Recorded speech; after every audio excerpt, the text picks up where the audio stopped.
Oh, is Kevin ready?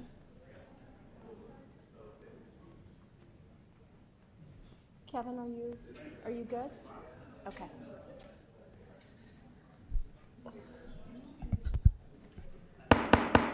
Good evening, everyone. Sorry we don't have enough chairs for everyone. We'll do the best we can with what we have. But I would like to call this meeting to order for the joint meeting of the Cotati City Council and the successor agency to the former Cotati Community Redevelopment Agency for this August 27th, 2027. We have our vice mayor is absent tonight, and we have our mayor online on Zoom. And she is participating based upon, what is that Brown Act number that? She has, I believe, a good cause for being able to participate remotely. Okay. So with that, I will ask for a roll call. Councilmember Rivers, Here. Councilmember Lemus, Here. Councilmember Harvey, Here. Mayor Sparks, Here, and I am participating with just cause because I have COVID and there is no one over 18 in the room with me. Thank you. And thank you for not sharing that. You're welcome. We all in this room appreciate that. So next,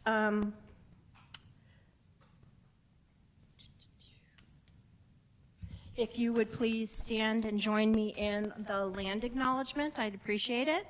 The city of Cotati recognizes that we're on ancestral lands of the coastal Miwok, who are the original caretakers of this area. We respectfully acknowledge the indigenous people who have been stewarding and maintaining a relationship on this land as knowledge keepers for millennia. This acknowledgement does not take the place of authentic relationships with indigenous communities, but serves as a gesture of respect to the land that we are on. Thank you. And with that, will you join me in the Pledge of Allegiance?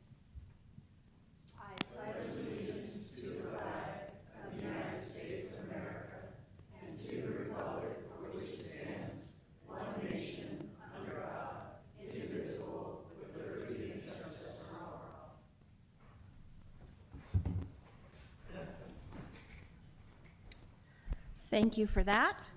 The next item is approval of the minutes and notice of waiving of reading of all resolutions and ordinances introduced and or adopted under this agenda. And we have one item, which is the Cotati City Council regular meeting minutes of August 13th. And since this is an action item, I will open this up for public comment. Anybody wishing to speak on our August 13 minutes? I am not seeing anyone approach or raise their hand. Kevin, could you check with our Zoom audience? Thank you. Councilmember Harvey, speaking to our Zoom attendees, if you would like to make a public comment on approval of the August 13th minutes, please use the raise hand icon. Councilmember Harvey, that'll end public comment. Thank you. Thank you for that. Then I would be looking for a motion. I'll make a motion to approve the minutes of August 13th. Second? I have a motion and a second. Kevin, could you do a roll call vote? We will do roll call votes on everything since we have someone participating via Zoom, just to let you know. Councilmember Rivers, So I hope this doesn't mess us up, but I need to abstain because I wasn't there. Councilmember Lemus, Yes. Councilmember Harvey, Yes. Mayor Sparks. Yes. Okay, thank you for that. Then we will move on to announcements. First thing is meeting orientation for new attendees and viewers. In conformance with the Brown Act and the adopted City Council rules, the meeting agenda includes items labeled as action items, where the City Council may consider the item. If the City Council considers the item, citizens will be afforded the opportunity to provide comments relevant to the item being discussed. The meeting agenda also includes a citizen's business item, which is the designated place on the agenda where citizens have the right to say whatever they wish. However, the Brown Act prohibits the city council from taking action or considering any item that is not on the agenda to ensure that other members of the community who wish to provide comment are notified in advance through a properly noticed meeting agenda. Next, Measure S supports police services and a variety of recreation programs for all ages and the maintenance of our streets and parks and public buildings. See the details on the web at cotadicity.org. Next, citizens interested in receiving City of Cotati community alerts via text or email are encouraged to enroll with Civic Ready by signing up on the city's website, www.cotadicity.org, under the How Do I link at the top of the homepage. Next, like always, we love to hear from you, so please feel free to contact the city at 707-792-4600 or info@cotadicity.org. If you have a non-emergency issue after normal business hours, you can contact us at 707-792-4611, and of course, if you have an emergency, please contact 911. Continue to look for updates on the city's website and social media channels available on Facebook, Instagram, and Civic Ready. So with that, we are to the next item, which is approval of the final agenda. And I think since we have such a full crowd here, I believe you're going to suggest some changes to the agenda. Yes, thank you, Chair Harvey. So I'd recommend that we move up item 12A, which is the item on Measure J, to immediately after item 10, so before public hearings. Okay, and is that the only change? It's the only change. Okay, so this is an action item, so is there any public comment on us moving the Measure J item up on the agenda? Not seeing anyone come forward. Kevin, could you check with those online? Thank you, Mayor Sparks. Once again, excuse me, Councilmember Harvey. Once again, speaking to our Zoom attendees, please use the raise hand icon to make a public comment on approval of the final agenda. Councilmember Harvey, that'll end public comment. Okay, then we will consider that we will move that item. So the next item is citizens' business and public comment for the consent calendar items. Any member of the public wishing to speak to the council on any items listed on the consent calendar or any matters not listed on the agenda that are within the subject matter jurisdiction of the council may do so at this time. Pursuant to the Brown Act, the council is not allowed to consider issues or take actions on any item not listed on the agenda. Pursuant to City Council Policy 2023-01, comments of any member of the public are normally restricted to a total of 3 minutes in length per person for matters not on the agenda, and a total of 3 minutes per person in length for any and all items on the consent calendar. The mayor may extend the time limit for a reasonable time where a disability accommodation has been requested. To facilitate public comment, the deputy clerk will alert speakers when there are 30 seconds remaining. So with that, let me see if I have any citizens' business items here.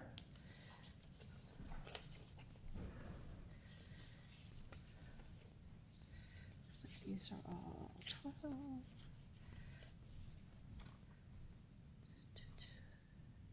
Thank you for your patience. I don't have any cards on citizens' business, so is there any citizens' business or consent calendar? We'll go to Zoom first this time.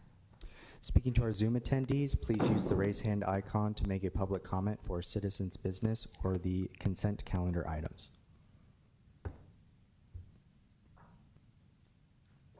And that will end public comment on Zoom. Councilmember Harvey, thank you. Okay, thank you. Anyone in the audience want to speak on an item that's not on the agenda or the consent calendar items? Not seeing anybody jump up or wave at me or anything like that. So then we will close citizens' business and public comment on the consent calendar items. So I believe on item A that you have a request, City Manager? Yes, before the council takes a vote on the consent calendar under item 9A, there is a small proposed text edit to this. That's at the dais and also at the back for the public. It's basically a minor amendment to the definition of lot coverage to make it consistent with the ordinance that's being adopted tonight if the council approves it. That's the only change. Okay. With that, I would be looking for a motion unless someone wants to pull any of the consent calendar items. And move to approve the consent calendar? I'll second. And both of those include the proposed changes? Yes. Yes, okay. So we have a motion and a second. Could I get a roll call vote? Councilmember Rivers, Aye. Councilmember Lemus, Aye. Councilmember Harvey, Yes. Mayor Sparks. Yes. Okay, moving right along here. So we have the next item, which is direction on future agenda items. Looking forward to the end of the school year, we had talked about how Healdsburg puts the photographs of their graduating seniors up in town. And I was wondering if we could look into what it might cost to do that for our Cotati resident graduating seniors, to celebrate them in the same way here in Cotati. And I was hoping we could have that added to an agenda item for the future. Thank you. Sylvia? Did you have any? No? Laura, did you have anything? No, thank you. Okay, all right, thank you. Well, then we will move onward, and we are going to go ahead and do item 12A, initiative petition for Sonoma County prohibition on concentrated animal feeding operations ordinance, Measure J. So do we have a staff report? Yes. Yes. Thank you, Chair Harvey, council members. So an initiative petition has qualified for the November 5th ballot titled Sonoma County Prohibition on Concentrated Animal Feeding Operations, which is subsequently assigned as Measure J. On August 13th, the City Council requested that an opposition letter or resolution on Measure J come back to the City Council for consideration. To date, the County of Sonoma, the cities of Petaluma, Rohnert Park, Santa Rosa, and Healdsburg have taken a no on J position. Sebastopol, Sonoma, and Cloverdale reportedly have an item scheduled to discuss the measure. So just briefly, Measure J, and this is a summary from the County Council for Measure J. If adopted by voters, Measure J would amend the Sonoma County Code to phase out existing and prohibit future concentrated animal feeding operations, known as CAFOs, in all zoning districts in the unincorporated areas of the county outside of the coastal zones. Existing operations would have 3 years to phase out operations that are in violation. It would not apply to a registered nonprofit animal shelter, sanctuary, or rescue organization which does not sell animals or animal products. It would not apply to a temporary stable of animals during a natural disaster or declared state of emergency. It would apply to most commercially raised animals in Sonoma County. The proposed ordinance would consider animals confined, if stabled or confined and fed or maintained for a total of 45 days or more in any 12-month period, and when crops, vegetation, forage growth, or post-harvest residues are not sustained in the normal growing season over any portion of the lot or facility. 2 or more operations could together be considered a CAFO if certain criteria are met. Measure J would also require registration for existing CAFOs, which would have 3 years to cease operations. The ordinance would also require the Agricultural Commissioner to establish best management practices to phase out CAFO operations developed in collaboration with a California-based Humane Society and/or California-based Society for the Prevention of the Cruelty of Animals. It would require the Ag Commissioner to present an annual report on ordinance compliance to the Board of Supervisors at a noticed public meeting, and the ordinance would require the Ag Commissioner to create a job retraining program for CAFO workers. The website of Measure J's proponents lists 21 county farms that would be phased out over a 3-year period under Measure J, including 15 poultry farms and 6 dairies, with the majority of these farms in the southern part of Sonoma County. Measure J would also includes a private right of action, which allows private parties to sue farms to enforce the provisions of the Measure J ordinance if it was approved by voters. The County Board of Supervisors requested an impact analysis prior to placing Measure J on the ballot. The response from the various county departments are included in the packet. So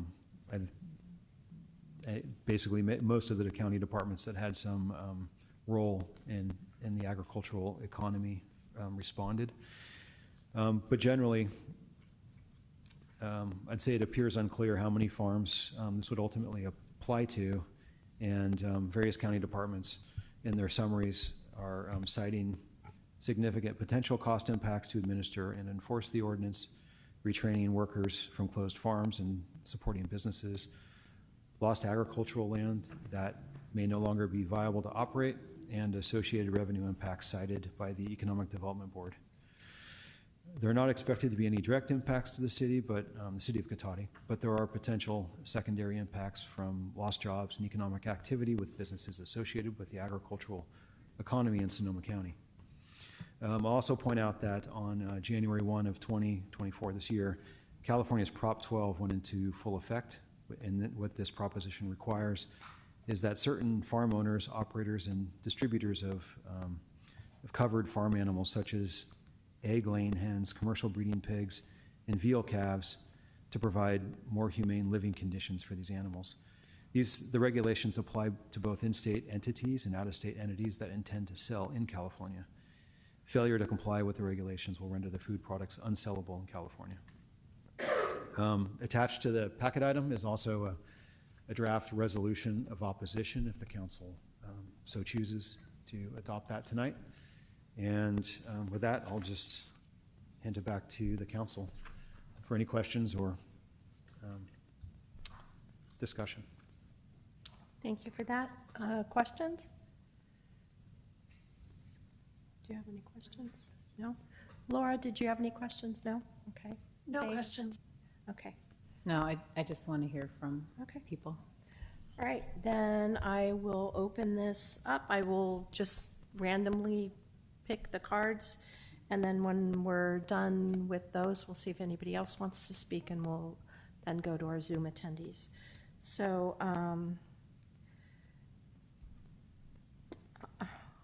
it's going to be hard to read some of these, but that's okay. Jexi Mondragon.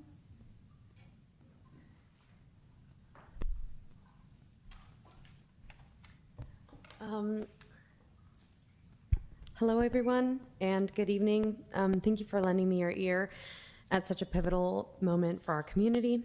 I've been a Sonoma County resident my whole life, and I lived in Cotati for a time. Now I live in Petaluma, and I strongly believe this resolution should not pass. In other words, that you should not pass a resolution against Jay. Nearly every stream and river in Sonoma County is listed by the EPA as impaired due to, in part, nitrogen and or phosphorus and bacteria and microbes, of which animal waste is a primary source.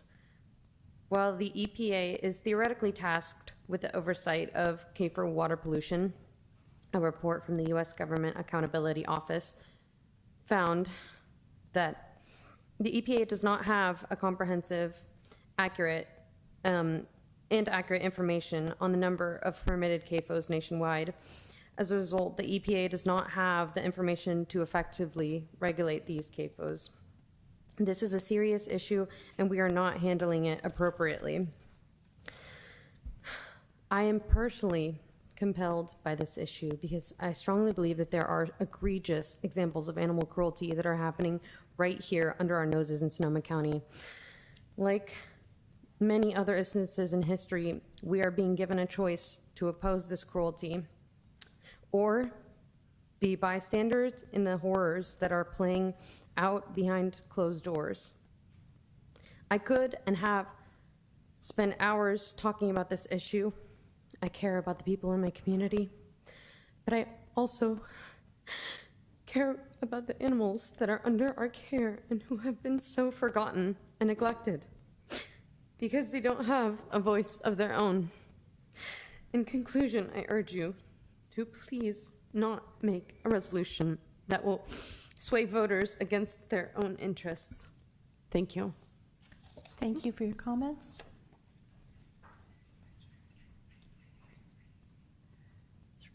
We'll go with 3. Cassie King?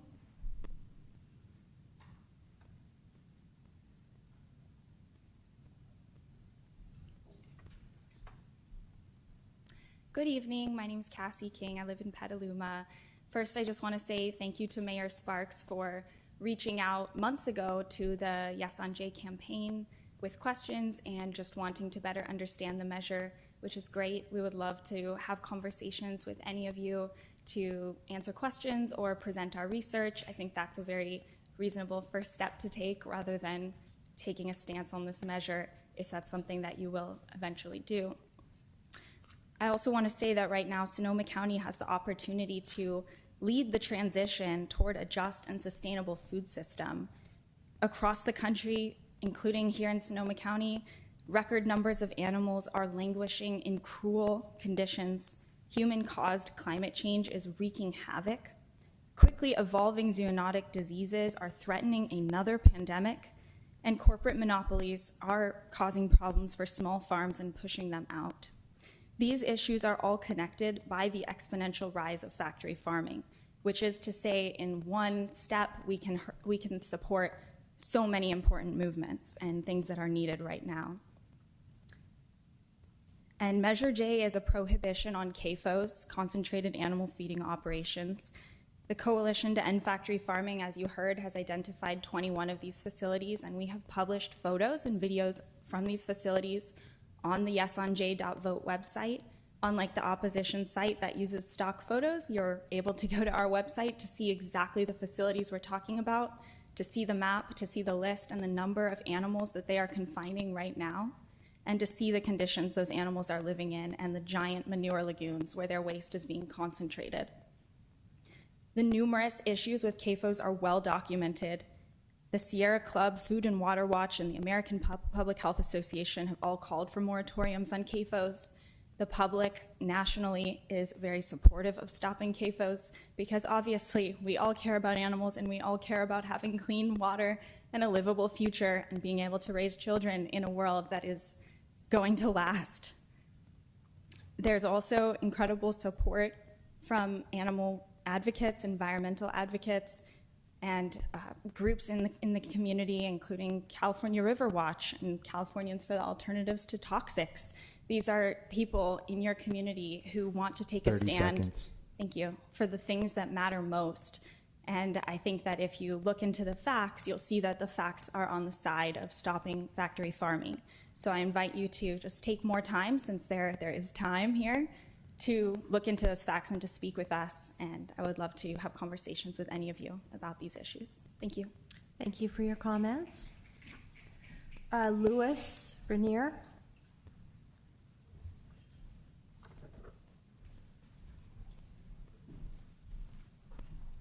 Hello, my name is Louis. I live in Petaluma, and I am a factory farm investigator. I have worked with the New York Times, the Washington Post, the Atlantic, Vox, Vice, Wired Magazine, and other prominent nationwide outlets to expose cruelty in some of the most prominent factory farms across the country. I've investigated animal cruelty and environmental violations in dozens of facilities across the country, and I've also been investigating factory farms in Sonoma County since 2017. Shockingly, even though Sonoma County is overwhelmingly small farms that we're not talking about with Measure J, some of the worst cruelty I've ever seen has been right here in Sonoma County, and I want to talk a little bit about some of the specifics. So just 5 miles from here, and I apologize for the very small photos, this is not designed for this kind of presentation, but Reichardt Duck Farm, the largest duck farm in the state of California and one of the largest in the country, confining over 200,000 ducks exclusively on wire floors for their entire lives. Right just at 5 miles from this spot where we're standing, Reichardt Duck Farm has been exposed since 2014 consistently. It was originally exposed by Mercy for Animals, an employee whistleblower, documented horrific conditions that ducks were living in. And consistently since then, expose after expose has shown nothing has changed because our agricultural industry is controlled by these massive facilities that use the cover of the reality of the fact that there are small farms here to hide behind that and say that there's nothing to change and there's nothing we can change. Also, just less than 5 miles, only 3.5 miles from here, a massive egg farm with over 500,000 egg-laying hens. Here's a photo of one of them. Again, apologize for the small photo. Over 500,000 egg-laying hens, primarily in 2-story massive sheds with no access to the outdoors. This is the reality of how millions of animals are languishing in Sonoma County right now. And while the opposition has 1 or 2 farms that they want to talk about that could be classified as CAFOs, that are just barely over the limit and could downsize within that 3-year period, they will never discuss 30 the seconds. reality of how the vast majority of these animals are languishing. And they can't put something on the ballot. They can't collect signatures outside the grocery store. They can't come speak today. Neither can our rivers, neither can our environment, and neither can any of us 20 years from now when things have gotten even worse. So I implore you, please, to take the time to look at the facts. I'm happy to talk to anyone about the findings that I've collected in Sonoma County, and I really appreciate your time today. Thank you for your comments. Karen Lees?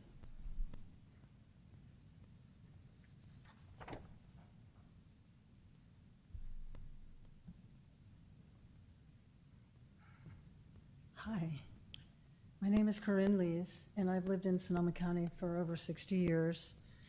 And I'm so sorry that you were put in the situation of being pressured to take a position on a ballot measure. As a Sonoma County resident, I don't feel it is an appropriate use of your elected office to take a public position on a ballot measure, no matter the political pressure put on you by the Board of Supervisors. Why take a stance on a highly controversial issue and risk your vulnerability in the court of public opinion? Is this the way a democracy works? To yield to pressure from a supervisor who is representing Big Ag in Sonoma County? To me, this is against the principles of a democratic election, and it enforces a bias on all of us. So I was, Measure J, was put on the ballot by the citizens of Sonoma County in a democratic process and in good faith. The measure and the citizens of Sonoma County deserve proper consideration by the politicians of Sonoma County and not institutionalized cronyism. So I'm asking you to do what your conscience tells you is right. Thank you so much for listening. Thank you. Chase?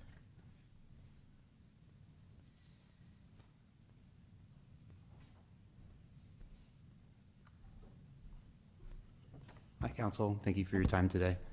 My name is Chase, and I've been a lifelong resident of Sonoma County, living in Santa Rosa currently.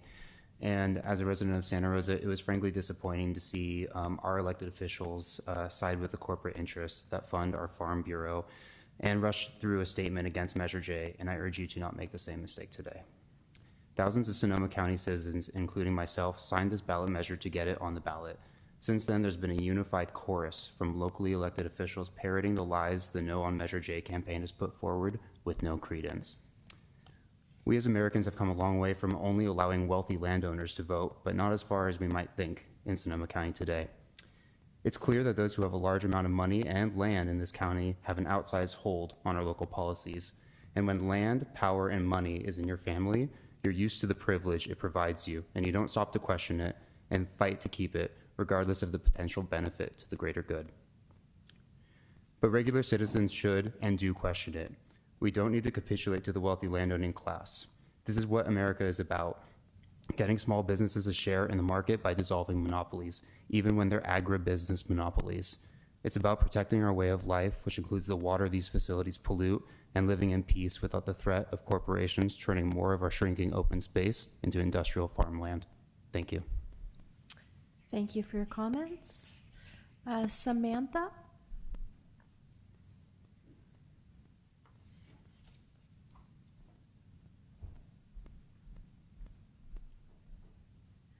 Good evening, everyone. My name is Samantha, and I'm a Sonoma County resident. I've lived in Santa Rosa my whole life. This campaign has been subject to desperate propaganda attempts, and it is unfortunate to see the cities having their time wasted by this circus of misinformation.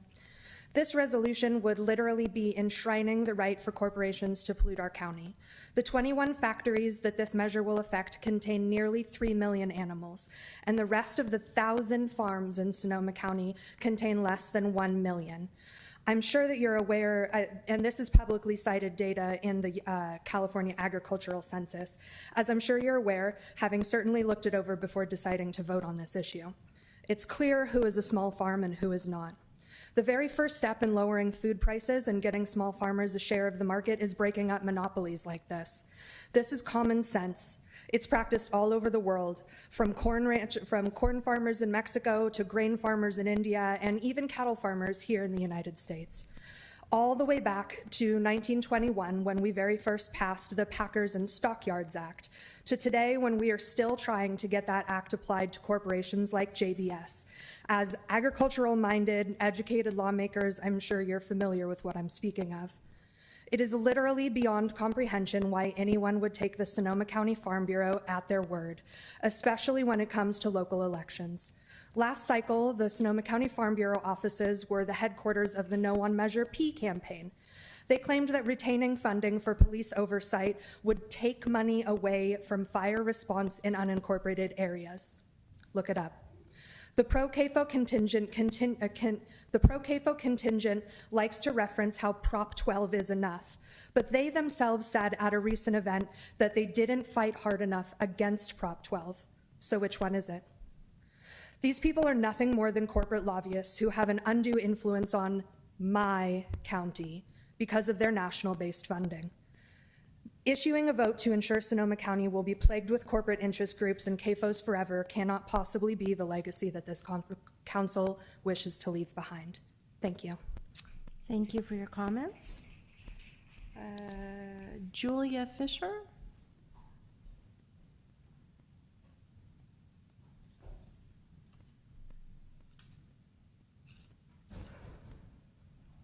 Good evening. My name is Julia.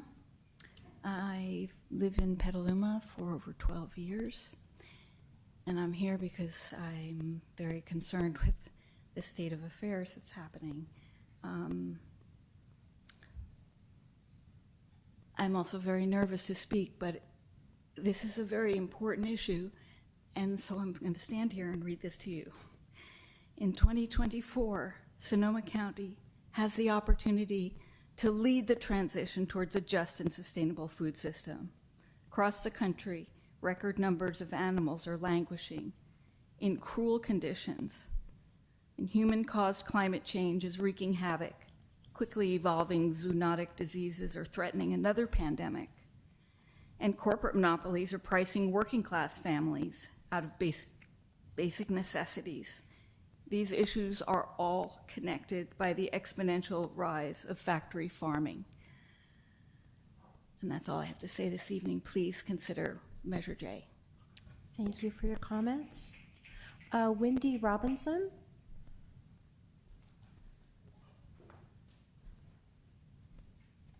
Thank you, Chair and panel, for hearing all of us today. I know someone who lost their house in the Camp Fire. I suspect everyone here today knows someone who possibly lost their house or their life in one of the devastating fires we've been experiencing in recent years.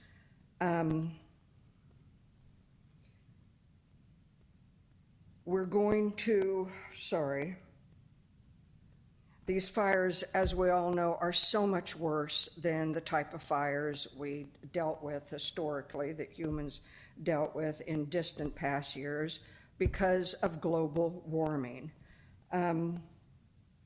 These fires and other disastrous weather events will just continue to get worse. and cause more economic devastation and loss of human life unless humans take drastic action. CAFOs, factory farms, are a large contributor to global warming. We can't continue with business as usual and expect to not have to deal with continued, again, loss of people's homes, loss of people's businesses, loss of people's lives because of global warming. That's a financial impact that humans have to recognize if we don't take the type of action that Measure J gives us. It's a necessary action. That's just one example of the benefit that Measure J will provide. There's a lot more facts that support Measure J, such as the hazards in concentrated factory farms of these huge lagoons of manure, and how it inevitably, despite arguments made by the factory farm proponents, owners, that, oh, the lagoons are protected, inevitably it ends up seeping into the groundwater or into rivers, or some, again, 30 weather seconds. event, a drastic rain spreads it into the atmosphere.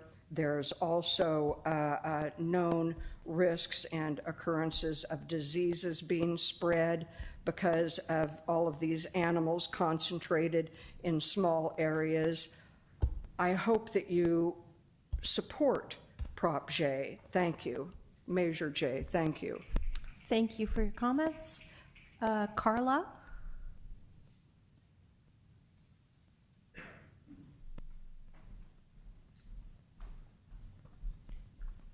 Hi, my name is Carla Cabral, and I live in Occidental.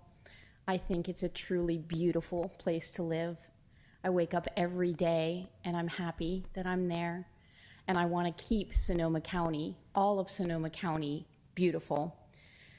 The opposition against Measure J keeps pushing the idea that passing it will hurt small farmers.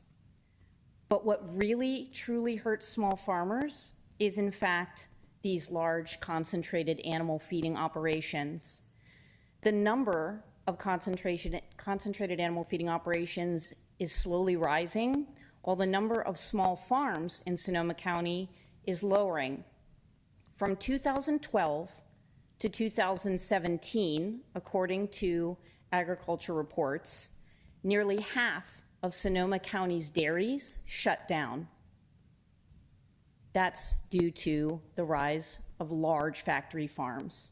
So do we want to continue to see large farms growing and lose even more and more of our small farmers? I don't want to see that.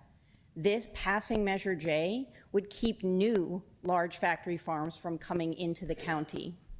So I implore you to please take into consideration the environmental damage, the risk to our public health, the animals that live in these large factory farms. The opposition also talks a lot about multi-generational family farms. All of these farms are family farms. Walmart is a family-owned operation. So let's not talk about family farms. Let's talk about how, if you were a multi-generational family farm, how were you doing that farming years ago? Factory farming has not been around forever, but the farms in Sonoma County have been around. So if they truly are proud of this multi-generational family farming, let's get back to the way that the farming was done. Over history, no change happens without some consequence. There's always going to be some kind of repercussions for changes. But when that change is absolutely necessary, 30 seconds. then we help when those changes occur. Let's transition farms. Let's move to different types of farming. Let's keep jobs here, but let's just do it in a way that is best for everybody. Thank you. Thank you for your comments. Dana?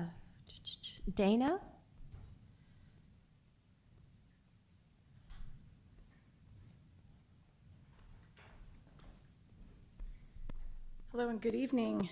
My name is Dana Ghirardelli. I'm the Executive Director of the Sonoma County Farm Bureau and a lifelong resident of Sonoma County.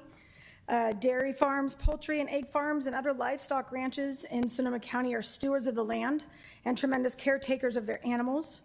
As a coastal county with rolling hills and a lot of surface water, we already are limited in our ability to grow farms and to have them at extreme numbers. And we have found it difficult in many ways to compete. But to remain viable, we have to be sustainable. To remain viable, we have to be innovative. We have to be special. Sonoma County farms are special. Sonoma County farms are steeped in sustainability and animal husbandry and care. Most Sonoma County dairies and poultry farms are third-party certified for animal welfare practices, so they are verified by trained professionals to determine that their animals are well taken care of. In addition, most are organic, which also has an animal welfare component embedded in its rules and production laws, as well as natural resource and environmental elements. Measure J does nothing to protect animals or environment. It is taking the US EPA definition, which is used as a threshold and a guide for proper water quality regulation implementation, which requires compliance and management improvement where necessary, and simply limits the size of farms with no merit nor recognition of farm size or acreage. To be designated as a CAFO under the EPA definition does not mean they are bad or out of compliance or mistreating animals, contrary to what the proponents of this unnecessary measure want you to believe. This measure implies that farms of a certain size cannot operate sustainably or even responsibly, which is a complete fallacy. This is a broad brush demonization of a region of sustainable organic farmers and food producers as a means towards eradicating animal agriculture. All federal, state, and county policymakers who represent Sonoma County oppose Measure J. Both the Democrat and Republican parties oppose Measure J. Law enforcement, public safety, environmental organizations, labor organizations, restaurants, small farmers, Sonoma County Farm Trails, Neighbors to Preserve Rural Sonoma County, Realtor Organization, Naturally North Bay, Sonoma County Conservation Action, Latino Chamber of Commerce, all oppose Measure J, among many others. The list goes on. This diverse group knows this is bad for Sonoma County. It is misleading. It leads to job 30 loss. seconds. It's going to negatively affect our economy, generational family farms who are doing a good job, who are extremely sustainable. I hope you'll join this long list of a diverse group of endorsers of the no on Measure J and the other cities in Sonoma County by opposing Measure J. Thank you so much for your time. Thank you for your comments. Joseph Button.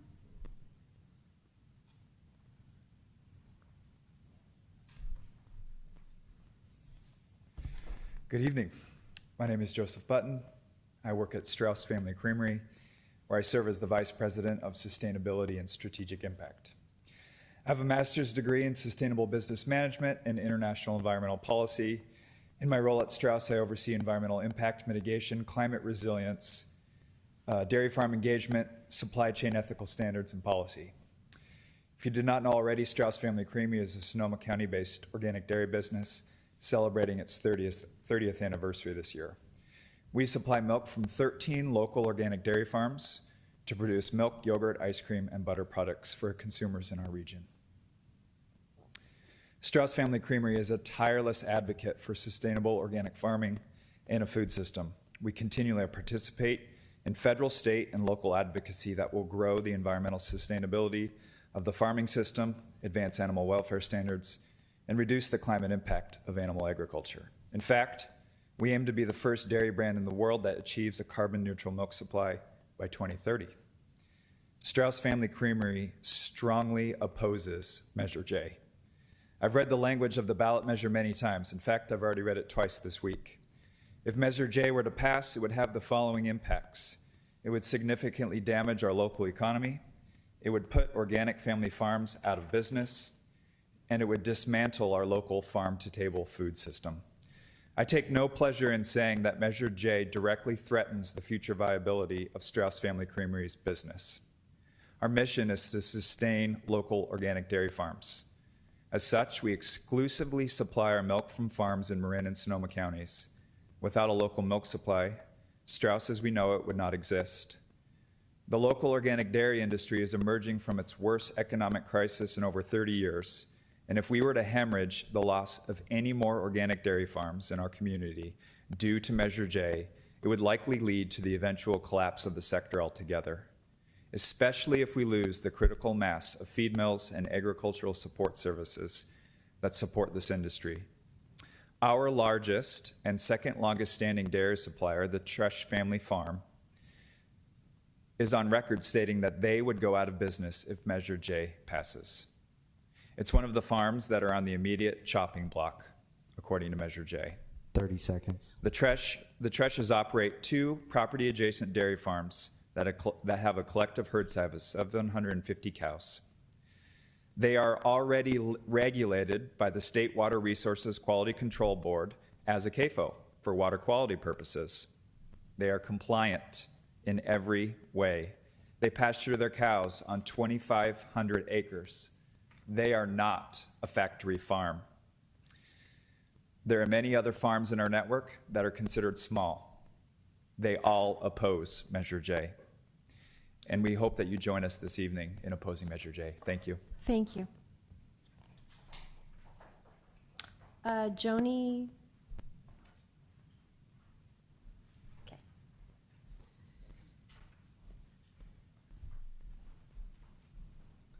Hello, Mayor and council members. Thank you for your time this evening and for your attention to this matter. My name is Joni Benedetti Clausen. I am a 4th generation Sonoma County resident and an agricultural family, and I currently reside in Cotati on our family property that my great-grandparents bought in 1914. I'm here tonight because in November, we as voting citizens will be faced with a measure that will dictate what food we can put on our tables and in our bodies. And I'm here to ask for your support on a no vote on Measure J. Our family has been integral in shaping the agricultural landscape here since 1977, when my grandfather, Gene Benedetti, founded Clover Stronetta Farms, now Clover Sonoma. By keeping a local milk shed, we have beautiful rolling hills and farmland instead of high-rises.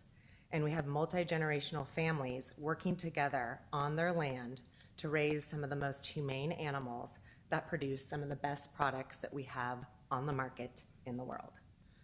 As a previous marketing director at Clover, I have worked with many of our local dairies. I have helped with humane certifications, organic regulations, and marketing campaigns to talk about our leadership on a no RBST stance all the way back in the 90s.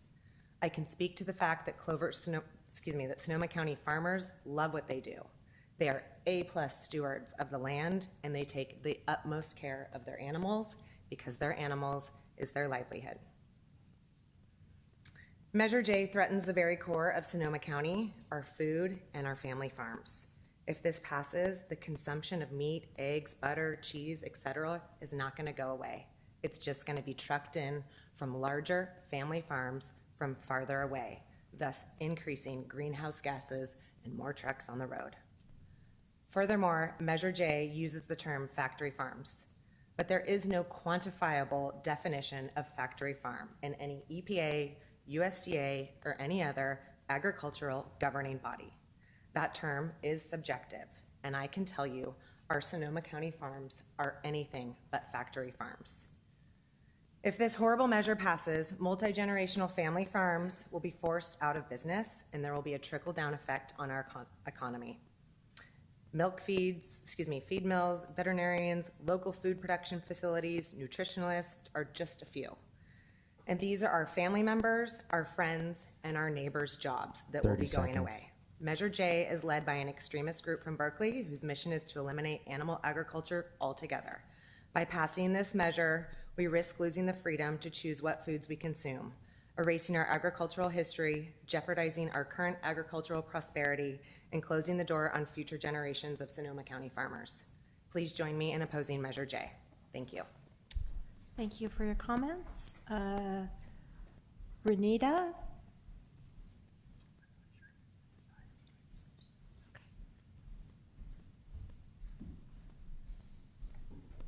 Hi, good evening. Thank you for listening to both sides of this issue. As I have been listening, I'm struck by how similar some of the values are that people are addressing on both sides, but how different the way forward is. My name is Renata Brillinger, and I'm a resident of Sebastopol. I've been in Sonoma County for 25 years, and during that entire time, I've worked on with a number of nonprofit organizations, all of which have been focused on sustainable and organic agriculture. I'm currently the founder and executive director of the California Climate and Agriculture Network. We started 16 years ago, one of the first organizations to be looking for ways to get resources to farmers to help them reduce their greenhouse gas emissions. The work's been really successful. There's a number of state programs now that fund farmers to do that work, and a number of grant recipients are here in Sonoma County. And we focus on small, medium-sized farmers. Those are the folks we really want to keep supporting and help them address the tremendous impacts that they face with climate change. So that's been my sole work for 16 years. I'm here to urge you to take a position to oppose Measure J. And I encourage you to think critically about some of the terms that are being used tonight, like small and factory farm. Those terms aren't defined either in the measure or anywhere else for that matter. CAFOs are, and Dana already spoke to that. I just want to give you a little perspective on the question of small. Here in the county, all of our dairies graze their cattle on pastures when the weather permits. Sometimes they can't do that because it's raining or it's too dry and the feed has been has to be brought in. Most of the dairies here are organic, and 41% of California's organic dairies are right here. That's an extraordinary number. The largest dairy here in Sonoma County is about 1,200 head. The state average is 2,500. So we're pretty small by state average and by national average for that matter. One of the county's largest chicken egg businesses, which would be banned under Measure J, is about 1/10 the size of a typical farm in Iowa, where we might be getting our eggs in the future if that farm goes out of business, if it's banned. In the course of doing the work that I've done, I've had the privilege to tour at least a dozen poultry businesses and organic dairies here in Sonoma County. I've learned about their climate smart practices. I've taken legislators to visit them to convince them that we need funding for these to keep these farms afloat. They're real models of environmental stewardship. They're some of the most innovative leaders in sustainability in the state, thank you, and in the country. Many of them compost their manure to reduce methane emissions, and they produce compost for their fields, bedding for their animals. They have a whole bunch of other practices going on that help curb climate change. For all of the reasons that I've stated and more, and what other people have spoken to, we formed an alliance of about 50 or so sustainable and organic agriculture and environmental groups here in Sonoma County and small farmers who oppose Measure J. We really wanted that voice to be out there and be heard. So some of the groups are the Community Alliance with Family Farmers, the Latino Caucus, Sonoma County Conservation Action, Farm Trails, the Center for Food Safety, Interfaith Sustainable Food Collaborative, and many others. Excuse me, your time is up. Oh, thank you. Oh, yeah, I'm sorry. I'm just asking you to urge you to take an opposed position on the measure. Thank you. Thank you. I do have a question. Kimberlyn, did you want to speak on this item or another item? It's not noted on your card. This item, please. This item? Okay.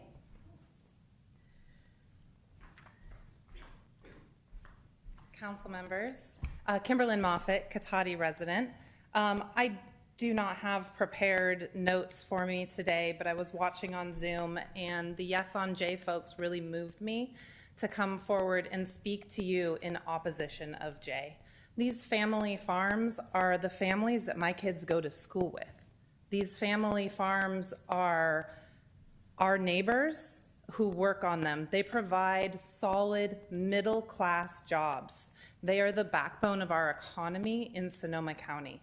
I've had the privilege to go and tour a number of dairy farms in our community, and their devotion to carbon sequestration, their devotion to the land and ensuring the continued use of it is admirable.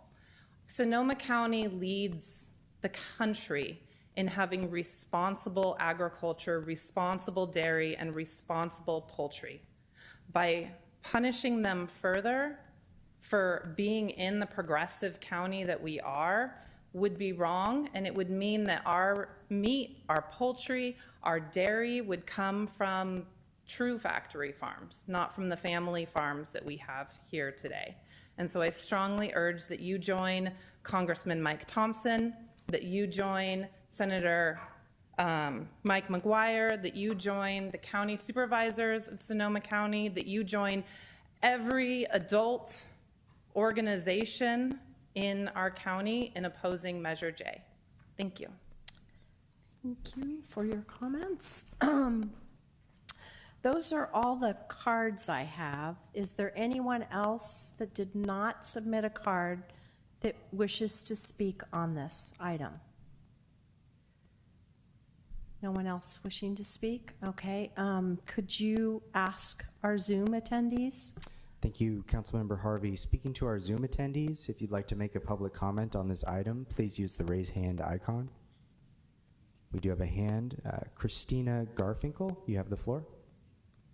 Good evening, Mayor and Council members. I'm Christina Garfinkel, and I'm a Santa Rosa resident, not from Berkeley like every other Yes on J commenter tonight. Please align with the interest of the health of residents, our environment, and animals, and do not support this resolution. Only 3% of all animal farms in the county meet the federal definition of a CAFO. This includes only one Strauss farm out of around 13 of their suppliers. And this one CAFO supplier is around 3 times the size of an average Sonoma County dairy farm. And not all dairies are pasture-based here. For example, Mertens has over 900 cows in a feedlot that has no access to pasture, and just one of their manure lagoons is the size of 2 football fields. In 1941, Sonoma County had over 4,000 egg farms, and now only 2 industrial farms dominate that market. And we can see a similar pattern for other types of animal farms here. Measure J will not take away the small farm identity that is central to this county, but rather create a playing field where small farms can once again thrive. These 21 CAFOs together confine around 3 million animals, and the next 50 largest farms confine around 470,000. The animal cruelty and environmental destruction that occurs in local CAFOs is disproportionate to other farms here. CAFOs are also major polluters and harmful to our environment. They are not stewards of the land. Sequestering carbon doesn't matter when you're emitting methane, which is a massively more potent greenhouse gas. CAFOs also pollute groundwater and air and surface water. The current regulations are failing us. As others have said, nearly every waterway in Sonoma County is impaired by nitrogen, phosphorus, sediment, arsenic, lead, bacteria, which are all strong indicators of CAFO pollution. The water pollution and emissions from CAFOs also cause adverse health effects within surrounding communities, and this is supported by decades of NIH research. Additionally, CAFOs pose a dangerous risk of spreading zoonotic diseases such as avian flu. Prop 12 has also been brought up a few times today, and I want to add that that proposition was opposed by the Farm Bureau despite being overwhelmingly supported by California voters, including here in Sonoma County. And Prop 12 does not apply to chickens or ducks raised for meat or dairy cows, nor has a single Prop 12 or Prop 2 violation ever been pursued in California. So no, we can't rely on this 30 proposition, seconds. nor does the Farm Bureau care about the treatment of animals. Sonoma County has the potential to be a leader in combating the largest risks that humans and animals face today. Please do not support this resolution. Our next hand is from Eric Allen. Eric, you have the floor.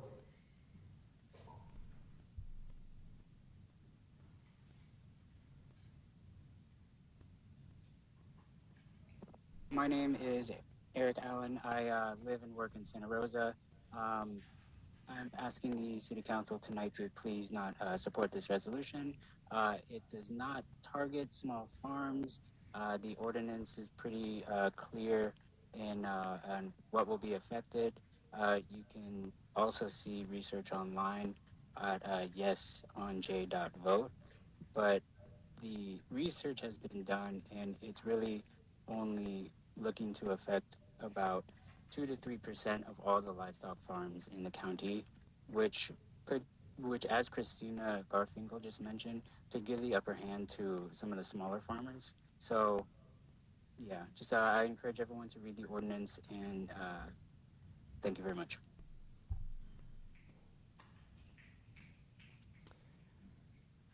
The next hand is from Sherston Rosenberg. You have the floor.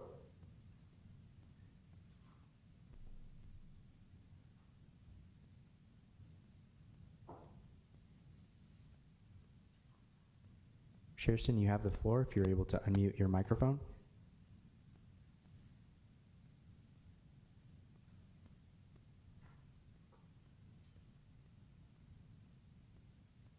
Sherston, are you able to unmute your microphone?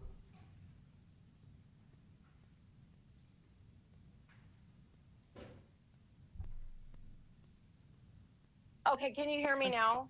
Yes, we can. Thank you. Okay, I'm so sorry. My name is Dr. Sherston Rosenberg, and I graduated from the UC Davis School of Veterinary Medicine in 1998. I have been a licensed veterinarian in the state of California for 26 years. And as a veterinarian in the past 10 years, I've mostly specialized in the treatment of farmed animals that have been either rescued from factory farms or from concentrated animal feeding operations. And I have reviewed footage from several of the factory farms in Sonoma County over the last several years and provided expert opinions on the animal welfare conditions in these farms.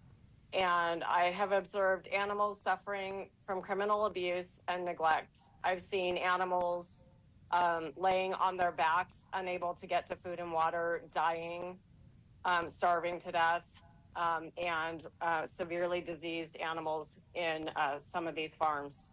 Measure J would force these facilities to downsize, and that would allow them to provide sick animals with more individualized care. Please support Measure J. Please don't oppose it. Thank you.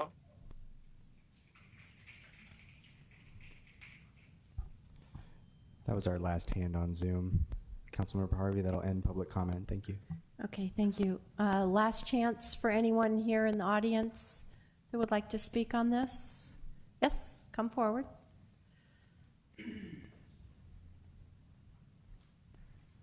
Hi, my name is Doug Fuller. I'm nomadic here in California. And I just want to speak to one thing I didn't hear anybody mention, is that the reason there's so much misinformation is because the No on J folks have a lot more money. And that's why there's a lot of misinformation. And the Yes on J folks have a very little grassroots volunteers coming from all over, not just from Berkeley. So just consider that and where money is playing a part in this. And also please just join me in a moment of silence for the animals and for the farmers.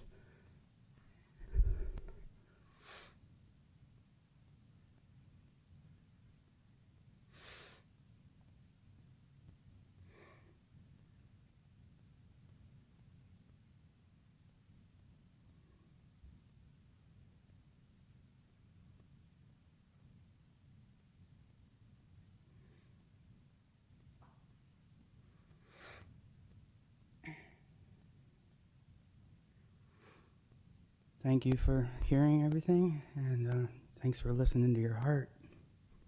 Thank you for your comments. Okay, last chance. I don't see anyone else jumping up. Okay, then I will close public comment on this and bring it back to the council, and we can discuss this. Who wants to start? Laura, did you want to start? I would defer to Councilmember Lemus if she Okay. wanted to begin, Sure. since she Sure. brought this. Yeah, it's a really difficult issue, and thank you for the yes and the no on J for being here and providing the information. One of the things that I'm looking at too is that what I'm hearing and kind of learning is that our farms have a lot of sustainable practices that they use at their farms, and the impact of Measure J, could be upwards of $500 million to our region here. So that's like an impact that would be pretty big in impacting our jobs here locally. And I think especially farm workers, not just the farmers, but the farm workers too. So that's what I'm thinking of. Okay. Okay. Do you? Well, I always love when the chamber is full. So I very much appreciate all of you for coming, regardless of what your opinion is. I absolutely appreciate you sharing it with us. I've been reading the text and the arguments against, arguments in support of, and I'm struggling to find out. I'm struggling to understand how this will impact small farms, and I'm struggling to see how the sort of doom crying I'm hear about what the impact is going to be, how that measures up against the impact of not doing it. And hearing about good actors, that's great. I'm really glad that we have that many farms in our county that are following are doing these incredible practices and are really treating the animals well, and I think that's fantastic and important, and it should absolutely be how things are done. But I also am aware that that's not the case at every place. And if this is a way of reining that in and making it so that the smaller farms have a better chance of actually competing, I really struggle to see why all the other cities and the county and the Democratic Party and all of these other people are throwing their support against it. I frankly, I don't understand. Okay. Laura? Thank you. And I've just asked for everyone's patience. I am extremely sick tonight, and I'm going to do my best to speak coherently. So I've read the measure several times. I've been confused by it and sought out guidance from people on both sides and lawyers to try to help me understand it. And the best understanding I've been able to come to is that there is factual disagreement from the two sides about how many farms this would affect.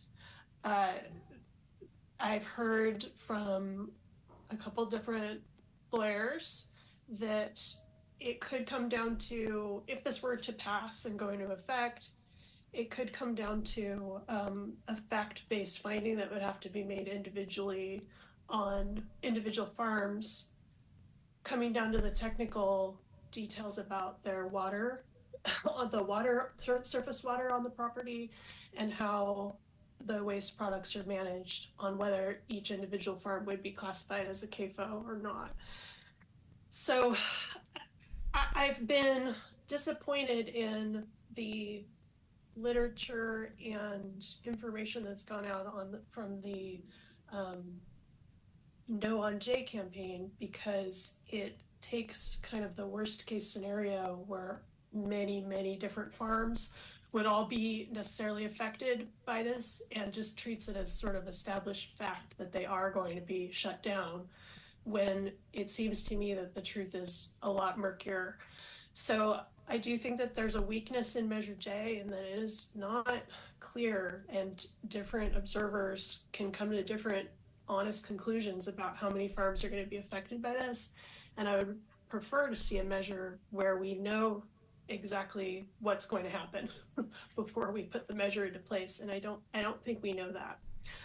So I'm reluctant to support Measure J just because of that uncertainty. From a moral standpoint, I am a animal rights, I wouldn't say I'm an activist, but I care deeply about animal rights. I'm a vegetarian, and I am moved by the passion that the Yes on J people bring to this issue of trying to advocate for those among us who have the least voice, which are our poultry, who are in dire straits in many of these operations.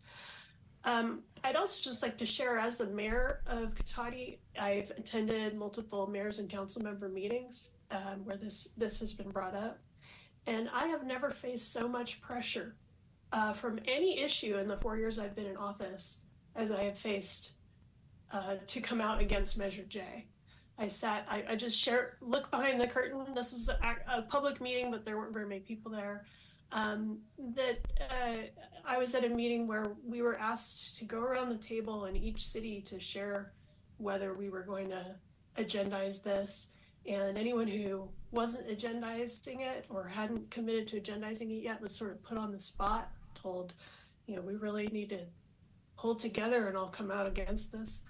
So it's just been such a pressure campaign, and it's been very difficult. So I think that the right thing to do is probably for us to take either no position or to come back. If we are going to take a position against Jay, I cannot support the resolution that's in front of us tonight, because the resolution that as it's written tonight, I'm not sure where it came from or what the authorship of it was, but it asks us to make a finding that all of the factual information in the whereas clauses is true. And I'm certain we don't have the staff resources to fact check all of that. And I do not feel comfortable making a finding that everything claimed by the No on Jay campaign that's written in that is true. If I were to support a No on Jay resolution, it would need to be a much more pared down resolution that just said that while we support the aims of Measure J, we would like to see something that's a little more clear about how many family farms it actually would affect. That's my main reservation with Jay right now. But I cannot support the No on Jay resolution that's in front of us tonight. Thank you for that, Laura. Yes, I really appreciate everyone coming out. It is always nice to see people passionate about issues, and it does help us make better decisions. It almost feels like you guys aren't looking at the same initiative. For people to read, something and have it be that unclear that it's like black on one side and white on the other side, and there's no gray, it is really very, very interesting. It doesn't feel like, that it can't be all really bad and it can't be all really good either. So it is a little bit difficult to kind of ferret out. And I don't claim to be an attorney, so I can't look at that and determine, from a legal standing what will happen. I would hope that this doesn't end up in court, but it's possible that it could end up in court, each farmer having to, fight, I'm a this or I'm not a that, or, any of that. And I think sometimes that, unfortunately, sometimes that happens with initiatives that get put on. A good point by Mayor Sparks, in looking at some things, if it's not clear, then maybe sometimes it's not ready for prime time. Oftentimes initiatives get put out there and, the meanings behind them were really well meant, but the words that get put out there that people have to vote on, or as have been pointed out by many folks, the messages that get put before people are misleading on both sides. It does make it difficult for voters both signing initiatives. A lot of folks just sign things. And the people that are out there getting signatures are being paid, so they pressure people to get those signatures, which I will not do. I will not sign anything unless I, fully understand it. But I understand that those folks, for some folks, that's their job, is to get signatures. So I am wondering what the council wants to do here. I don't hear a clear, I hear a no, and I hear a maybe, and I hear a not as written. I'm feeling like we are not set, so, okay. Yeah, I mean, I feel like we're still discussing. Yeah. So to Mayor Sparks's point about having it be farm by farm, I'm not entirely sure why that would be a bad thing, to determine whether, what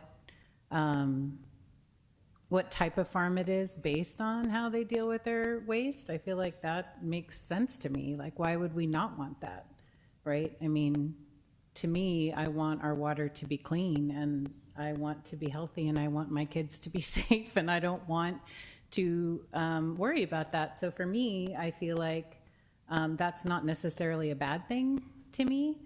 I also agree with Mayor Sparks that I definitely do not approve of the resolution as it's written.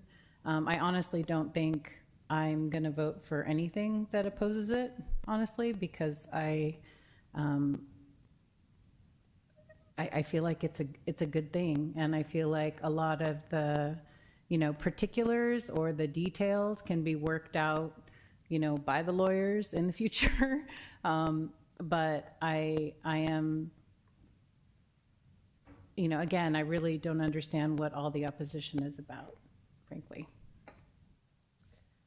Did you have anything more to add? No, I just, not knowing, like you said, which farms will be affected, because there's no clarity. What if it is more than what we're expecting, and it does affect and have an impact in our community, so that's something that I'm just not sure what that would look like. And, like Strauss had come up and spoken to us about many of their farms, and one of them, I think they considered a CAFO because maybe they keep their animals in from the storms inside and feed them, inside in a large facility or something. But is that really like in the Midwest or, other states, that have, I'm sure it's very different, because I think that our farmers all try to follow sustainable. So I don't know if I know that we're not voting on the measure, this is something that's going to the voters, but if it were to pass, is it going to have an unintended impact on our small farmers? Well, yeah, I think most of the farmers within Sonoma County do what they can do. The majority of them are organic farmers, and they do their best to do the right thing. And, as was pointed out, there are already lots of other regulations that they have to abide by, and organic farming has to abide by certain things. And it's just very unclear with this in the mix what that will mean. In addition to that, there's nothing in here. I saw in the report, it said that the people that lose their jobs, that the county's required to retrain them, and it was like $1.5 million to be spent to retrain those folks, which is a kind of a staggering number. And where does that money come from? So that is an unintended consequence if that happens. And again, we don't know how many farms that will happen on. Laura, did you want to weigh back in here? Yeah, it's just something that I meant to say but neglected to say before, which is that most of the No on J information that I've been presented with is all focusing on dairies and the impact on local dairies. And there's been no real effort that I've heard from the No on J people to provide solutions for some of the cruel conditions that do exist in poultry operations within the county, because I think most of the farms and operations in the county are good actors, but there are bad actors, and there are places where tremendous cruelty and just horrendous conditions are permitted to continue. And so one of the other reasons I don't support the resolution tonight is that it really has nothing to say about, well, if we're going to oppose Measure J, then what are we going to do to fix this problem? There's nothing about that in the resolution. So my proposal for how we proceed would be to table this, to not support the letter that's before us tonight. And if anyone wants to draft something different, I'd be happy to look at that. But in the future, I don't think it's good for us to try to wordsmith or write something new on the fly tonight, though. I don't disagree with what you're saying, and it's interesting that you brought up the dairy versus poultry, because it seemed like the yes on J folks, that's all they talked about was the poultry, and then the no, it's all about the dairy. So it's sort of like, again, it's like the tale of two stories. So it's, you know, again, a little unclear what to believe and what not to believe. Unfortunately, I guess we can't go out and look at everything. So your suggestion is to table it for now? Is that what I'm hearing from you? Either to table it or to make a decision not to take a position. My preference would be to take no position on this measure. Take no position. Going forward. I mean, but it would leave the option open if Yeah. someone else on the council wanted to bring a different letter forward in the future, they certainly could. yeah, I mean, it is interesting. It's a voter initiative, so typically we don't really weigh in. You know, it's really the way I look at voter initiatives that are out there. It's really, you get a vote, I get a vote, we all get a vote. You know, leaving it up to individuals to do their research and make their own decisions usually is the best way, rather than, you know, telling others what they should do. But Well, I just want to be clear that CAFO is defined by the EPA. There is a specific definition. It's not unclear. Just to be clear, we keep saying that it's unclear and it's not specified. It actually is. There's a very clear definition on the EPA website. Just to clarify. did you want to respond to that, Laura?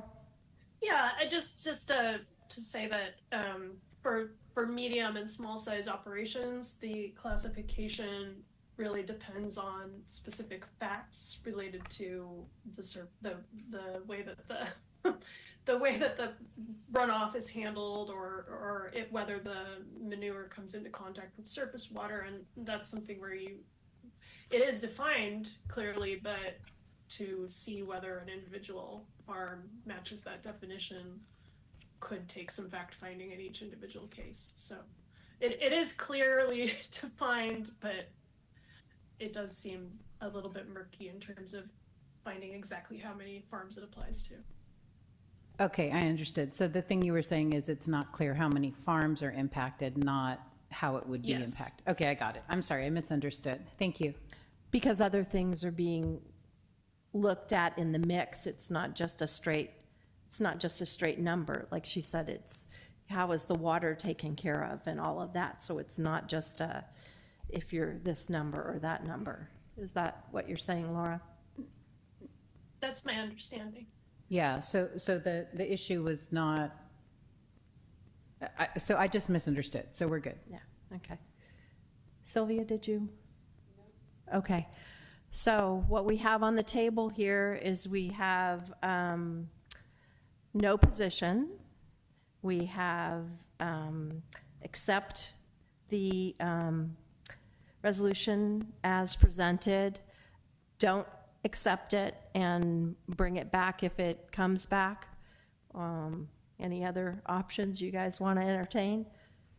Well, I'm ready to make a motion.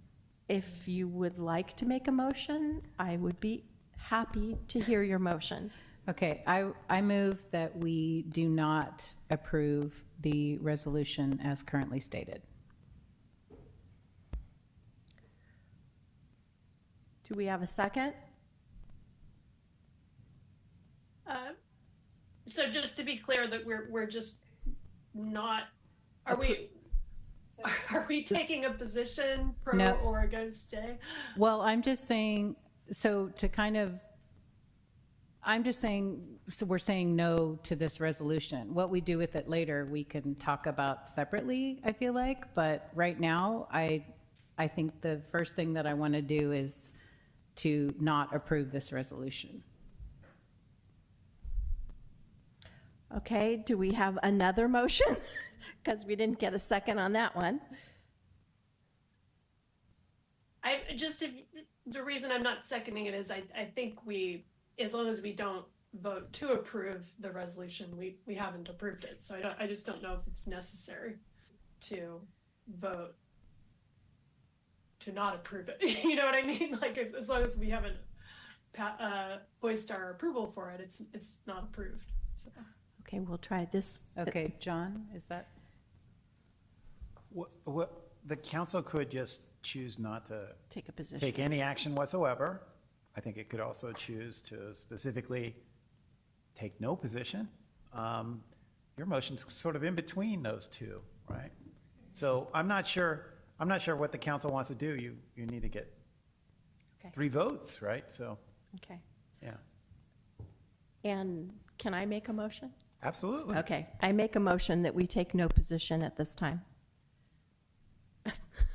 I will second. Oh, geez. Okay. Kevin, it's all you. So wait, can I just clarify? Yeah. So how is taking no position different from not approving the resolution? Well, I would grant you it's semantics. Yeah.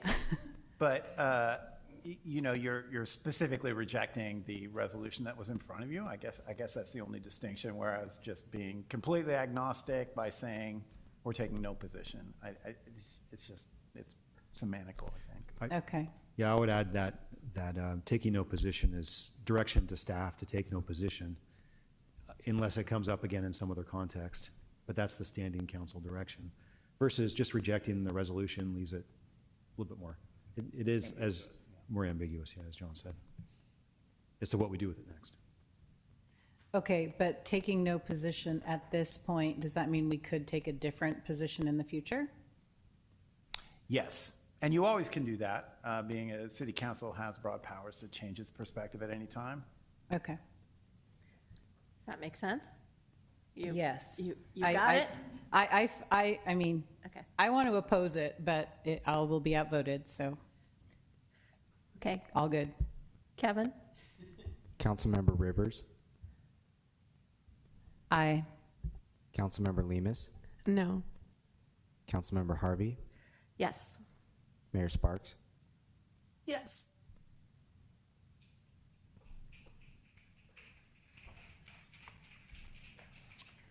Okay, so we are going to move on, but I think I'm not sure that y'all want to stay for all the rest of our things, so I think we will take a 5-minute break so we can allow folks to get up and leave.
Well, welcome back, everyone. Thank you for allowing us that few minutes. We will be moving on to the first of our public hearings, consideration of a resolution approving entitlements to allow construction of 126-unit multifamily mixed-use development on 5.62 acres property located at 7515 Alder Avenue and 8145 Gravenstein Highway, and finding the project consistent with the Cotati General Plan and its environmental impact report and exempt from further environmental review pursuant to CEQA guidelines section 15183. And I'm assuming we will have a staff report on this. Oh, yes. Okay. I'm going to believe that you all read it in great detail, however many pages Spent it the is. weekend reading. Good evening, Councilmember Harvey, members of the council. I'm Autumn Buss, Associate Planner for the city. Tonight we are requesting your approval of entitlements for the Cotati Village 2 project. Tonight we are also joined by members of the development team for the project who are here off to the side of me here. And we also have Olivia Irwin with M Group, who performed the environmental analysis for the project. They'll be here to answer questions. Next slide, please. Taking a look at the project location here, it's kind of hard to see, but it says site on its little red outline there. This is our project site. It's located at the northwest corner of Alder Avenue and State Route 116. Next slide, please. And zooming in, this is the site as it is today. The site is 5.62 acres, and the zoning is Commercial Gravenstein Corridor, which shorthand we call it CG. It allows mixed use development, which is what this project proposal is. The site is currently mostly vacant. It's occupied by a commercial development on the southern portion of the site, and there's actually two parcels here. So the southernmost parcel is primarily occupied there by the commercial development that's there on the Gravenstein Highway side. There's also a small vacant house in the upper right-hand corner of the property, which is proposed to be demolished for the development. And as you can see, there are a number of trees on the site, primarily on the western periphery, mostly oak trees. The site is bounded on the west side, that's our left here, looking up at the screen, by the Cotati Animal Hospitals. On the north by a vacant lot and vehicle storage. The upper corner on the northeast side is the Cottages development, and across Alder Avenue to the east is the site of the proposed Cotati Village 1 project. To the south across 116 is Shamrock Materials business. Next slide, please. Some background on this project. In 2019, the city approved a use permit for commercial development and a residential care facility for the elderly on the site. The care facility was never built, but the commercial space was completed and is occupied by Jane Dispensary and Acre Pizza. Frontage improvements on 116 and Alder alongside the commercial development were also completed. In February of last year, the applicants submitted an application for an SB 330 development for the Cotati Village 2 project. SB 330 is a mechanism that allows a project a vesting date for fees and development standards. So this project was vested in February of 2023. In November of last year, we held a neighborhood meeting for the project to discuss the project concept. We had one attendee from the Cottages at that meeting. In March of this year, the applicants submitted their full design review and tree removal permit applications to the city. And earlier this month, on August 5th, the Planning Commission held a public hearing on the project and recommended approval to the City Council. Next slide, please. So here we see the site plan for the project, and before I go into what's proposed, I want to note that this project is utilizing the state density bonus law, which, as you know, provides an increase in density over the city's maximum density, and also provides reductions in parking and waivers and concessions of any number of city standards. The project proposes 126 rental apartments in 2 buildings, and of those units, 13 will be set aside as inclusionary or below market rate units to very low income households. Those will be a range of 1, 2, and 3 bedroom units in proportion to the overall unit mix that's proposed for the project. The project also proposes a small commercial space, which the developers hope will be a cafe, and that's located down in the corner of the northern parcel of the development site.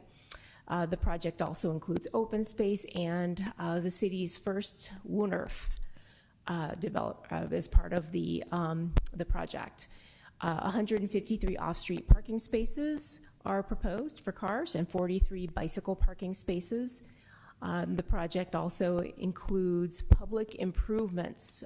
There will be a Class 1 bike ped path along the western side of the project and also along Highway 116 to the south of the project. There are also public improvements proposed or required for Alder Avenue along the project frontage. That will include 9 parking spaces, street trees, lighting, bike lanes, and sidewalk. And the project also includes land dedications for future road improvement projects. Before we move off this slide, I want to just point out on the site plan that the access to the project, to both the residential and the commercial components, is off of Alder Avenue. And up in the upper right-hand corner of the slide, right underneath the little picture of me, is where the entrance will be. So it'll be a one-way loop driveway through the project, accessible to the upper portion, accessible to residents only. So we'll enter in off of the north end of the site and then exit after coming through the WUNRF and exit to the southern end of the property. The cafe, a commercial space that's proposed to be built new as part of the project, would be accessed via the driveway and parking area that currently serves the existing commercial development on the project site. Next slide, please. Which brings me to how to get people to and from the project off of Alder or to Highway 116. Currently, Alder Avenue at 116 is stop sign controlled, so no traffic signal, just a stop sign. There was a traffic analysis conducted for this project, and the finding was that with the additional traffic from the project, that the level of service at that intersection of Alder and 116 would drop to level F, which is as low as it gets in the range of level of service. The general plan sets a minimum level of service at any intersection in the city of D. So this would be 2 below that. So mitigations need to occur that are in conjunction with this project to make sure that that level F does not occur. So the first option is to take traffic from the project to 116 via Alder Avenue to the south. So the requirement would be for this project to install a traffic signal at Alder and 116, to add a left turn lane from Alder southbound, and to add a left turn lane from Highway 116 onto Alder. That would result, according to the traffic analysis, in a level of service B. However, the general plan does call for a cul-de-sac on Alder adjacent to the exit from the project, the residential portion of the project. Also calls for a future north-south street that would be on the west side of the property. And so a signal at Alder Avenue could really just be a temporary measure. Therefore, we have a second option, next slide please, which would be a more permanent investment. And that involves routing traffic to 116 via West Cotati Avenue. This option would require the project to complete the West Cotati Avenue realignment project, which installs a traffic signal at West Cotati and 116, to build out Bachelor Lane as a public roadway, and that would be through Cotati Village 1, and then to extend the median along 116 so that Alder would be a right turn in and right out only. So no left turn lane, no traffic signal. And that set of improvements would result in a level of service C at the West Cotati intersection as a result of the additional project traffic. So either one or the other of these options would be a requirement for the project. That appears in the conditions of approval that are in your resolution. Although we also included a provision that the applicant could choose to conduct further study of options for traffic circulation for the project, and we could discuss potential options in the future if additional study warrants that. Okay, next slide, please. Sorry. We'll take a quick look at the exterior design of the project. So this is looking at Building B from the courtyard. Next slide, please. It's a view of both buildings from the east side of the open space. Next slide, please. This is the proposed commercial space. You'll see that the design echoes the design of the existing commercial that's adjacent to Gravenstein Highway 116. Next slide, please. And this is a view of the streetscape from Alder Avenue, taking in the entire project site. And on the far left side there is the existing development that is there on the site. And then we have the new commercial and new residential buildings. Next slide, please. This project requires preliminary design review and a tree removal permit from the City Council. Assuming that if those are approved, future approvals of the project will require would be final design review, which we anticipate would take place at the staff level.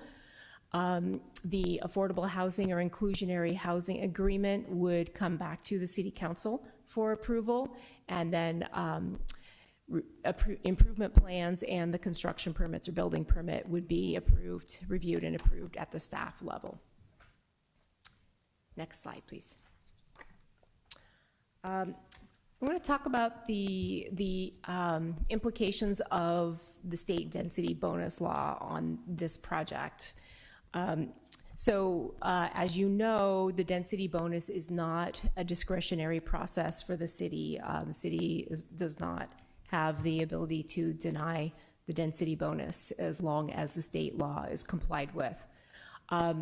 The density bonus for this project would be 50% above the base density that the zoning allows, and that's in exchange for providing 15% of the base units as below market rate or inclusionary for very low income households. And the way that that's calculated is based on the CG zoning. Establishes a base density, which is maximum 15 units to the acre at 5.62 acres. So that's 84 units.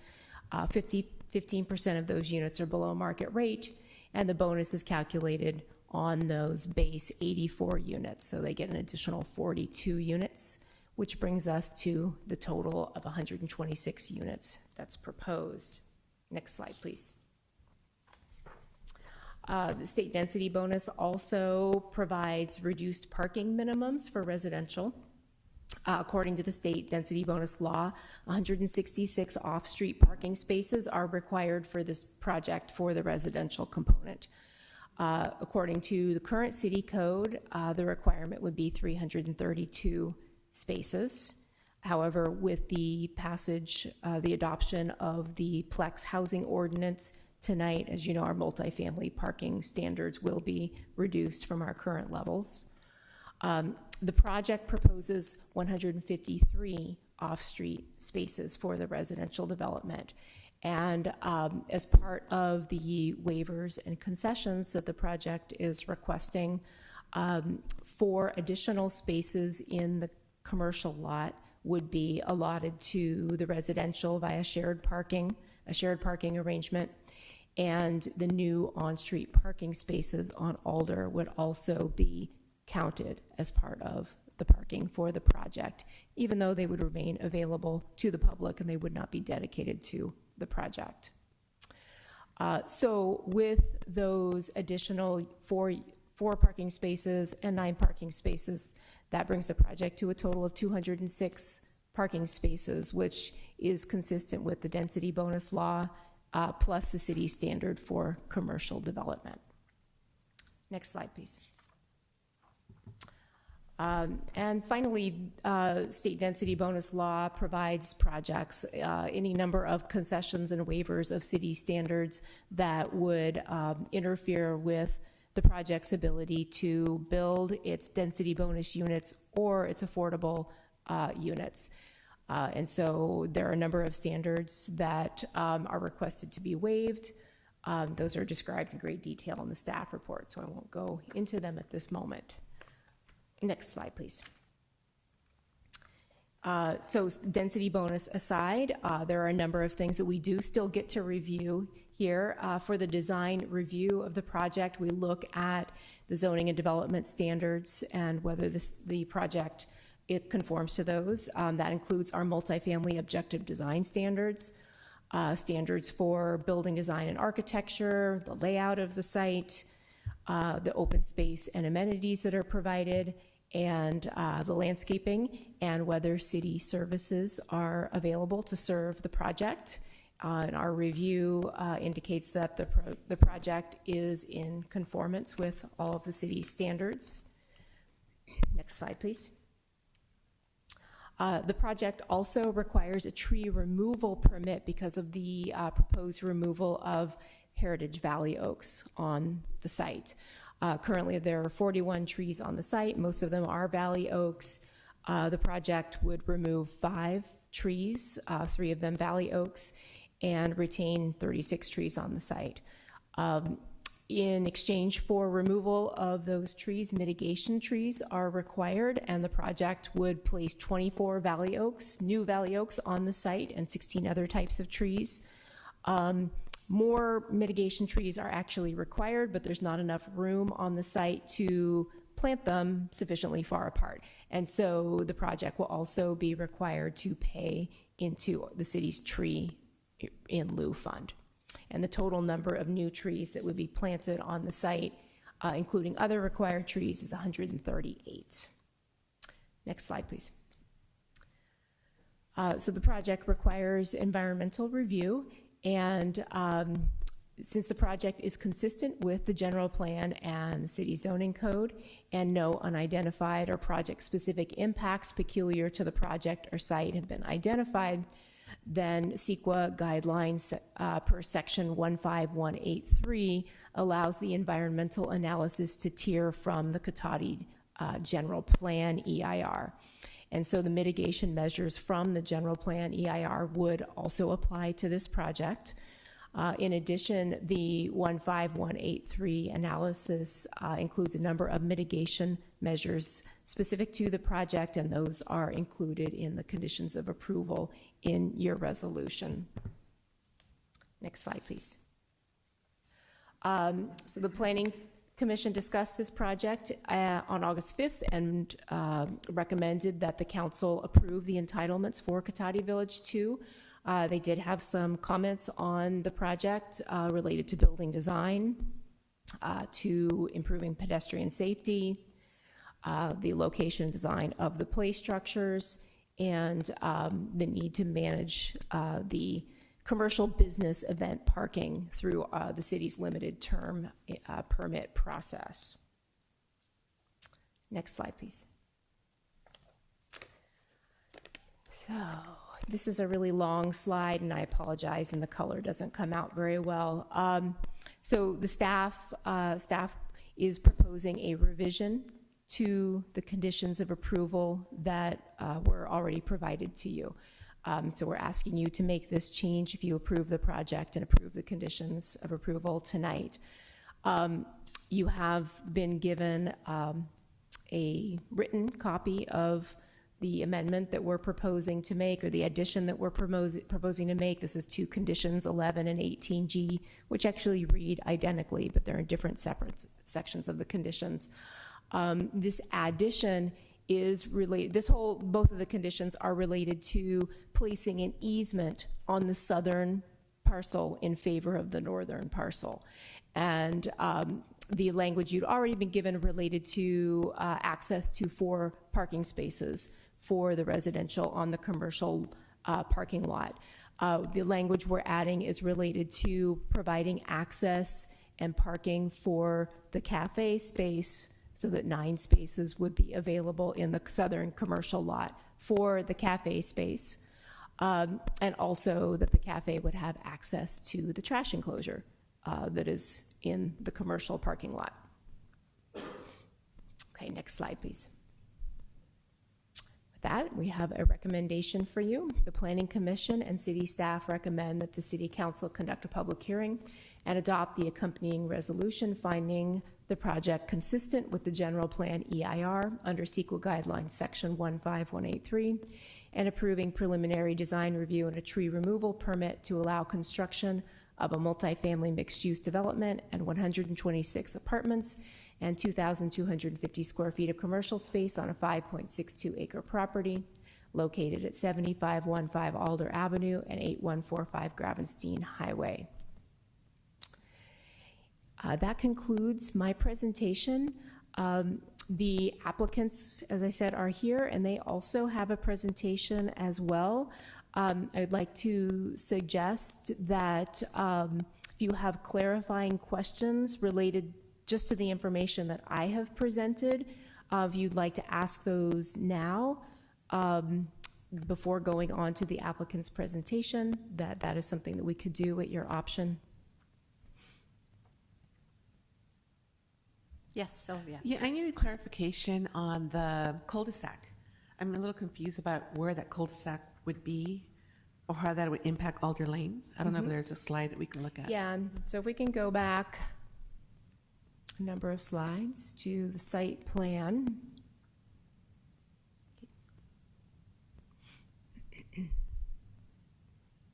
Keep going. There we go. Okay, so this is kind of hard to see. So do you see where actually midway through along the project on Alder there where the exit is, where the Woolnerf is? Can you see that? Kevin, can you make the one slide? Yeah, if the we come whole back to screen? the one slide, it'll be easier. Please.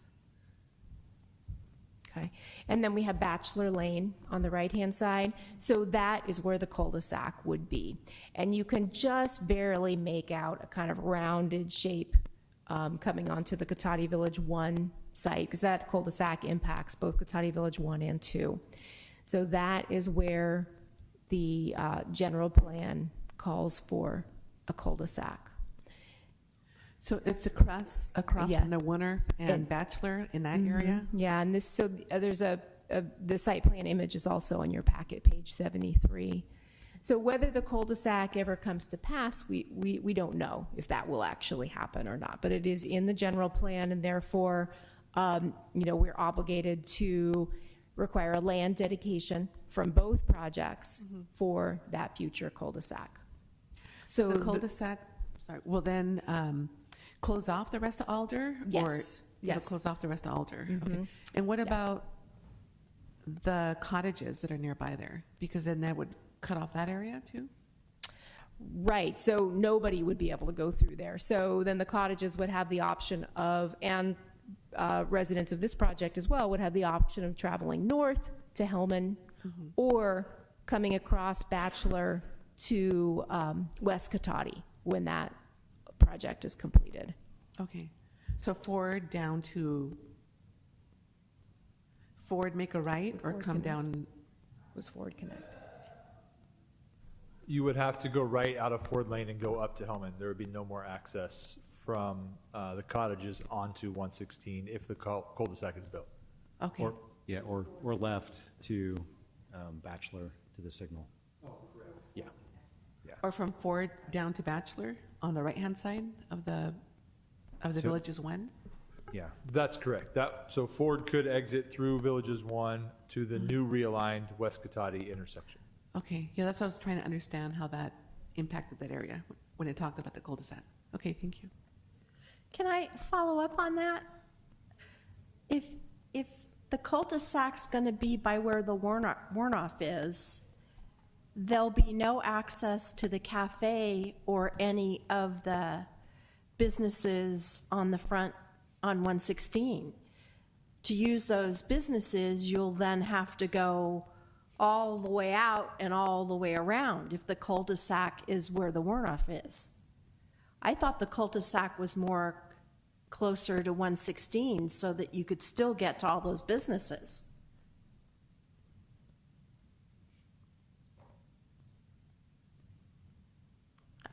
It's staff's understanding that the cul-de-sac location has been consistent through all of the development projects that have been approved. And the commercial site would continue to be served via the little stub of Alder that remains onto and off of 116. But the applicant may be able to provide a little bit more context.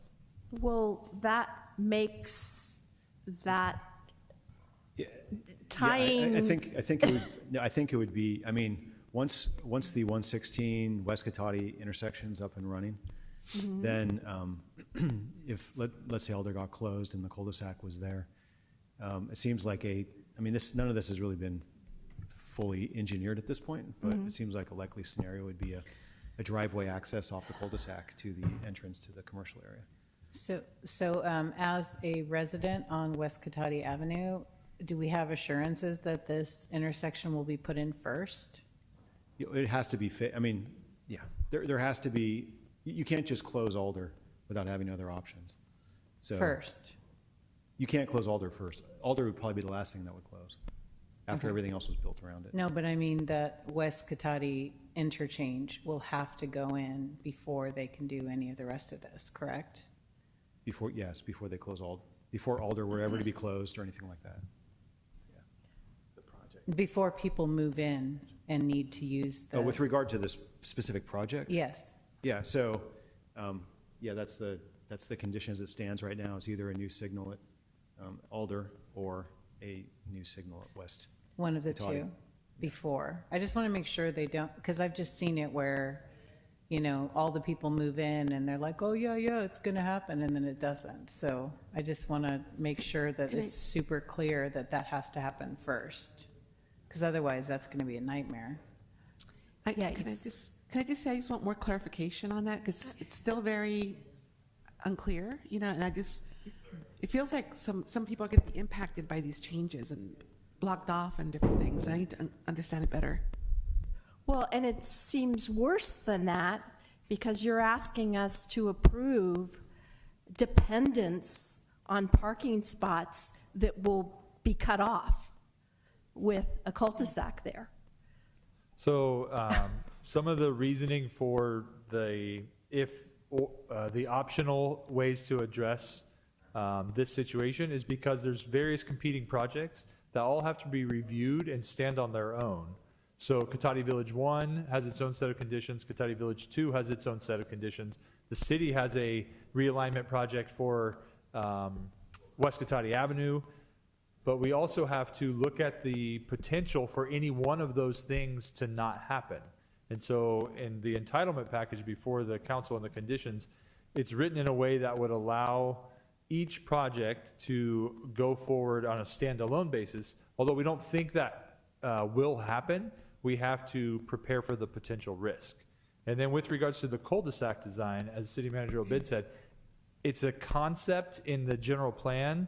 Staff currently sees it as problematic, but we have to design around that potential future because it is a general plan concept. Staff intends to bring back a discussion on the overall circulation element and whether or not that is truly something that should occur in the future.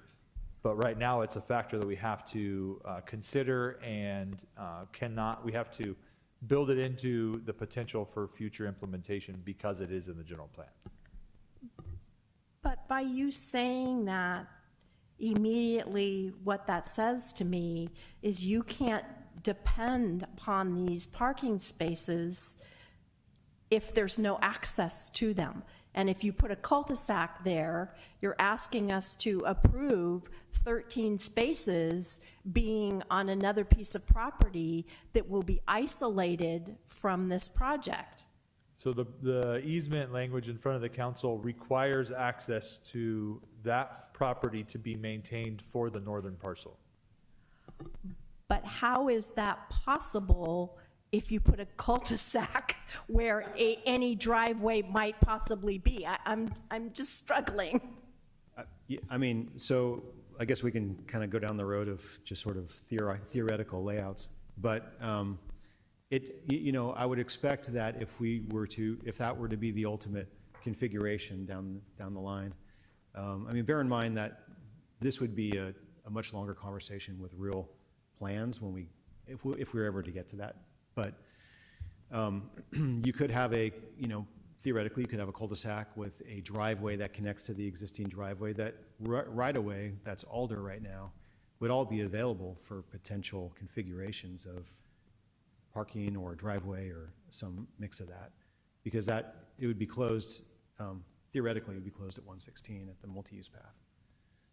So I think there's plenty of space there, I think, for options, but we just haven't gotten that. I mean, the general plan may change.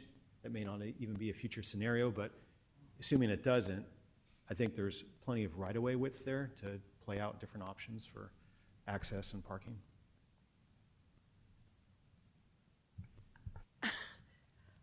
I'm not, based on that placement, I'm not buying it. Because if you close that street and you close it, you can't get there without going all the way around. And to utilize for this project 13 spaces that I can't get to unless I go all the way around. It's worth noting the general plan also identifies a new north-south road on the western property line of all of these properties, which would also allow connectivity should that all be built. They would front onto that new street. Where that path is? Correct. But that would then assume that some of that property would have to be given up to create a driveway that way, correct? So access must be maintained, and that's the reason for the easement language that's in the conditions proposed before the council. But it's one thing to have an easement. I get that part. I like that language. I get that. But you can have an easement that you can't get to. But all of the improvements would be public improvements. So there would be a city project that was proposing to design all of this. It's all right of way. So the city would be in full control of how that design was implemented to ensure full access was maintained. Okay. Yes, Sylvia. And I know Laura has a question too. Yeah, I had another question. When you're explaining the entrance into the Cotati Villages 2, you said it's from the northern entrance or from the Winnerf? Where's the entrance at? That's why I was a little...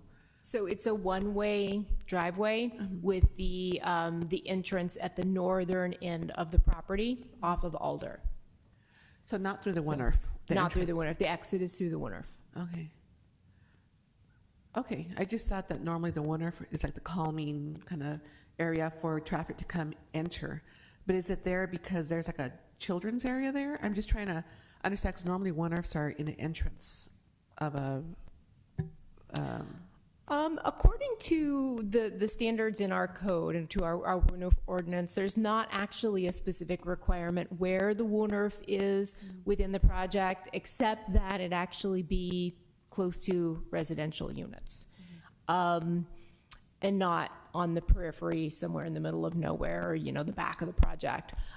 In this particular case, the WUNRF is located here because this is the space that's available, And it provides a kind of bridge between the commercial development and the open space of the residential development. So it's kind of like this little, this feature that extends the open space down to the cafe. Okay, yeah, that was my question, because normally I've seen it as far as of a calming for entrance into an area. But otherwise, there's no other kind of calming influences in the entry part on the northern entrance, other than parking lots and things like that. No, and that was one of the we received a public comment regarding pedestrian safety within the development, and that was also something that the Planning Commission discussed. There was a recommendation from a community member to install bulb outs, pedestrian bulb outs at various places in the driveway, and also to post a speed limit. Now the WUNRF requires a maximum 8-mile-per-hour speed limit, and that has to be posted. We don't actually regulate speed limit elsewhere in a development inside of in the driveway, but that is something that was recommended to the applicant, and the Planning Commission did discuss that and made recommendations to the applicant as well to focus on pedestrian safety within the development. Okay, thank you. My questions. Laura, I know you were trying to jump in here. Sure, thank you. I have 5 questions. Should I just do them one at a Sure. time? Okay. First was the 13 spots that Councilmember Harvey was mentioning. I must have read it wrong. I thought there were 4 spots in the commercial space, and then what were the other 9 coming from that you were talking about that you thought would get cut off by the cul-de-sac? Is that? The cafe is required to have 9 spots. So the 4 were for the residential, and 9 were required for the cafe. Okay, thanks. And then, second question, within the staff report, it discussed waivers to some of our WUNRF requirements. And it said that those were sort of by right and not discretionary. But a lot of the design of our WUNRF ordinance was focused on pedestrian safety. So I'm concerned that by waiving some of the details about how a WUNRF could be constructed, it is sort of waving away things that were determined to be safe. So I'm a little worried about changing that. Is there any argument that we can make that, we can't eliminate the entryway portion to the WUNRF because it's not safe? I just had concerns about that. I don't know. Can you speak to that a little bit?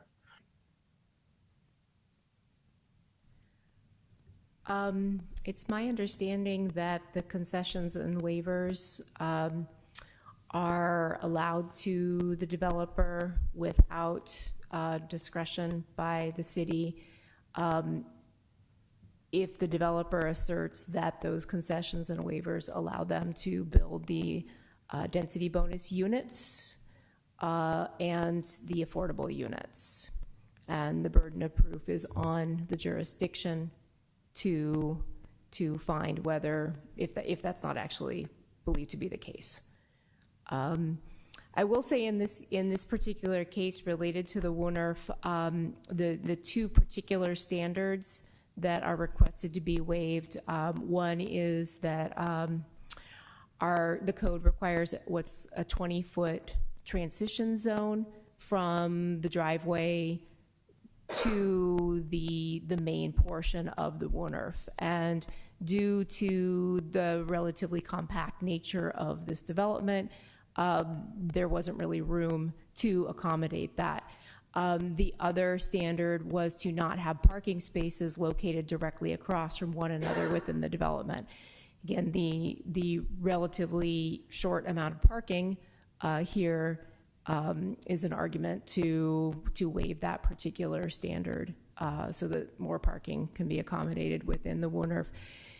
Safety measures that still have to be required include traffic calming and signage at the entrance to the WUNRF from the driveway of the development, And then within the Wooners, there's a meander, which is one of the traffic calming measures that the ordinance sets forth as a possibility.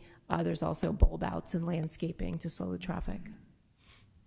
I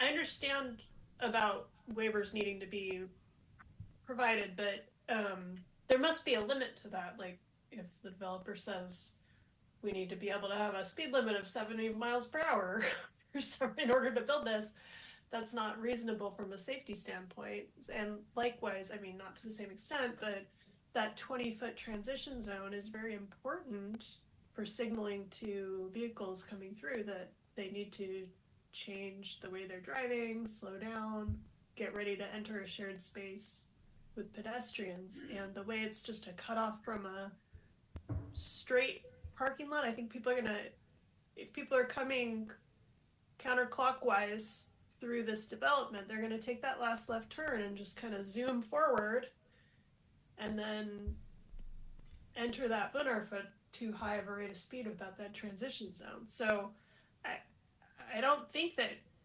doesn't seem right to me that we just have to waive that important pedestrian safety measure. I don't know, can the city attorney speak to that? Aren't there considerations for safety where we don't have to waive things that are unsafe? Yeah, Madam Mayor, I am not aware of any directly applicable health and safety sort of exemption, but I can look into the statute presently and see if we can identify everything. The control on it is really that the applicant kind of has to demonstrate in the first instance that it's necessary, that the waiver is necessary to provide the affordable units. That's a control. I'm not aware that there is an actual health and safety control, but we'll take a look at that right now. Okay. And then next question. Do people already park on Alder right now? I've heard from residents in the villages that people do already park along that road when there are events going on and when it gets crowded at those commercial developments. I'm sorry, I heard, you'll have to forgive me, I'm Zoom, I can't hear who's talking in the audience. Staff doesn't actually have empirical evidence one way or the other on that particular question. Okay. Laura, sorry, that was a shout out from someone in the audience. It was not staff replying to you. I couldn't actually even hear what they said. Okay, so my question is just, basically, would the 9 spaces that they're constructing along Alder truly be new spaces, or would they be sort of spaces that are already sort of used sometimes? I guess we don't have an answer to that.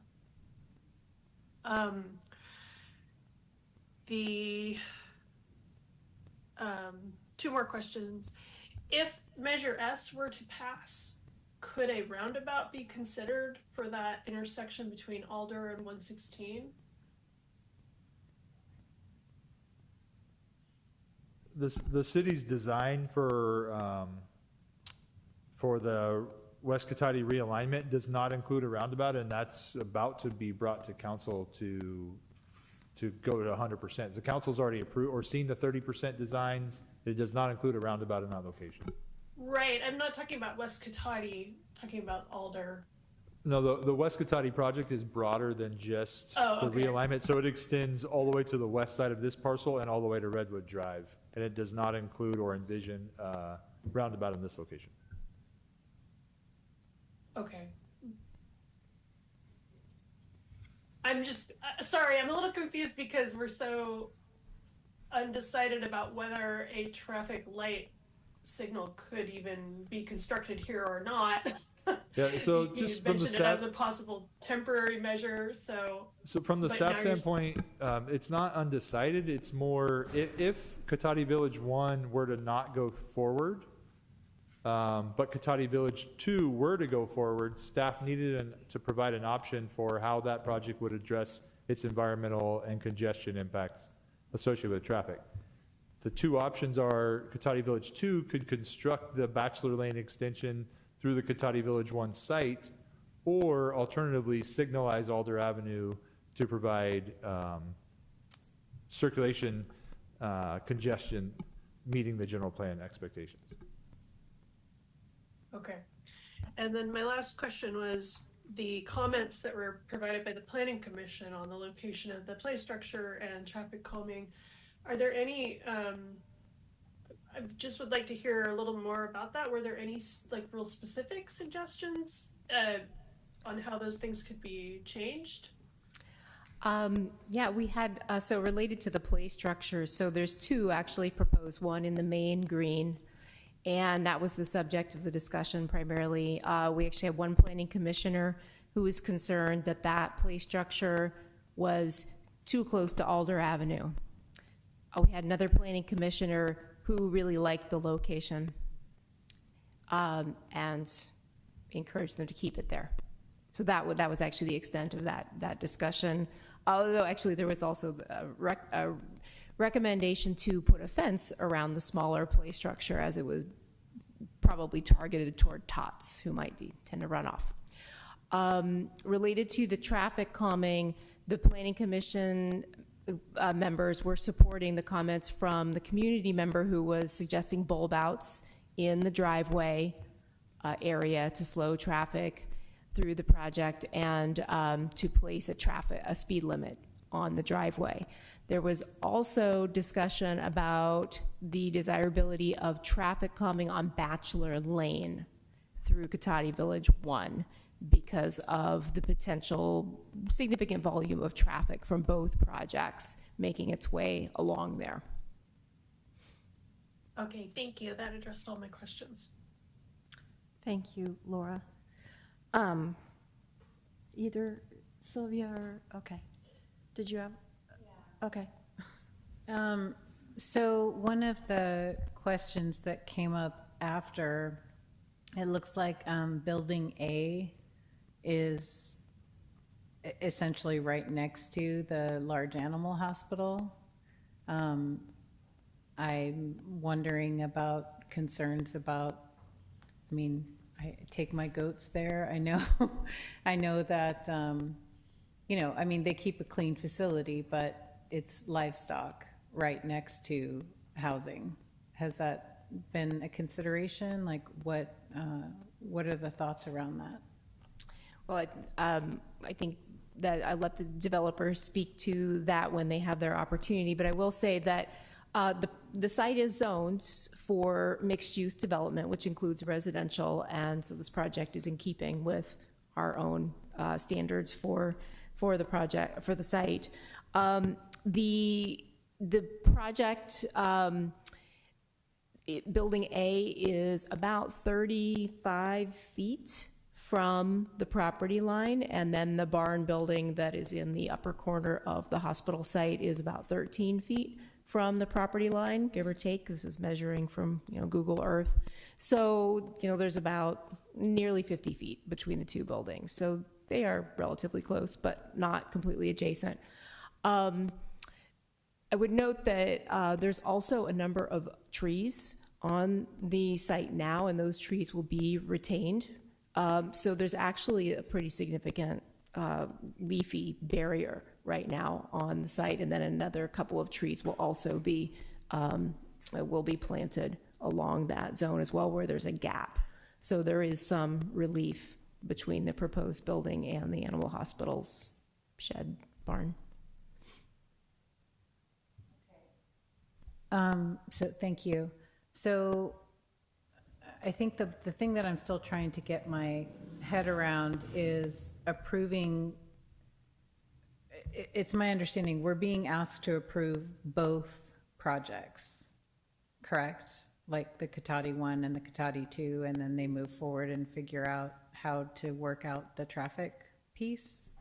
No, you've actually provided entitlements to Cotati Village 1 already. Okay. And so we're just looking at Cotati Village 2 tonight. As far as the traffic circulation goes, there are conditions that are in your resolution that we placed on Cotati Village 2 to address the traffic volume that will be coming from the project.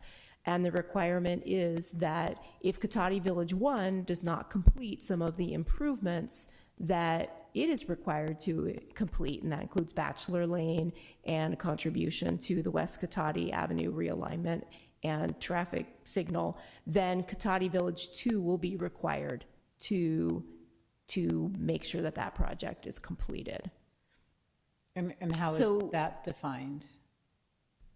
Like, so it was my understanding that the traffic stuff has to happen before before people move in, correct? So how Yes. is it that they could not have done it by the time people are moving into Cotati 1? That would be in the case that Cotati Village 1 is not constructed. Oh, at all? Okay, I got it. Okay.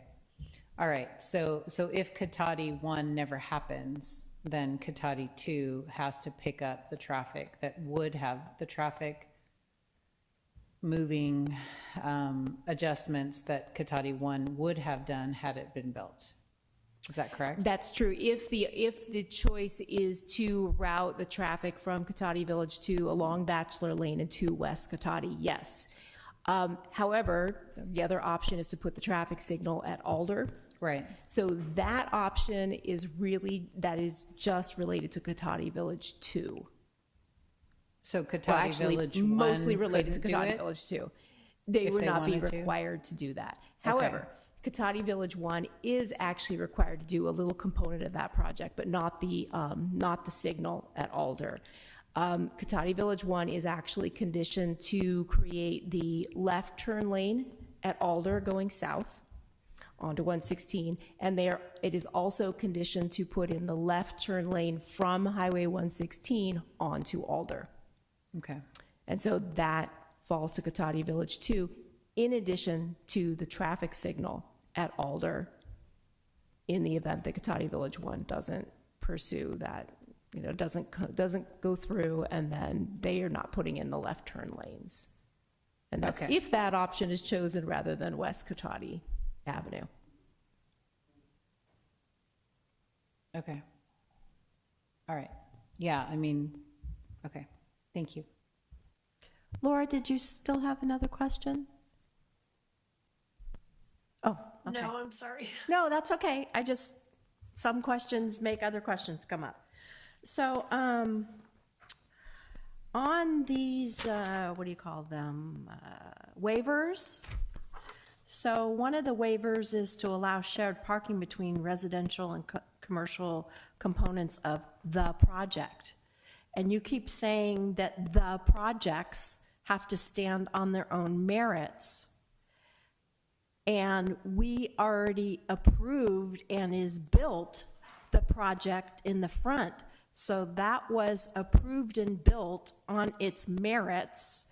So I'm not understanding how this waiver applies because it's not part of the Cotati Villages 2 project. So Cotati Village 2 is proposing itself as a mixed-use project using the property that fronts on the 116 in Alder, the developed commercial portion. But that project is a project we already approved and built, and that's what I'm saying. You said they must all stand on their own legs.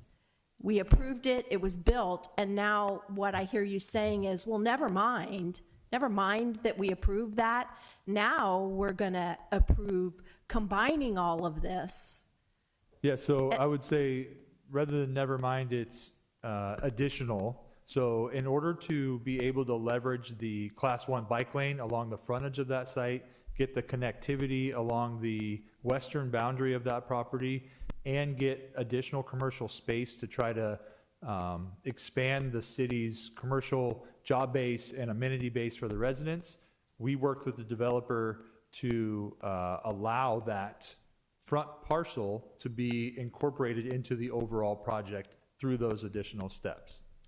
But then why isn't it made to be one property so that it's one property, one project? It's not common to require all parcels, or I should say, it's not a requirement to disallow multiple properties to make up one project. And the Oliver Shopping Center is a great example. There's multiple parcels that make up that one shopping center. It's a very typical situation.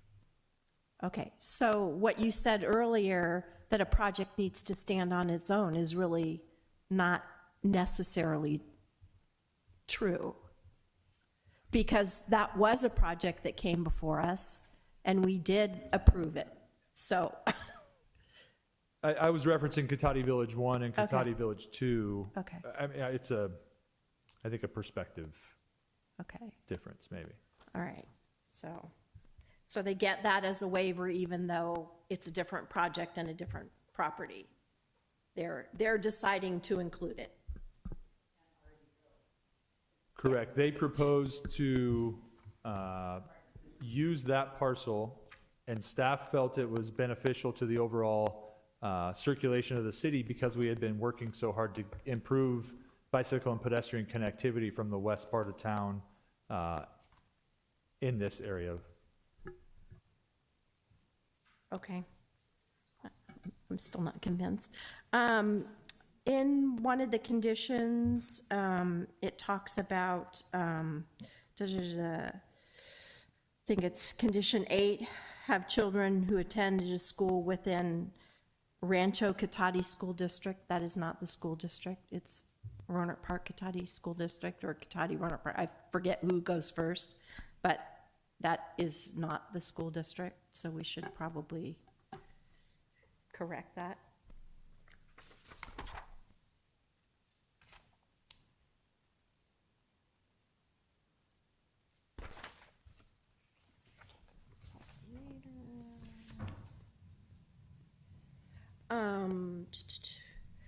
I noticed in a lot of the conditions, I didn't see any mention during the construction operations about contacts.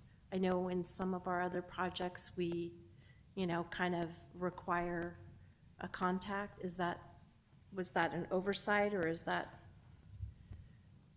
So that should there be problems during a certain time, that there's a contact person?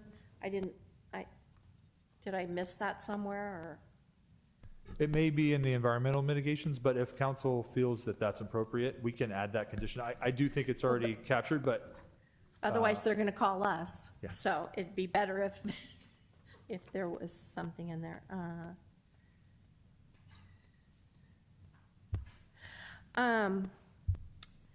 One of the things says multi-family residential projects having more than 50 dwelling units shall be provided with 2 separate and approved fire apparatus access road.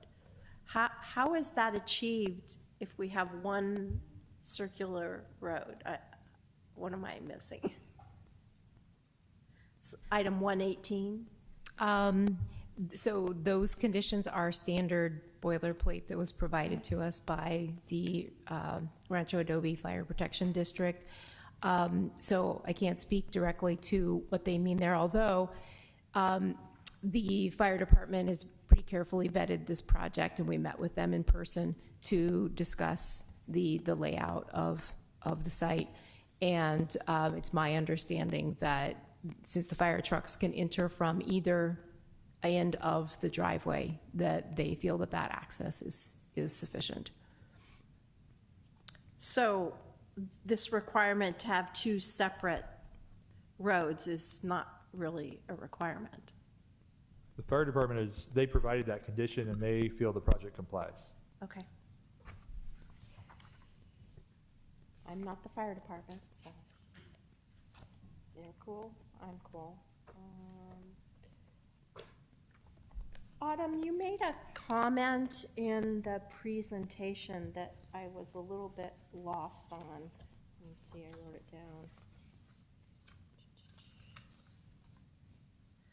down. You talked about the 2 options for the roadway, option 1 and option number 2, and then you said, well, they don't necessarily have to do option 1 or option 2.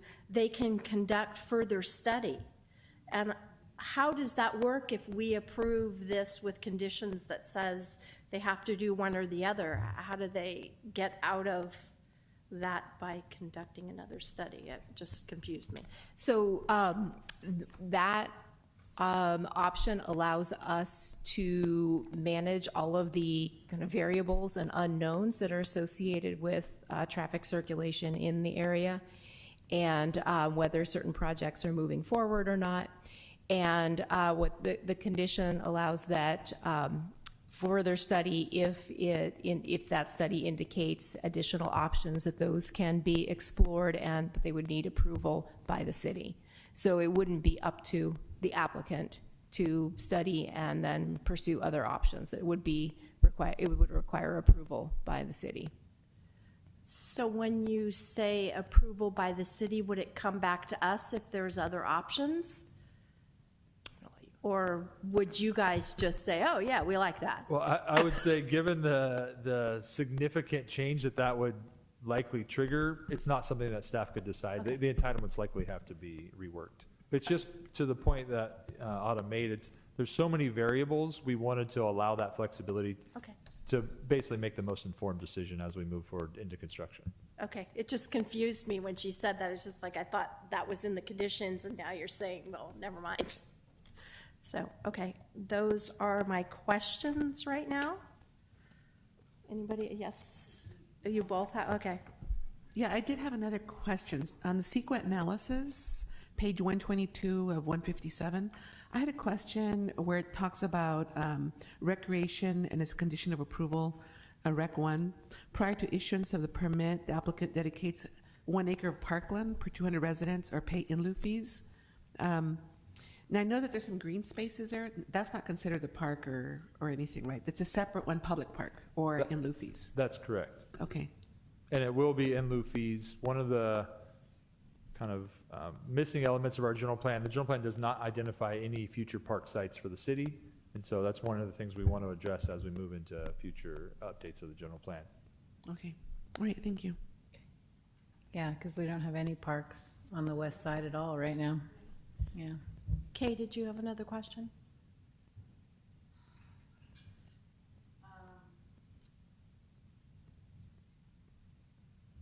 Sorry, no, I'm nervous about the traffic piece, but no, I don't have another question. Thank Okay. you. All right, if there are no further questions, then I will open the public hearing. Excuse me, Oh. we have a presentation from the applicant as well. Okay, so Yeah. do they get to go first as far as that, or how does that? Yeah. Okay, they're first, right? Yeah. Okay. You're first. Okay.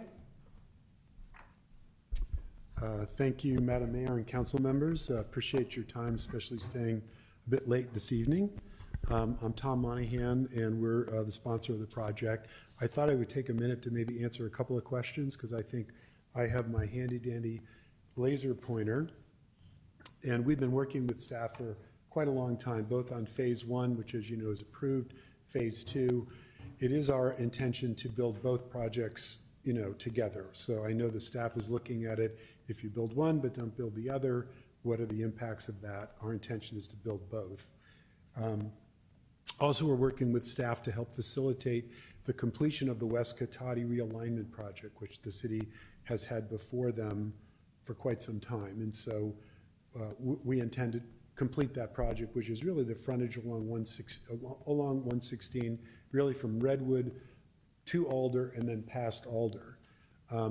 The other thing I want to mention, this discussion about the cul-de-sac, it's kind of a mythological cul-de-sac. We don't really think it's practical to disconnect Alder from 116. It's in the general plan now. It's a circulation element left over from a long time ago. And staff has mentioned to us that I think staff intends to reevaluate the citywide circulation plan in that area. And so we've had to design as if that ever were to occur, but we just don't particularly think that that's likely.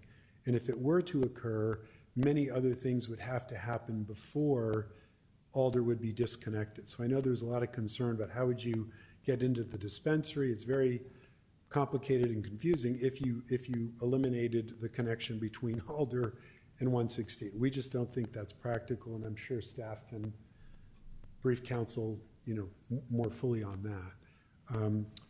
But let's see, I think I wanted to just point out a couple of other things about some questions. I think there was a question about the 9 spaces that would be constructed on Alder.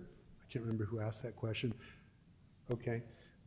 Yes, there would be nine new spaces, and they would be built on the west side of Alder. Right now, Alder is improved on the east side, has curb, gutter, and sidewalk, but the west side right now is kind of just a country road. That would be widened to include nine new spaces. The other question I think came up, these are all great questions, I'm just hoping I can answer some of them.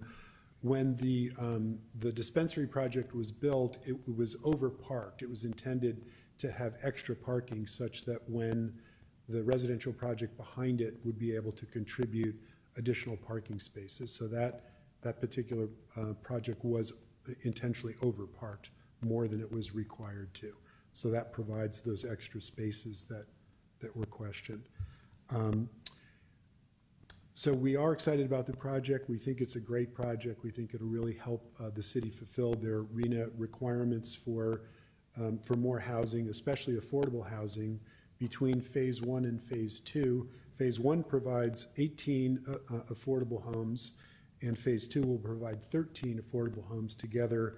That's 31 below market rate units, which is a little bit more than 50% of what the city's requirements are in the RENA allocation. So these two projects alone provide, the city's requirement is for 60 below market rate units. This project provides 31, these two projects together. And those, the below market rate units are also designed for 50% of median income. So that's considered very low income. And so the price point on those is going to be very affordable for local folks. There's also a preference for local people to be able to take advantage of those. So we think that's another big benefit of the project. So we're really here just to answer questions. We appreciate staff's time and all the hard work everybody's put into it. We have our architect here. We have the rest of our landscape architect here to answer any questions. Our civil engineer is here. So I think Autumn did a great job of presenting the project. So instead of duplicating that, I think we can just stand by if there are any other specific questions about the project. Okay? Okay. Kay, did you have anything additional while Tom is here? No? Yeah, so we could just reserve some time, if there are other questions that come up, we can come back. Okay, Oops. Thanks very much. Wait a second, Tom. Laura, did you have a question? I see Laura's hand up. Yes. Okay. Excuse me. Thank you. I just wanted to ask the same question I asked of staff. My main concern from a safety standpoint is the elimination of that 20 feet transition into the Bunnerf. And I'm wondering if there's anything that can be done to do some traffic calming prior to the commencement of the Bunnerf to make sure that traffic is slowing down before it gets in there. Is that something that you could look at the design and see if there's any adjustment that could be made? Yes, we're happy to look at that. I think the Warnoff is something. Okay, because that's my main concern. I do like the way that the Bunnerf kind of connects the cafe together with the open space. That's a really nice element. Just concerned about making it appear safe for pedestrians, but then introduce this danger of traffic coming in too fast. So that was Yes, we're happy to address that. Yes, Kay? Yeah, and I don't know if this is just like the way it looks on paper versus how it will be in reality, but one of the things I was thinking about was just, I'm seeing the tot little play area and then the cafe and the dispensary and, just, is it just like walking on through? Is it separated, the living area from the more commercial area? Yeah, our landscape architect is here. I might ask Teresa to come up because she's the designer of that. I think she could probably answer that a little bit more better than I can. Okay, thank you. Thank you.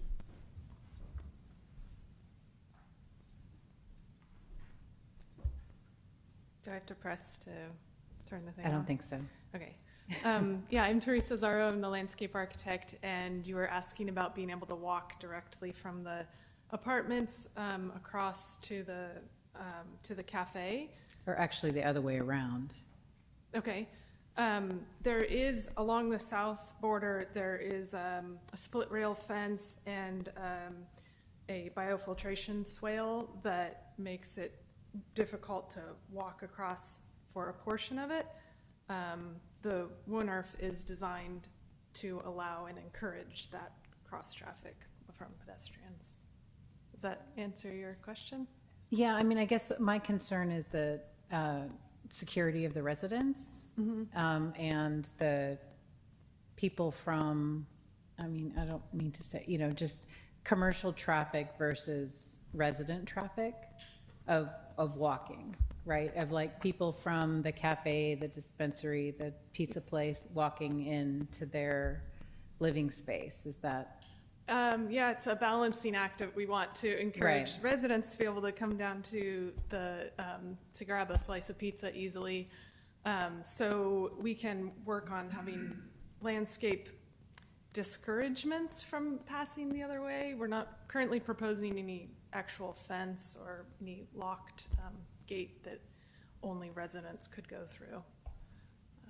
We can take a closer look at that and maybe talk about just having pedestrians be able to go through it at certain points. Yeah, I mean, I don't know if I'm just creating an issue, but I just feel like, when my kids were small enough to be in a little tot play area, which is, pretty much right on the other side of the cafe, then, I might be concerned about who's walking in and out of right where my little kids are. Yeah, and the tot lot that's over on the west side is going to be for the really small kids, the 2 to 5 year olds, and we took the Planning Commission's suggestion to fence that in, and I think we're going to have a lot of visibility, sight lines through there, but we did want it to feel like part of the neighborhood, so you'll be able to walk along the sidewalk along Alder and come into the central green. It's not a public space, so it's actually, there is going to be some more split rail along Alder to discourage that kind of cross traffic. Right, and I mean, I do hear what you're saying. I want it to be inviting. I want it to be welcoming in a place where you want to go, and I want it to be safe. So that's the balance, right? Yeah, and that's what we're striving for. Okay, thank you. Yep. Yeah, I just want to double up on what Councilmember Rivers said. Along the picture, between the two properties, it looks like there's some greenery, shrubbery in there. I think it kind of would be good because I feel like if my car was parked along that side, I would want it to feel a little safe that my car's parked there from the retail side of it. So I don't know if there could be shrubbery or something with some entrance points so that there is a little bit more safety or protection for the residents there. Yes, and so you're talking about along the south. Along the side south of between the existing- village to it and the commercial. Yeah, actually that conveyance swale or biofiltration swale is a discouragement against that parking. It is currently kind of difficult to walk through there. There's a split rail fence, and then there will be a narrow strip of shrubbery landscaping there. So now you've made me more confused because what I keep hearing is that this is one. And it's one happy project, and there's going to be parking for the cafe over in the commercial site, and there's going to be residents parking in the commercial site. And now I hear you saying, well, but there's a split rail fence and there's a bioswale, so you're not going to be able to get over there. And so I'm confused. I'm only referring to this bank of parking here that is assigned for resident parking. There's a swale and split rail fence that kind of goes along here that discourages people from walking this way. But if you were a resident here, you could take any one of these paths or the sidewalks, cross the WNRF, and come around into the existing commercial site, walking by this cafe. But 13 spots in that commercial area are going to be designated to meet the 166 parking spaces. So how are human beings supposed to get across the bioswale and fence? Great question. I have my own pointer. I'm going to try and. You guys are going to explain duel with that. your pointers. Thank you, Teresa. Okay, so it is a little confusing. So the idea here is that there are pathways that channel people, residents that want to come through this way to the cafe. And the idea is that the cafe itself is required to have 9 spaces. So if you work in the cafe, if you're an employee of the cafe, if you're visiting the cafe, the tendency is to kind of come in here, park in this area, hit the cafe. I'm so sorry to throw a kink in this. Can you verbally describe what you're pointing at? Because I can't Sure. see what you're pointing at. Sorry. Yeah, I'm pointing to the relationship about the pedestrian interface between the project and the question of how the parking works. And so there's 4 resident parking provided for, 4 parking spaces for residents that are provided for, we think, in this area here. And they're accessed, just like there's parking spaces here, there's parking spaces on the other side. So Again, I'm so okay. sorry. When you say here, can I'm somebody sorry. just tell me where he's On pointing? the north side of the commercial lot, there is excess parking, and so we're utilizing that excess parking to fulfill some of the parking requirement for the integrated project. And the way that those are accessed is through pedestrian paths. The majority of the area between the 2 projects does have a split rail fence because we didn't want to have it wide open and just have, people walking out of the Jane store just walking straight into the resident area. And so we wanted to maintain that fence there. So it's a delicate balance because you want some integration, but you also want to channel people through those pedestrian paths. So we think it'll function actually pretty well. So anybody wanting to go to the cafe will have to park over, I'll help you out, Laura, by Jane Dispensary or Acre Pizza, walk out to Alder and go around the fence to go into the cafe. No, they don't have Okay, to do well- that. There's sidewalks and pedestrian ways. It's very hard to see it on this scale, but there are sidewalks on the south side of the cafe, and there are sidewalks on the west side of the cafe that allow people to access that. Can you enter the cafe from the commercial side too? You can, Yes. right? Okay. Yes, there's windows, there's doors and storefront on both sides. So the 13 parking spaces that are for residents, they are on the resident side of the swale, or I'm sorry, correct? It's a bioswale. It's a way of treating stormwater. Right.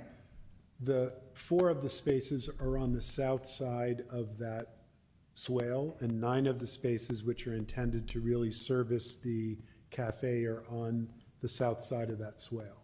And they all count as resident parking? 4 of them count as resident parking and 9 of them count as commercial parking. Okay, so the 4 resident spaces are on the resident side of the split fence? No, they're on the commercial. They're on the commercial They're side. trying to use 13 of these spots right here in the commercial parking lot. Yeah. 9 for the cafe and 4 for residents. So if I were one of the Correct. people who had one of those 4, then I would need to take one of these little pathways and go past the cafe to get to my space, correct? Correct. And do we know how far that is? I From a particular, from a given, like, say I live in building A, I have to, how far is that I couldn't, I'd have to measure that. I'm not sure. approximately? Like quarter of a mile? Oh, no. Eighth It's, of a mile? Like, I don't know how it's- big this is. It's about a 1-minute walk. It's not a far distance. Okay, and it's, I'm assuming it's uncovered as well, right? That walk? Yes. Yeah. ask a question? The Yes. 9 new spaces on the west side of Alder, are those resident or cafe or just open parking? They're open parking, but they count toward the total parking Resident. count. Okay. They asked for that as a waiver. Yeah, we asked for it a waiver, but even today, the city adopted new parking standards which match up the city's old parking standards to the new state parking standards. So we are parked at the state parking standards. Did you get your question Yeah, I'm just answered? thinking I mean, I understand, and thank you for explaining that. I definitely would not want to be one of those people, one of those 4. Understood. Any other questions? Yeah, okay. Okay, All right. thank you. Laura, did you have another question? No, I did No? not. Okay, all right. Thank Are you. we all good right now? Okay. And Tom, you're good right now? You're good? I'm okay. You're, okay, all right. I just want to make sure where we're at here. All right, Thank you. Thank you for that. thanks. Both of you. Okay. All right, moving onward, then we will look to see if anybody would like to speak on this now that we have the public hearing open. So does anyone in the audience want to speak on this project?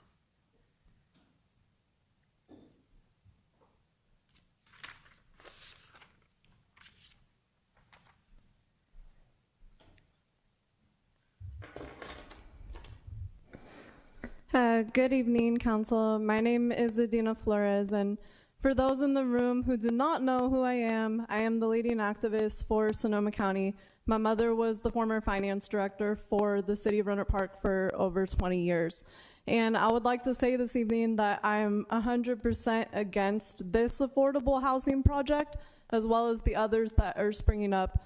I go to council meetings pretty much Monday through Thursday every week throughout the county. And it's just odd that Caleb Weeks was one of your recent commenters, spoke here in the city of Cotati to advocate for his support for this project. He's been going to advocate for numerous low-income housing projects across the county because he is the policy director for Generation Housing, a nonprofit that is not a nonprofit. They actually heavily launder money, and I've written about them as an investigative reporter. So these affordable housing projects are not at all affordable. With the CEQA report and environmental impact report, I've noticed that throughout the county, there has been no mention of the fact that we are going to have water scarcity. The Potter Valley project means that the Scott Dam and the other dam, Cape Horn, whatever it's called, are being removed. That means we are missing out on those diversions and going to lose out on 26 billion gallons of water due to the current incumbent, Congressman Jared Huffman. And so that's not being factored in. We don't have enough water now, especially during fire season, and now we're going to have even less water for new residents moving in. With that being said, who are these affordable housing projects being built for? Because we're claiming that it's for BIPOC residents. What I see is Generation Housing has developers on their board who are wealthy white people from outside of the area, which is what I'm seeing today, Mr. Tom, I can't recall his surname, from San Rafael. So we have people that are wealthy developers coming into gentrified neighborhoods. If we don't have water, guess what? Our farm workers in Santa Rosa, they're not going to have farms to work on. We have Measure J that's on the ballot. If we don't have farms, again, we have no farm workers. So when we're talking about affordable housing, who are we building this housing for? Because right now I see horrible leadership through Governor Newsom. I see the homeless crisis increasing. And what I see is that minority people are going to have nowhere to go. So again, I would suggest that we revise these plans to include the lack of water. And I will be looking into everybody that made the presentation this evening.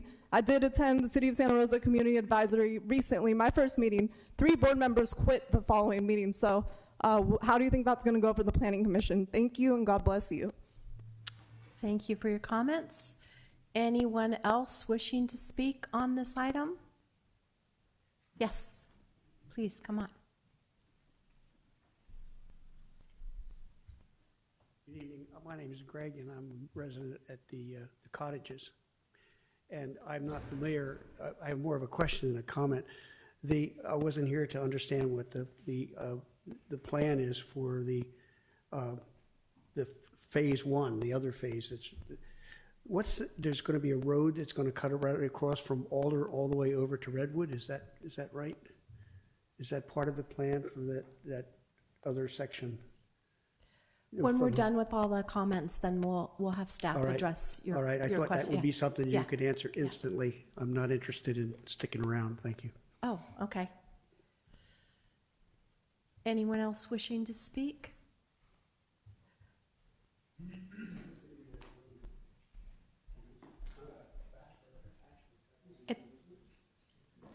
It's Samantha again. And I appreciate Councilmember Dr. Rivers bringing this up because I am also a client of Cotati Large. And this is just right off the top of my head, something that we have been dealing with here in Sonoma County.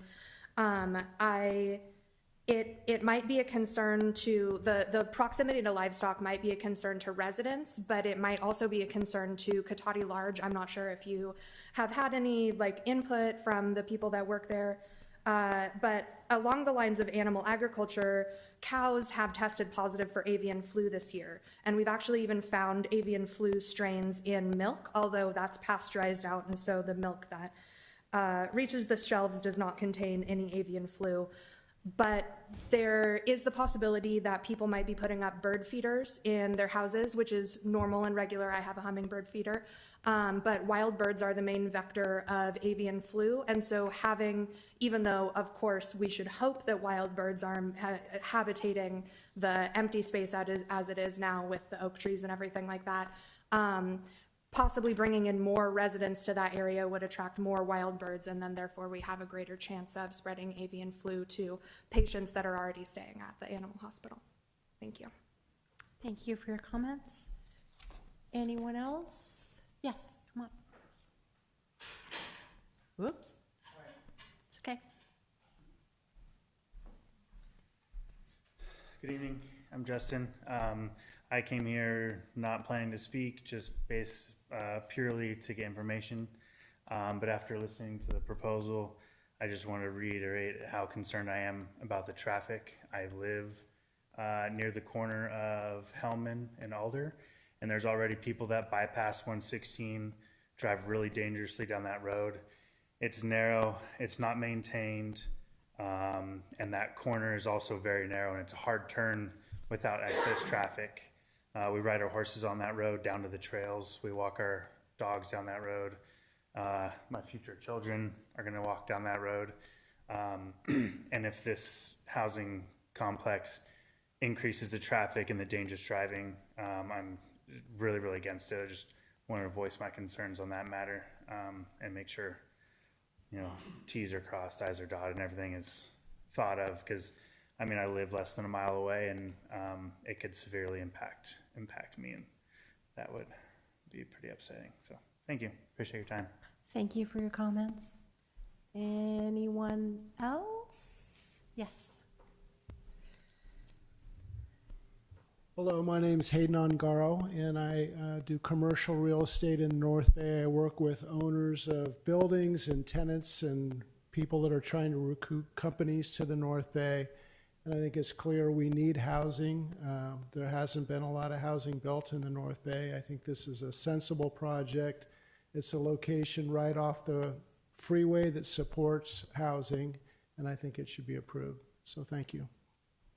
Thank you for your comments. Anyone? Okay, come on.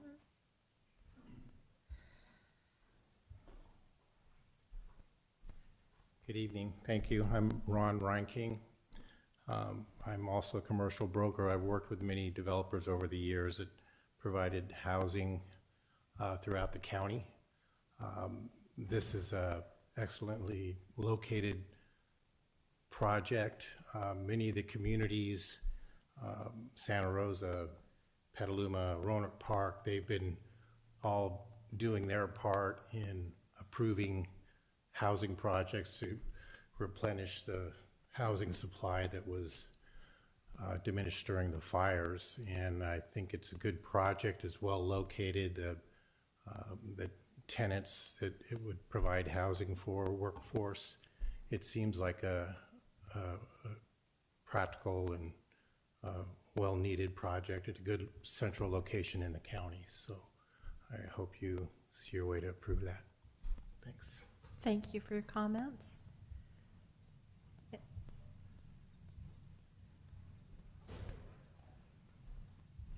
Hello, Chase again. More of a question than a comment. I believe I heard earlier in regards to the number of affordable homes or houses or apartments that will be on this facility or this property, there would be some form of preference to local residents. I'm curious for details on how that would be administered or what that actually means. Thank you. And I'll stick around to hear the answer. Okay, anyone else?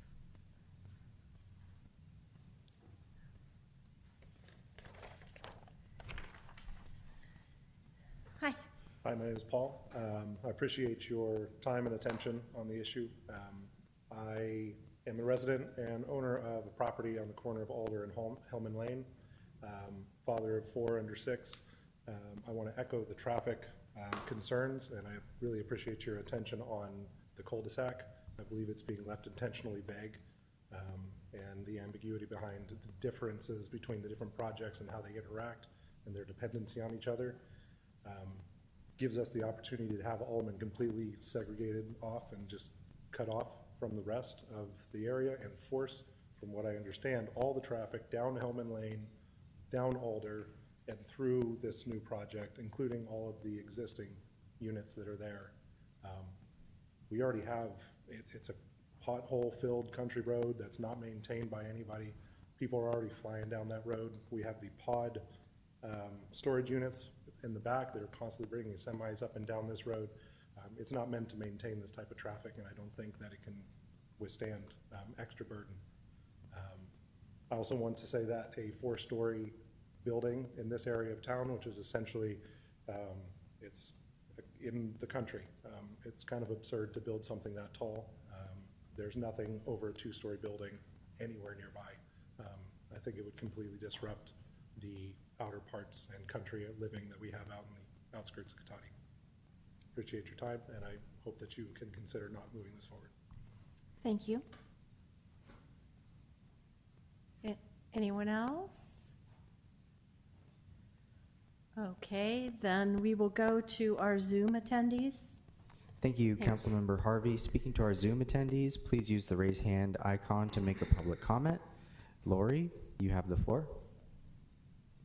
I'm going to have to get the animal rights activists in again for your, there's also, I'm the one that figured out last week that we've got the small animal hospital and the large animal hospital right next door to 4 stories in Building A. And this was never meant to be, it was commercial. It wasn't residential, it had mixed use, but they're going to be, the horses are walked, they're all out there. The dogs and cats that go into the small animal hospital in the front are sensitive hearing, and you're putting, you want to put a 4-story, never mind construction of what that will do to those animals.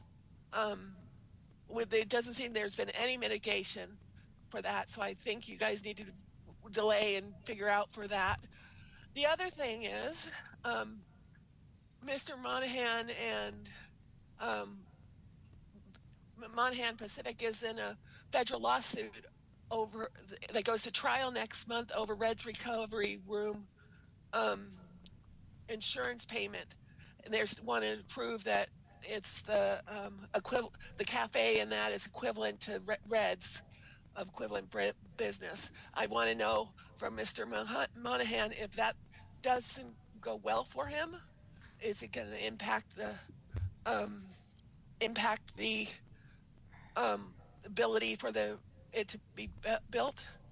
Other things, 1977, my parents went in front of the council to have West Cotati Avenue realigned, and there's one thing that I mentioned 4 or 5 years ago with the assisted living center there, that the traffic study doesn't take into account that there's no left-hand turn onto West Cotati Avenue, so people go in the ditch. And then you're going it's actually Cotati Village 1 more, but you're going to put, the setbacks and everything are gone. And so you're going to have people going right close to where the 30 seconds. cars. Lastly, we have not heard, there was no public outreach for this. And I can also tell you that Cotati Small Animal Hospital, I took Milo, my cat, in. They had no idea that there's a 4-story housing going next in. They've sort of given up after 30 years of anything coming in, and they just don't deal with it. Thank you. Thank you for your comments. Seeing no further hands from our Zoom attendees, so Councilmember Harvey, that will end public comment. Thank you. Okay, I will bring it back. I will give last chance. Anybody who hasn't spoken. Not seeing any new folks jump up, so I will close the public hearing on this and bringing it back to the council.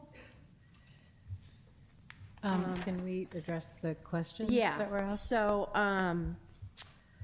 the question about the road, I think the intention is for there to be Bachelor Road to be used. The gentleman left, but Bachelor is the cross street from the Villages 1, right?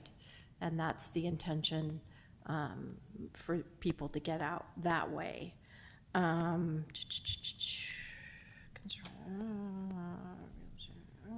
Susan, could Yes. I jump in with a? Sure. I think his question was, would it go all the way to Redwood Drive? And Oh, I think yes, the thank answer- you. Yes. Yeah. No, it will not. It will go to the new intersection that will be planned with the realignment with West Cotati Avenue. So yes, thank you. That was the piece that I didn't get in there. So yeah. So it will only go as far as West Cotati realignment. There was a question about the section in there about preferences. I know there was preferences for Cotati residents, and I can't remember what there were some other ones listed in there. I don't know if you guys remember what they are.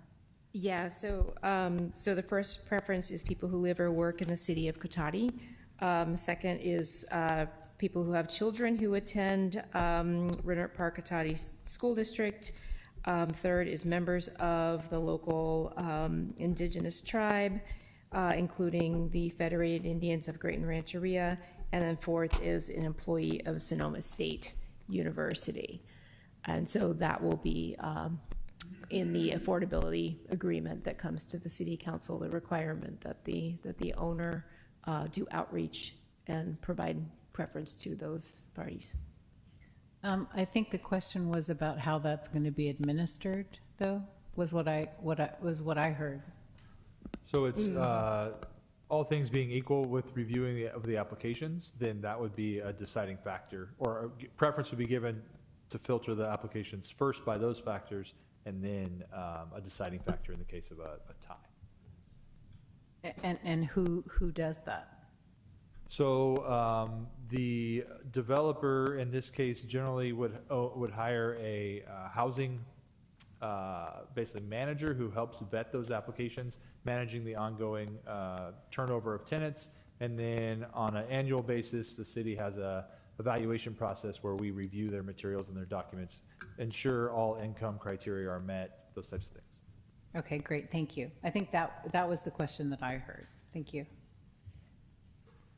The other question was related to around 4-story buildings. I know a lot of that gets dictated to us, if you could give like a real quick what we're allowed and not allowed, and whether it's, I believe the word that was used, absurd or not, if you could. Yeah, so typically the height limit in this zone would be 3 stories unless the project applied for a use permit, in which case it could actually go higher. A use permit is not in play for this project. So the density bonus law does provide, that's one of the kinds of development standards that can be waived or provide a concession provided on. So the applicant is that at the is at kind of the top of their list of waivers, is to be able to go up to 4 stories in order to accommodate the units on the site. It is actually their second ask of waivers is to increase the maximum building height. Exactly what you said. In the commercial district, it's 35 feet, and the proposed building height is going to be 42 with 47 at the peak. So, yes. Yeah, I just wanted to offer, you know, like I said, I live on the west side as well, and if we could stop this, we would, but it is out of our hands. We cannot. Yeah, unfortunately, the state laws are limiting our ability to do many things. So that happens to be one of the lovely things that the state has allowed to happen. There's another question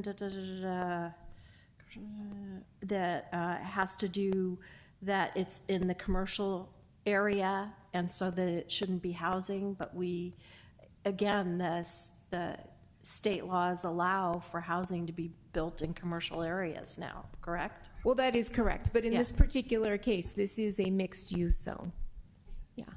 Yeah. So our own zoning code and the general plan allow residential as part of a mixed-use project on this site. Can I say one more thing?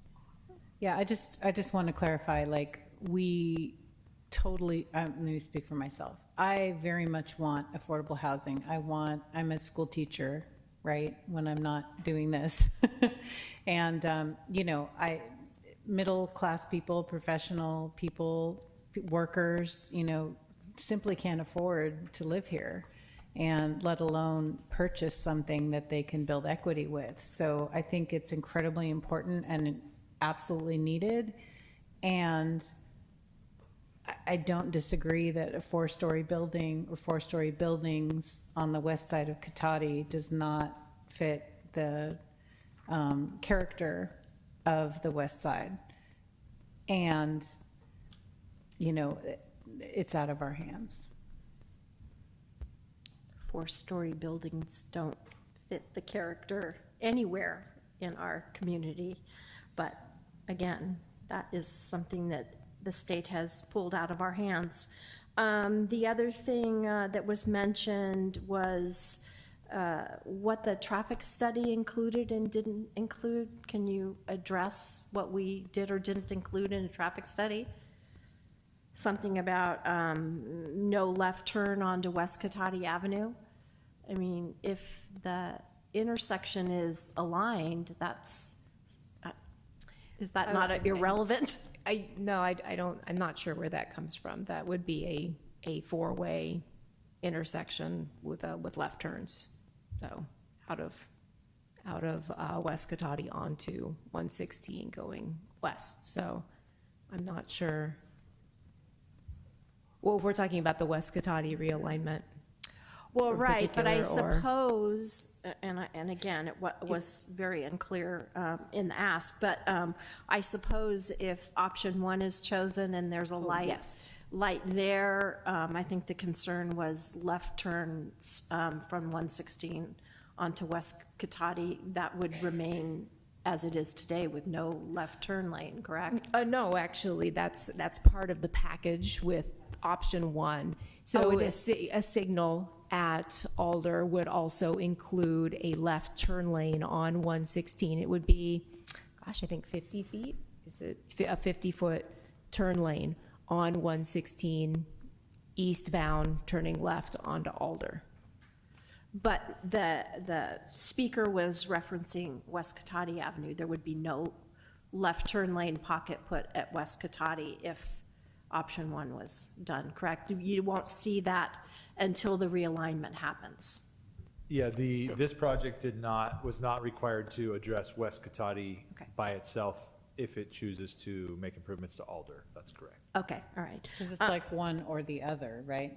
Yeah, so you have Yeah. to analyze the project's impacts on intersection function, and this project did not have enough of a nexus to force the improvements into that location. Okay. And then lastly, there was a comment about no public outreach. Can you share what the outreach was done?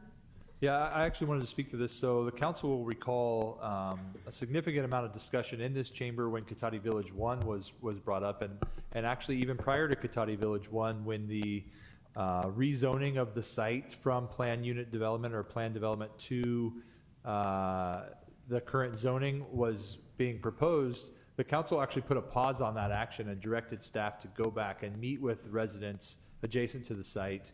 And staff did that, and at that time, the developer had indicated to staff their intent to propose Cotati Village 2. And so even in those meetings, the conceptual plans for this project were presented to all residents who came to those meetings for discussion. And then also for all the Cotati Village 1 conversations, that concept was a part of the packet and the plans that were presented publicly. And then separate from that, Planner Bus's outreach process included a neighborhood meeting in this room with all residents within 500 feet being invited. And then staff did implement the new public outreach direction that the council directed us to codify, which requires neighborhood meetings, on-site signage. So there is a public hearing sign on the site for both the Planning Commission and this meeting, advertising the dates. It's been there for over a month now. And then obviously the normal public hearing requirements of the noticing and the direct mailings to all residents within 500 feet of the property. The item that was mentioned was not specifically a resident. It was a commercial operation. Is that also Yeah, so- considered? Yeah, so the way that we do the noticing is all addresses within 500 feet. So that occurred for the neighborhood meeting as well as for both public hearings. And I will note that for the neighborhood meeting, we actually, we brought in a larger area than 500 feet. We went out further to include all of the cottages and a ways down West Cotati and the properties off of West, or is it West Cotati? Yeah, West Cotati Avenue. So. Okay. So I just wanted to make sure that there were notices and that, for whatever reason, they chose not to. And then the last one had to do with a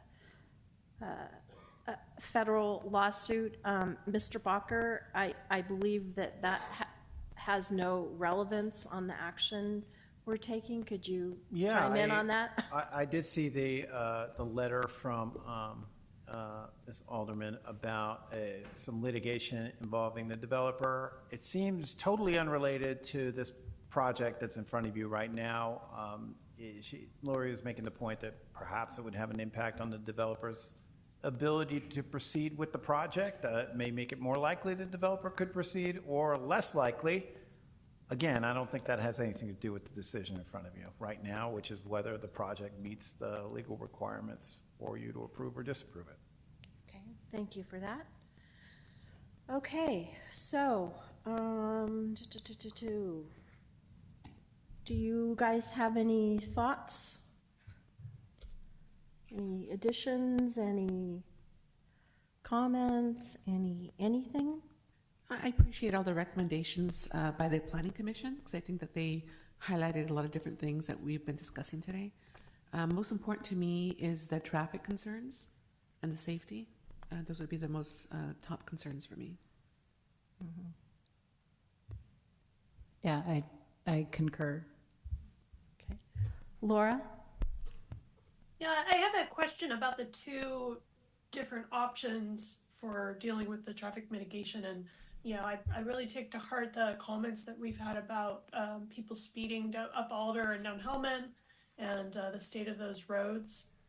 And I'm wondering if staff has any thoughts about which of those two options, either improving Alder or directing people down Bachelor to West Cotati, which of those options would keep the traffic off of Hellman from this project more? I mean, maybe it's speculation, but I don't know if that's something that traffic study could give any enlighten us about.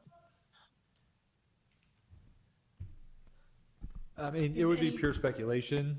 Yeah. But I mean, I think without a doubt, signalizing one of the two intersections and providing an improved access to 116 there will provide motivation for any new residents to use those improved intersections unless their intent is to take Redwood Drive into Roner Park.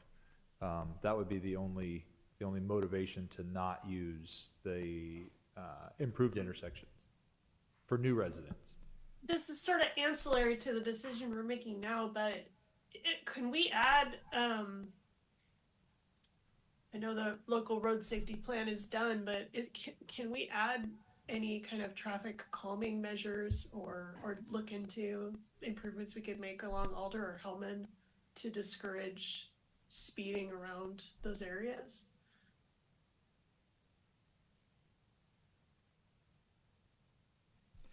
So I'll just jump in here, sorry. So,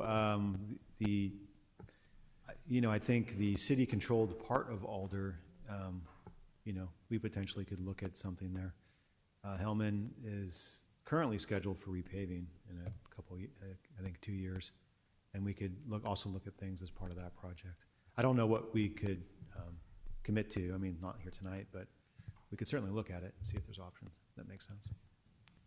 Okay, I'd just like to kind of put a note on our to-do list that we need to add that in as a look at what the prioritization was at that, if there's anything about those on the local road safety plan, and see if we could maybe amend it or bump up the priority in light of all these new housing that's coming online. Along those lines, can you guys help me with, I know that on Alder, just past the cottages, that becomes county to Hellman, so we can't really do much of anything there. And which part of, I always forget, which part of Hellman is county and which part is ours? You can tell when you're driving it. Well, it's not really great out there, period.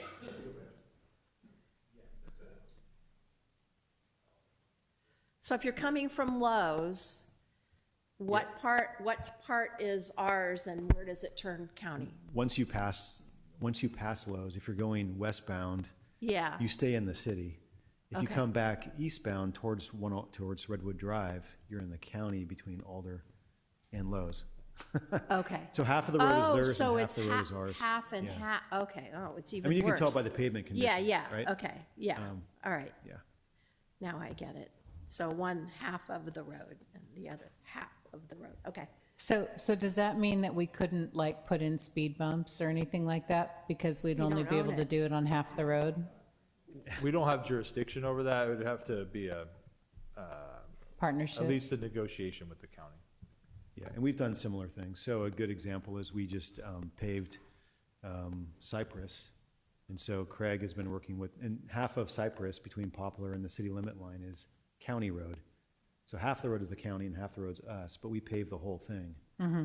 Because it makes more sense to do that, and then work with the county on reimbursement, cost reimbursement. So they basically pay us to pave their half while we're there.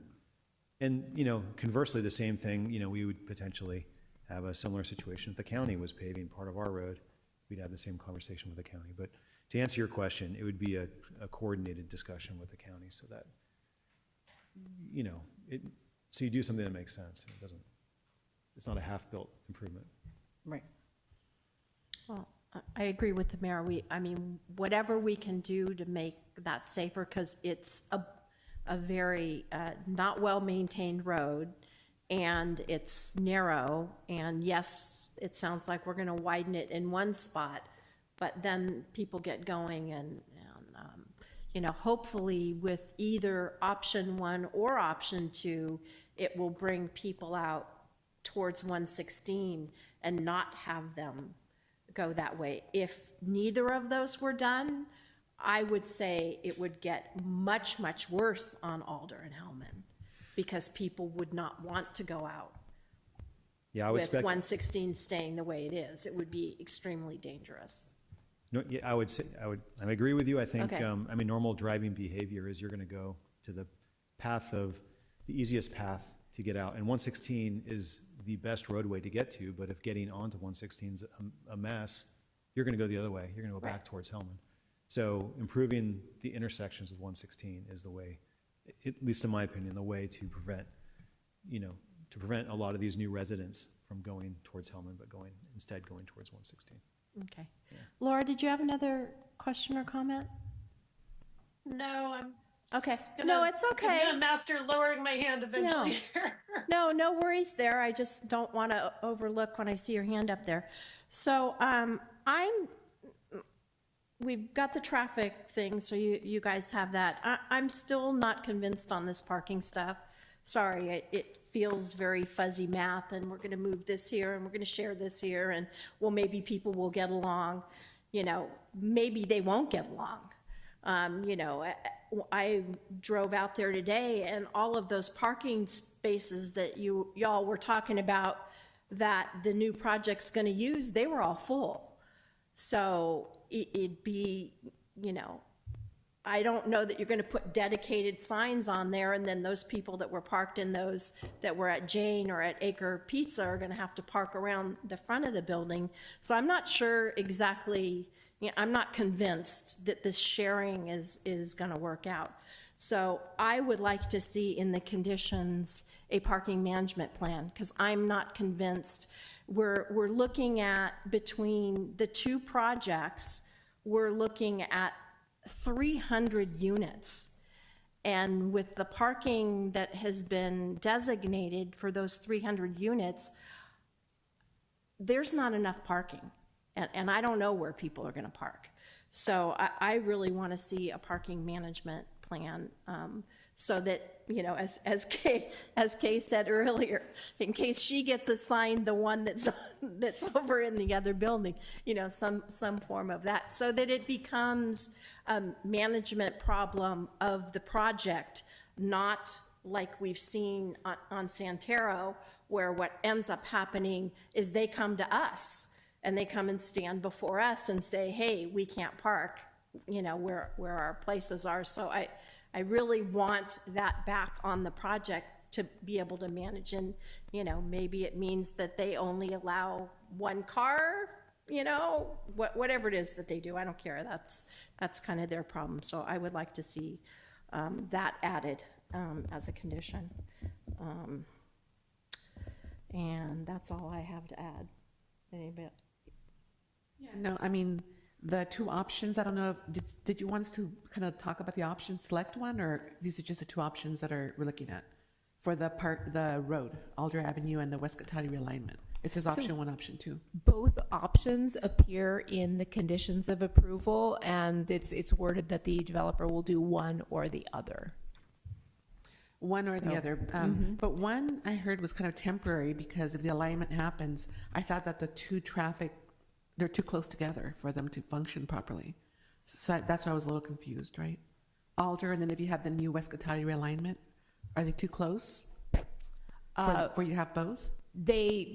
That would actually be up to Caltrans, and so that's one of the issues that we would be discussing, going forward in trying to determine which option would actually make more sense. Okay. Because Caltrans would need to sign off on either one of those options in the plans for them. Okay. So is it possible that Caltrans would let both of them stay? Is that even a possibility? I think it's not just unknown. Unknown, okay. It's unknown. But as was mentioned earlier, the conditions have to anticipate. I think the term was the project standing alone in terms of Cotati Villages 1 may or may not go, Cotati Villages 2 may or may not go, but either way, it needs to operate. So in the scenario where Cotati Villages 1 does not go, there's no bachelor lane, there's no connection through to West Cotati, so the only viable option is to improve Alder with a signal. For CV2 to go, you heard the developer tonight say that they're both going to go at the same time, but from a conditioning perspective, we have to assume any one of those scenarios could play out. So, But we don't anticipate Caltrans having an issue with either, right? I mean, seriously. 'cause like Caltrans has reviewed both projects and looked at both traffic reports. So they're involved in this process. Okay, And right, we- no, I'm just like, because, you know, they go through all of this, and then it's like, yep, nope, like, that's not gonna be helpful. Okay, good. Yeah, well, and it was said, you know, that, that if these projects go, we've had multiple projects on those sites, and none of them have gone. So you know, seeing is believing. So when I see dirt turning, then I'll believe. So, any other conditions that anyone wants to add? Laura, did you have any yet?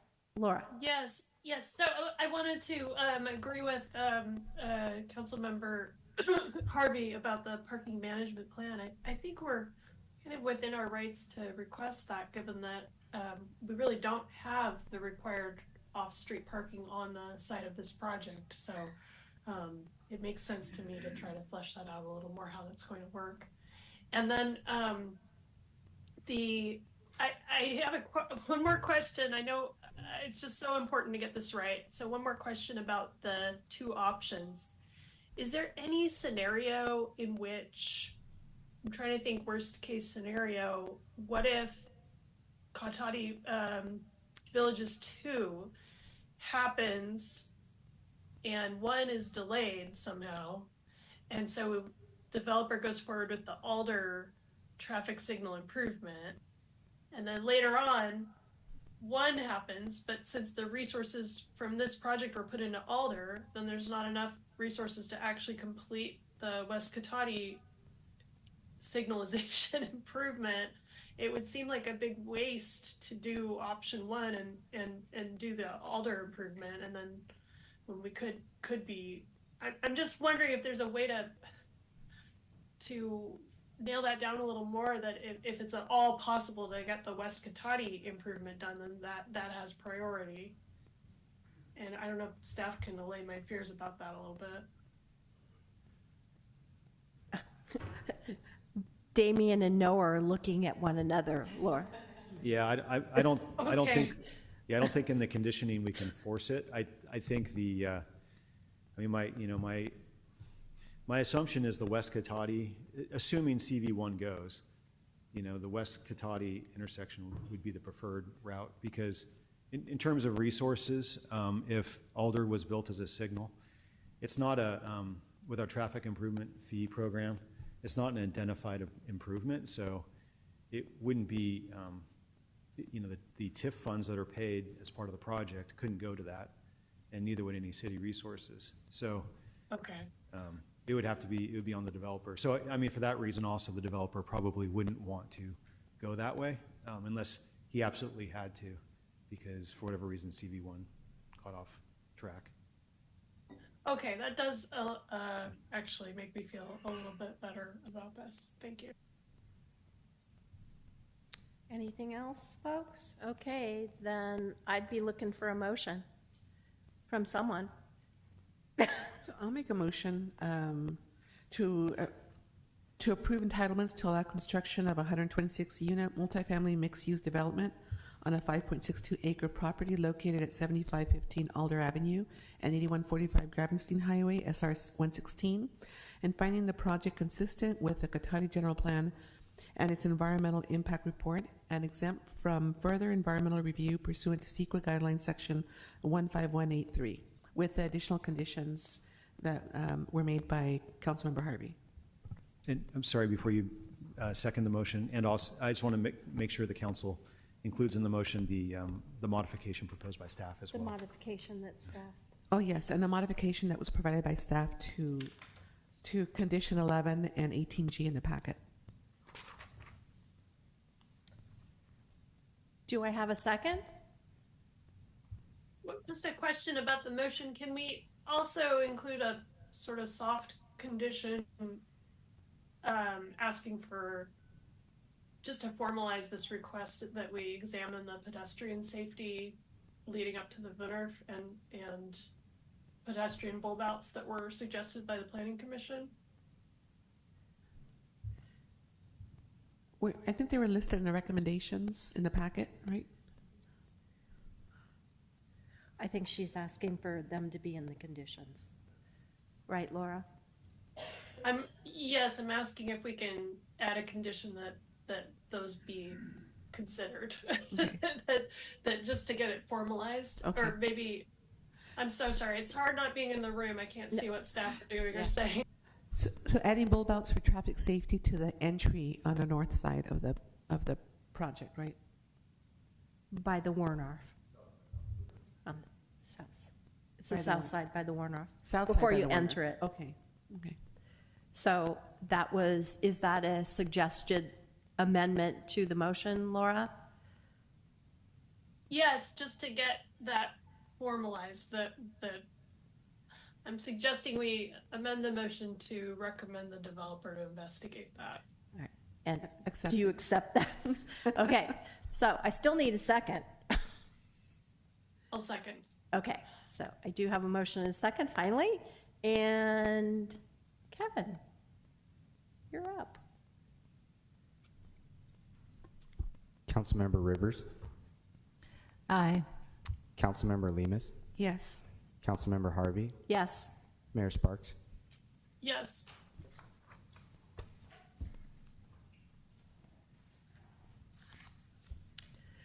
Okay,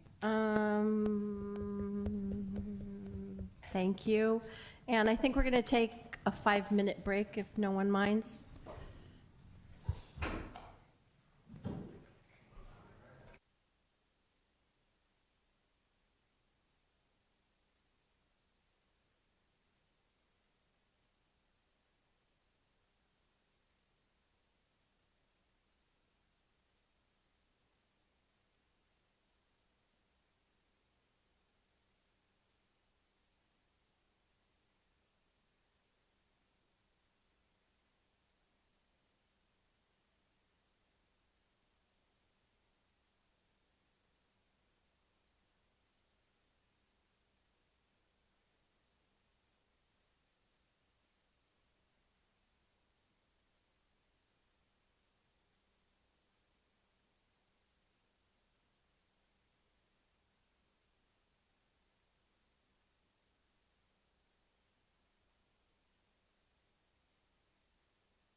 All righty, welcome back, everyone.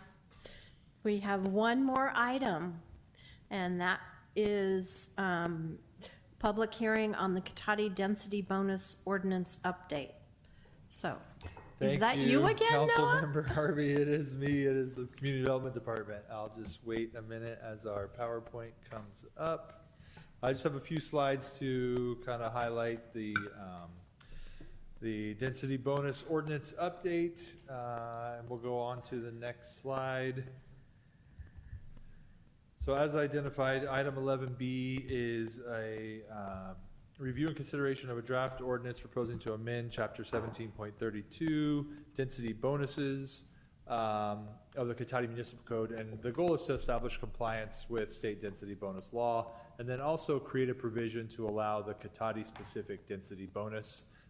You'll recall we discussed that at our housing workshop back in May, and this will be the first step in creating that program at a high level. So on to the next slide. Just some of the background. Density bonus was originally enacted in 1979. As was demonstrated by a lot of the recent development, it allows a developer to increase density beyond the general plan and zoning, up to a 50% maximum bonus in the units that are allowed.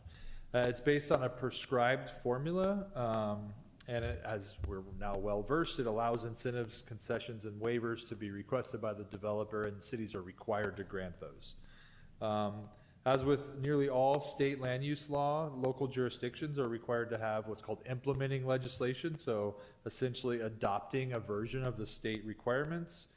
We can add to those, but we can't have kind of less than those. You can't have less than what the state has mandated that we do.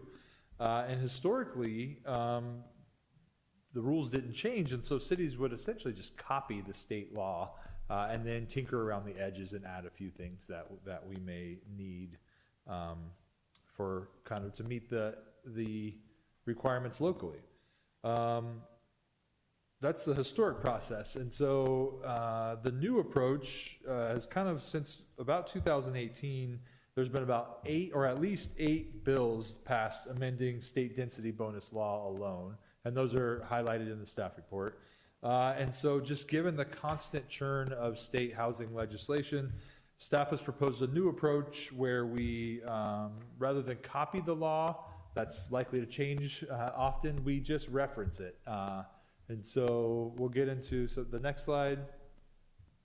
Some of the reasoning to support that approach is, this is a graphic that was created by an artist when this pace of housing legislation really got started. The council has seen this slide before, and then the next slide shows what happened by 2022. This is the list of legislation of governing housing in the state of California. Not all those laws passed, but this slide is just being shown to demonstrate the reason for the approach. We basically can't keep up with the pace of housing legislation. And so in order to have our laws be compliant with these requirements, we're taking a new approach and just referencing the ever-changing state law rather than trying to copy it and keep our code up to date. So we'll go to the next slide. There's a red line of the proposed density bonus ordinance in the packet. It identifies the changes to implement that approach. But there's also a few additional provisions that staff wants to highlight. The proposed ordinance would also create what's called the Cotati density bonus. As I mentioned, we've talked about that. But the goal is to create a incentive for developers to stick with our regulations rather than just taking instant advantage of the density bonus concessions, waivers, and incentives. The way that staff has proposed that is to allow, rather than just a 50% density bonus, allow them up to 100% density bonus. It would be completely at the discretion of the city council. And the idea is that a developer might be more motivated to meet our development criteria, request less concessions and waivers if they had a project that was more financially viable, or maybe made them a greater profit because they could build some additional units. Some of the questions that we'd like the council to chime in on regarding that are, if we do create this, should we prescribe an extra percentage of affordable housing required to get that? So right now, to get 50% density bonus, you can provide 15% of your project as very low income. So should we prescribe that 20% is required? This is a question for the council. Another question would be, should we dictate the affordability levels? So maybe tie it to RENA. So a developer, in order to get a Cotati density bonus, has to look at the city's RENA needs and propose a project that tries to meet the needs of the city across those affordability levels, because the city isn't required to just build or have built very low income. We also have low income and moderate income RENA allocations in addition to market rate units. And then lastly, the question for density bonuses, should there be some incentives or concessions? Because with any site, there may be some constraints that just even a great project can't quite check every box of all of our development criteria. So those are some things that staff is asking for feedback on the Cotati density bonus. This ordinance right now is very general and references it, and based on the input given to staff tonight, we'll come back with a new ordinance to modify the affordable housing section of the code, and that's where kind of the nuts and bolts of the Cotati density bonus are proposed to be implemented. So tonight is just a very general change, doesn't commit us to anything, but it allows the direction that council is going to provide to staff on any of these issues to be fleshed out in a future step.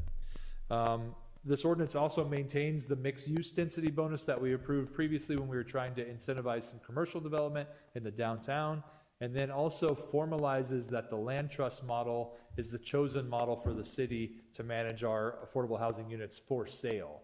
So the council will recall the for sale units. We partnered with the Housing Land Trust of Sonoma County, Deb Getchis, she's well known, and their model, the benefits are that it keeps those affordable housing units in perpetuity, and there's always somebody involved in every transaction, kind of making sure that they stay affordable. So there's no accidental sale at a market rate because the title company didn't, miss something, or the current owner forgot they received this benefit 30 years ago, whatever it is. So that is a preferred model. It was part of our housing element, and it does really seem to be a way for the city to keep our affordable housing for longer and kind of preserve the quality of it. So with that, we'll go to the next slide. There's a discussion in the staff report about how these changes do implement general plan, both the housing element and other features of the general plan. The next slide talks about some of the CEQA process. We relied on the general plan EIR and the housing element environmental analysis to justify this ordinance change. So basically any mitigation measures that have already been adopted for those potential impacts carry through to this change. Staff doesn't anticipate any, but just wanted to talk about how the environmental analysis went. And then the last slide of this presentation is a recommendation, and it's coming from both the department and the planning commission, that the city council review the ordinance, provide any input or feedback, and conduct the first reading to amend chapter 1732 of the municipal code. And with that, I'm available for any questions. So Noah, you said that you wanted our input on the 3 questions, but yet this is the ordinance that you're asking us to approve a first reading on. So it doesn't sound like input. It sounds like this is what you've said we're going to do. So this ordinance would create the frameworks to say, yes, we have a Cotati density bonus ordinance where someone can request, but there's no specifics. And the city has a whole separate code section that talks about the specifics of affordable housing. That's where the a third model lives. You might recall that, where it essentially says our preferred approach for affordable housing implementation is that we get a third of the units from very low income, a third of the units from low income, and a third of the units from moderate income. There's other areas in that section that say the city council can actually approve something different if they find that it provides more benefit to the affordable housing that's provided throughout the city. So that's really where the nuts and bolts live. It's just because this is density bonus, that historically has been the implementing legislation for the state law. It felt appropriate to staff to have a reference there. It wouldn't give a developer any right to it to have it there now. They could request something and the council could review it under this. but they would also be doing so taking into consideration all of the other information in that other section of the code. But this is very extremely specific. It's extremely specific to the percent, it's extremely specific to the spread, and it's extremely specific about the incentives. So it's not generic, it's, this paragraph in E is very specific. Could you give me a page number, a packet page number? Page 1133, and it's item, or E, says Cotati density bonus. Yeah, so the intent was that staff provide some concepts, but let me read it just because it's been a while since I wrote. Well, because if we put this in this section, this is the law.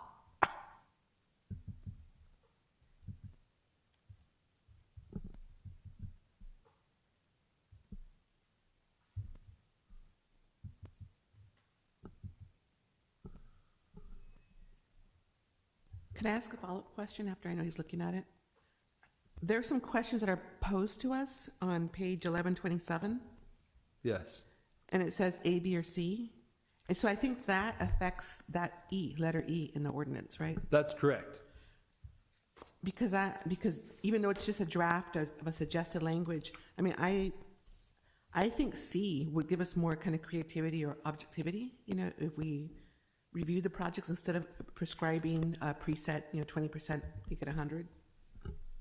Yeah, so, and I do apologize, I should have presented it in a way that identified, I did fill in some framework to these issues, but it's absolutely up for the city council's discretion as to whether they want any of this in there, whether you want it rewritten in a different way.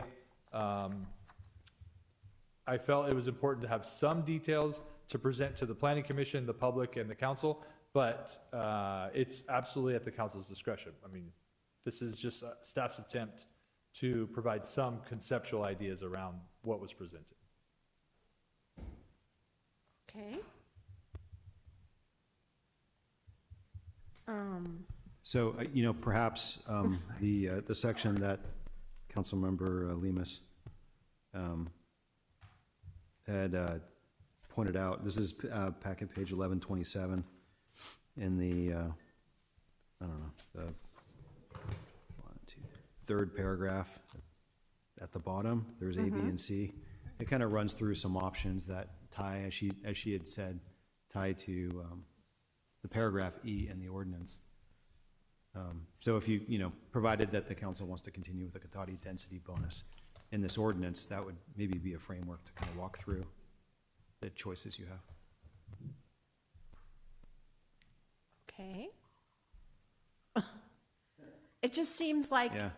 it's already been decided. When I see it like this in writing, that this is the first reading of this and this is what you're getting, it makes, rather than the way you explained it that we're just going to put a program and then we're going to work on the details. This seems like it already just. Yeah, so this section could be struck from this Okay. ordinance completely. I mean, the goal of this, the ordinance tonight is to keep us compliant with state law.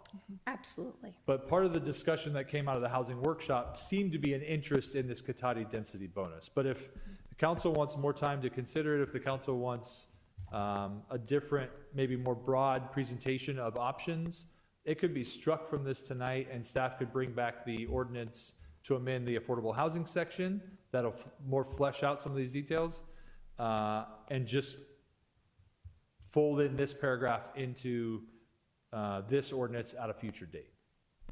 Okay. Yes. Yeah, can I just kind of state kind of the way I kind of read it? I read it as since we have to go with the state density bonus, that a lot of this language was changed and a lot of it removed from what was there before. And now it says, like for seniors and affordable housing, it talks about as required therein to the state law. Correct. I think so. A lot of that was changed.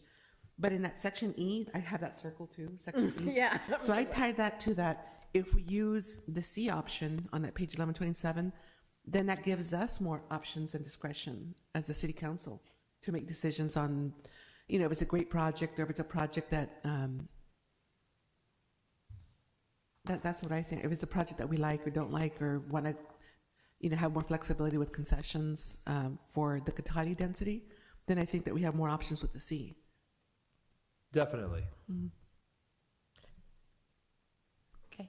Laura, did you want to chime in? I see your hand. Well, I have some thoughts about this. Is this the time for discussion, or do you want to, should I hold it till after public comment? I think you can go ahead and give us your Okay. thoughts. So I guess I'm looking at those options, option C, and it seems to me like one of the main reasons developers choose to go with the state density bonus law is it provides them a huge amount of certainty about the process. That what we are allowed to judge and limit them on is very prescribed by the state law, so they know what they're getting with that option. I think if we want to have a Cotati density bonus and we want people to actually use it, then we need to make it a similar level of certainty for the developer as what they would have under the state density bonus law. So I understand the desire to kind of like retain more control and discretion at the council level, but my suspicion is if we do that and we offer this extra density but without the certainty of concessions that are going to allow them to actually realize that density bonus, they'll just go for the state law anyway because they have certainty with that. They know it's going to work. They know they'll actually be able to build it. So I kind of think we need a little more thought on this to bring back a proposal. I'm in favor of doing the Cotati density bonus. I really think we should do it. But I think it needs to be more fleshed out with more certainty about the process that would provide an incentive to the developers to actually take that route. That's kind of where I'm at on it right now. Yeah, I don't disagree. That's kind of where I was kind of at on this. It does add back in that once you say the council, it's at their sole discretion, that takes away that certainty, which is what we keep hearing. It's the certainty there. And the other concern that I have is the stacking of this stuff. I'm not convinced that they won't then try and stack the state stuff with our stuff. And then, I just went through, some just real simple math, the previous project that we just had before us. So with that previous project, we got 13 affordable units, and we gave them 42 extra units. And with this, the way it's worded right now, for a total of 126 units. So the way this is worded now, we would get 17 units, so only 4 more units, but we give them 84 more units for a total of 168. And what I'm struggling with is, does the give benefit the need that we get? Does the 4 units, is that going to really make that much of a difference for us? I mean, I guess if, we got 20 or 30 or, it might, move that needle. But I feel like getting a couple more units for a whole lot more, worse than that, because we're in this state thing with concessions like we saw and like we heard from the public. So to get those other 84 units, does that mean we'd be looking at an 8-story building because the site to get those on there? And then are we kind of, stabbing ourselves in the back by saying, oh, well, we've got to make it this much and this is what you're going to give me. So I just feel like I'm a little concerned about that aspect of it when I look at, real numbers from projects that we have. And if you tell me it's going to make a big difference, then I might feel differently, but I just didn't feel like 4 more units was going to move that needle.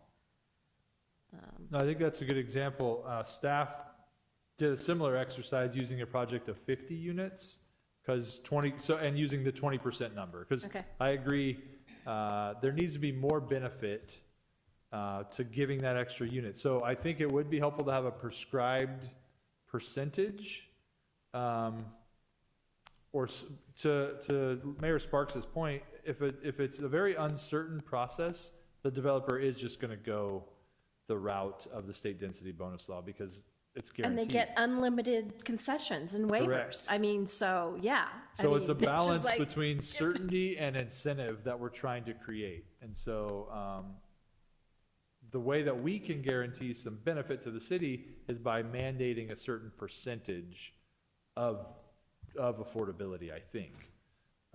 Or the other way to do it would be to tie it to RENA and say a project that provides, units in each category has the ability to ask for this. Because one of the things that we're realizing is there may not be the ability to get moderate income units from projects anymore. Because right now, prior to this density bonus becoming so popular, people were interested in moderate income units because they got higher rents out of those.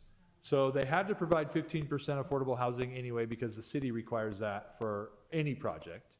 So it's in their best interest economically to get the maximum rent from those affordable housing units to make the project overall provide the most return. So they would push to get moderate income units. But under state density bonus law, if you provide 15% of your project at very low income, you get 50% extra market rate units. So that incentive to go for the moderate income units is off the table now for, I think, most projects moving forward. And so far since the density bonus changes have been really taken effect, every project we've seen has come in proposing a density bonus, 15% meeting the city's requirement, and very low income. So that's become the category that we think we're going to get a lot of units in, and I'm not sure how we're going to get the moderate units, and the low income's kind of in between. We'll just have to see. Interesting. So just to answer the questions of the A, B, and C that we're talking about, I really do want to see the deed, restricted, because I feel like that's really where we lose affordable housing. Like, someone just in the chamber was talking about how affordable is just a word. And, I have seen, and I'm sure we've all seen, what were affordable housing become market rate, when it's sold. And so I feel like if we're going to offer more bonus, that it has to be deed restricted. I really feel like that's like the most, of course the number is important and how many we have, but the ones that we do have are deed restricted is super important, because otherwise we lose them too. Well, more than Over time. deed restricted, they have to be managed, because we have had affordable housing before built, and there were things on the deed that said it was an affordable unit, but as Noah pointed out, if someone's not watching that, when the next person buys, it can fall out.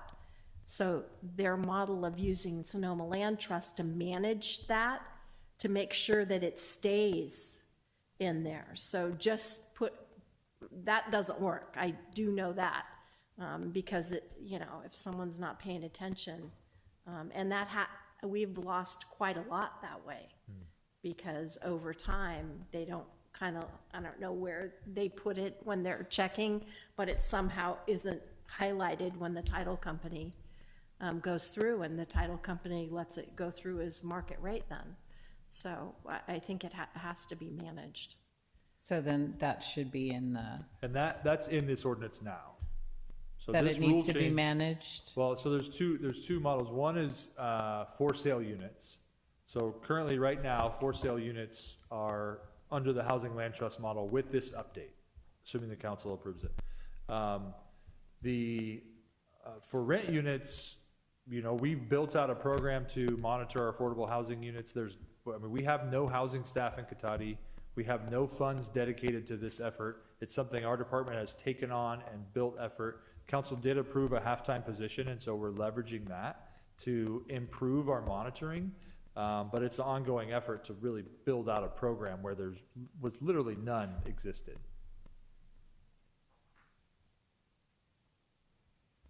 Laura? Yeah, thank you. I think that we should bring this back for a more robust discussion. And I think if we want this to get used, we need to really match the level of certainty that's in the state law, and then just decide what are the non-negotiables that are really important to us, and just put those in. Like if we don't want 4-story buildings, we could require that, hey, your building has to be 3 stories or smaller in order to get this bonus. And if we really want open space for residents, then that can't be a concession. And we can just list out the things that are not allowable concessions and then leave the rest of it as matching the state law, that they can be, other things can be waived, other things can be conceded. And I think that's the way that we can actually get people to use this and then get the benefits that we decide are the most important to us. Otherwise, we're just going to keep getting these, like you said, these very low income 15% projects getting the state bonus. But I'd like to bring this back for like some options. What are the things we want to put as our non-negotiables, and then just allow projects to go through if they meet that stuff. Yes, so like, here's the list of concessions that you can have, not what they have right now, which is everything. And as many as you want. So we would, say, here's the list you can choose from. Can I ask? I have a question. Can they choose a state density bonus versus Cotati, or do they have to go? It will be their choice. The state choice. density bonus is their right. Okay. So we're trying to create a process that incentivizes them to work with us rather than take that option. Because as it is right now, it feels like the state already gives them a lot of different concessions. And if we make it ours stricter, they're not going to use ours. I mean, I don't know. The balance But is they giving would them get more money. more units. More Yeah. Oh, units. more units. That's the Okay, balance. so So, Which means more money, yeah. In the example, they got 42 extra units. okay. With this example of the 100%, they would have gotten another 84. Okay. Yeah, they got 50% for 15% units, and this Right. one, that's why you had 100% for 20% units or whatever Correct. higher. Right. That's exactly right. Okay. Right. Okay.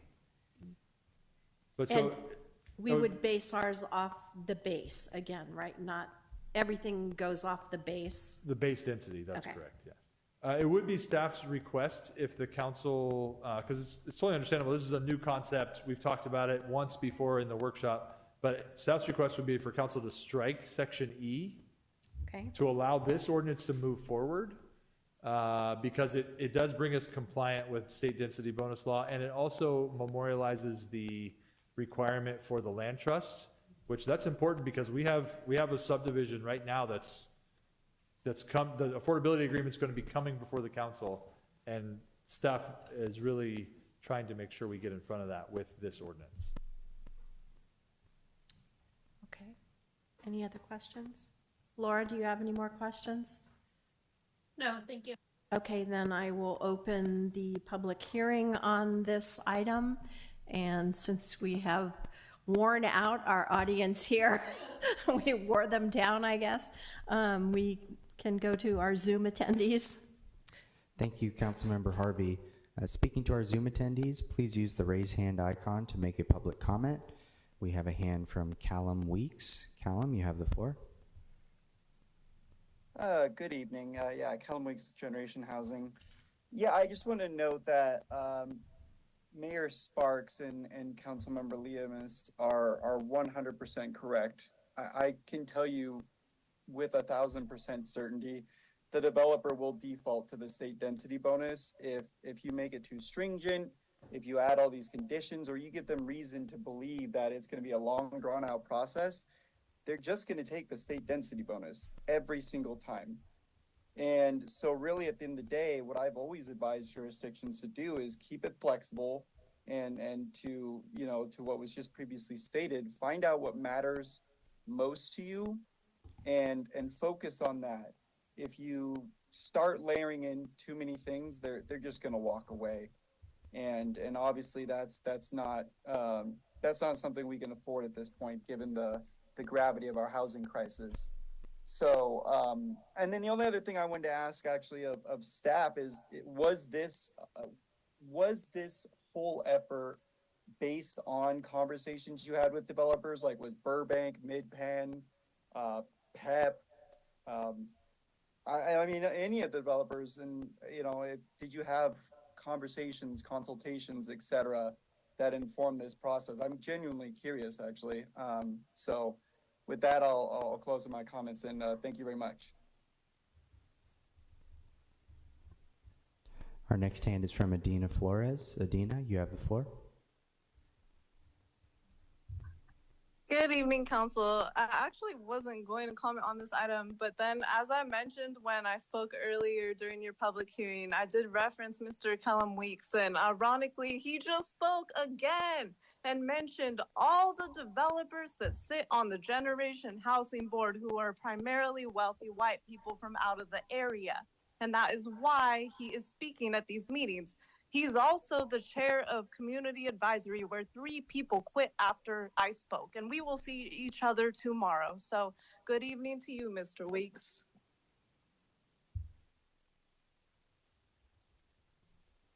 That was the last hand. Councilmember Harvey, that'll end public comment. Thank you. Okay, thank you for that. Noah, did you want to answer the Yeah, question? so this idea grew out of the cottage housing ordinance, which the council adopted probably about 4 years ago now. And it was similar in that it provided incentives for additional density, up to 100% of the base density, in exchange for a developer building smaller units. And the idea with that was to get affordable by design housing projects.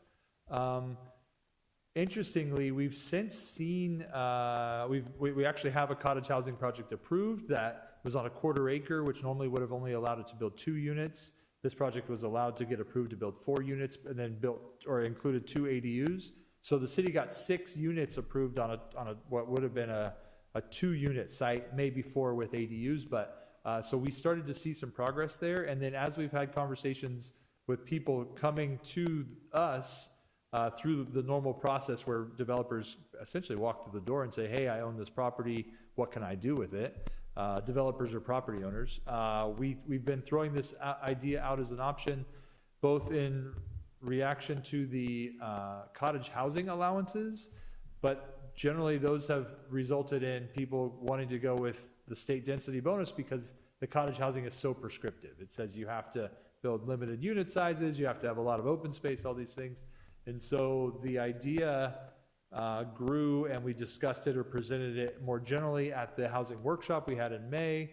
And then we're bringing it back today as just kind of a first blush to get some initial feedback. We do have a developer right now on East Cotati Avenue who owns a parcel that wants to develop. They have an investor. We've met with them twice now. They have an architect engaged, and they're balancing density bonus, state density bonus law, or this 100% concept. And so staff will engage with them, especially now that they have an architect who really can run, they're going to run scenarios through both and see where the constraints are. The other thing that's interesting is the council's made a lot of concessions already. So like reducing the parking standards. Parking is the #1 thing. When you talk to architects about designing projects, they always start with the parking, because it drives so many answers to what you can do on a site. And so now that the council has already voted to reduce citywide parking standards to those that are tied to the density bonus, the state density bonus laws, I think that will give a lot of flexibility into other features such as open space, such as height limits, those types of things that we can focus on when we bring back the discussion. Okay. Then more questions? What would do you want answers to these questions, or it sounds like we're going to bring it back? We will bring it back. The more input or feedback about just high level concerns that we get tonight, the better the details will be in what gets presented next time. Okay, so So as of right now, height and open space are two of the things that I think are probably high priorities based on just the conversations we've had with council, or maybe open space / amenities. Height is big. Any other ones that? Well, that goes through the land trust. I mean, I know that's already there, but I want to make sure that stays there. So it's absolutely going to be in place for all for sale units. That does not exist for rent units. He said open space. I And would do you think- consider open space like patio space or open space meaning shared? So open there's two space? different kinds. We have private Okay. open space, which is patios Right, and porches, and then public open space, which is more like the communal, like the tot lots and Okay. the open areas in front of an apartment building. I would say traffic and calming measures are important for the parking area.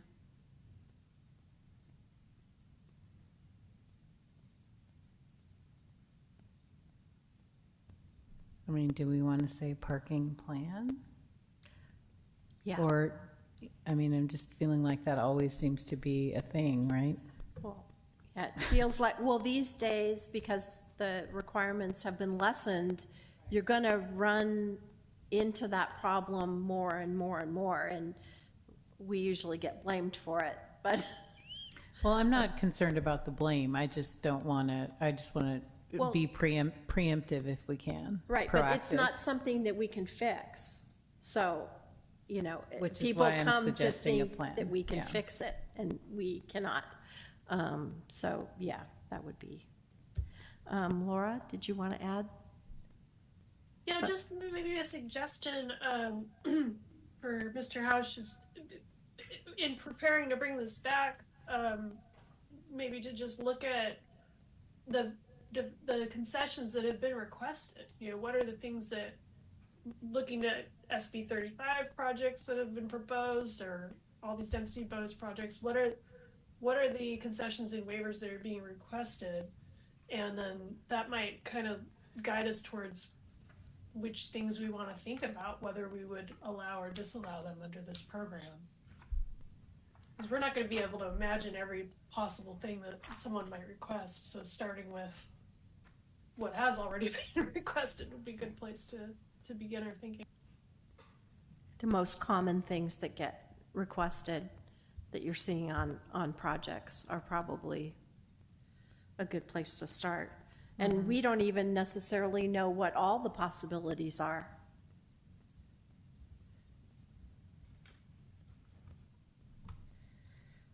So, what about the spread of affordabilities? How do you guys feel about that? I mean, yeah, I feel like, I mean, I don't know, I'm just thinking, you know, as a middle class, you know, city employees, teachers, cops, right? Like, you know, I think there is not a lot for us right now. So I definitely would appreciate a spread. I mean, just for the people who are not low or very low, but also not independently wealthy, you know? Market rate. There would be nice if there was more housing for sort of the union type workers. We And could then- even, Yeah. oh, sorry. Go ahead, Laura. We could even provide an option, you know, like a 20% with the arena match, 20% if you match arena categories, or 40% moderate. Could have, you know, something like that too, where if there's a huge proportion of moderate affordable housing, that could qualify as well to build more like workforce housing. I mean, especially if the other ones that are, you know, presuming that they get built do have the very low, right? Like once we know that this is really happening and we have very low and we have low, but we don't have moderate, or we don't have low, like whatever it is that we don't have. And I think that's the RENA tie you're talking about, right? Like whatever area it is that we don't have, if they're willing to focus on that, that we give them a better deal, right? Yeah, and maybe we adjust, which is I think what Laura was alluding to, maybe we adjust the percentage based upon where we're at with our arena and what we need.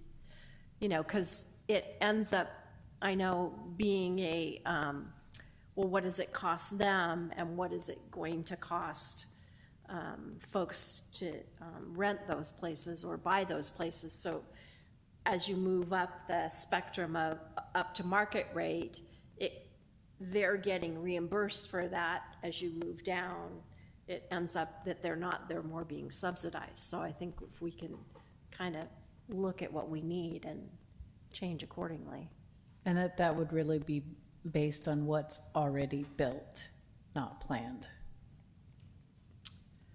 Arena is what's approved. Yeah. It's actually, sorry, you get credit in different categories for approvals, constructed, but arena is actually what's built at the end of the day, at the end of the 8-year cycle. Right, good. Because they're moving to that, holding cities that don't build houses Correct. accountable, Correct. even though we don't build them. Well, that's what I was going to say. I think if they saw how many units we've approved, if the projects just didn't go forward, there would be some acknowledgement of that. Things Oh, that are beyond the city's control. You think so? I do. I Okay. do. I mean, we would likely still be made subject to builder's remedy and those types of things, but they just probably wouldn't be proactively AG enforcing, like taking us to court. Right. Like they are doing for other cities who are denying housing projects. Right. I mean, there's a difference between us approving housing and it not being built and some cities saying, no, we're not going to approve these houses. And so they don't even get to that stage. Right, no, but my point is that for this special Katati bonus, that it be based on, you know, those areas that we need that were not built, not just approved, because we can have lots of things approved, but if they're never built, there's still no place for anyone to live. Right. So are you suggesting that part of our Katati density bonus puts some boundaries around how long they have to build so that it gets built? No, I mean, potentially, but no, what I was talking about was when, like, say I'm a developer and I go in and I'm like, hey, I want the Katati density bonus. What is it that I have to build in order to get that? And we would base what it is I need to build based on what has our, so let's say we do not have 40% of moderate. And so I would come in and you would say, okay, we'll give you this bonus if you do 40% of your development filling this category of arena that has not been filled by actual places that people could move into.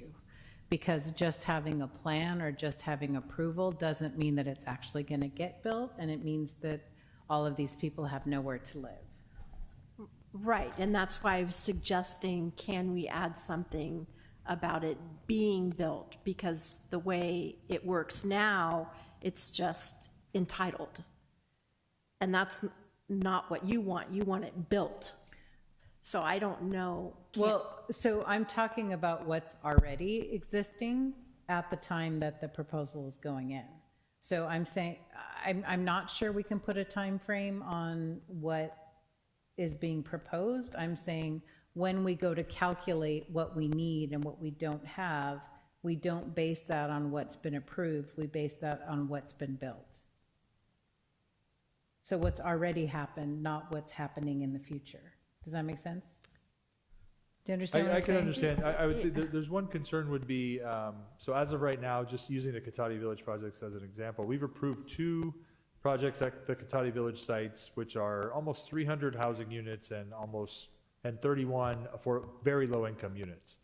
So those are approved now, but they didn't have the ability to move to building permits yet. And so if a developer comes in tomorrow, I think we would probably direct them to focus on not very low income because we have so much in the pipeline. But I hear what you're saying.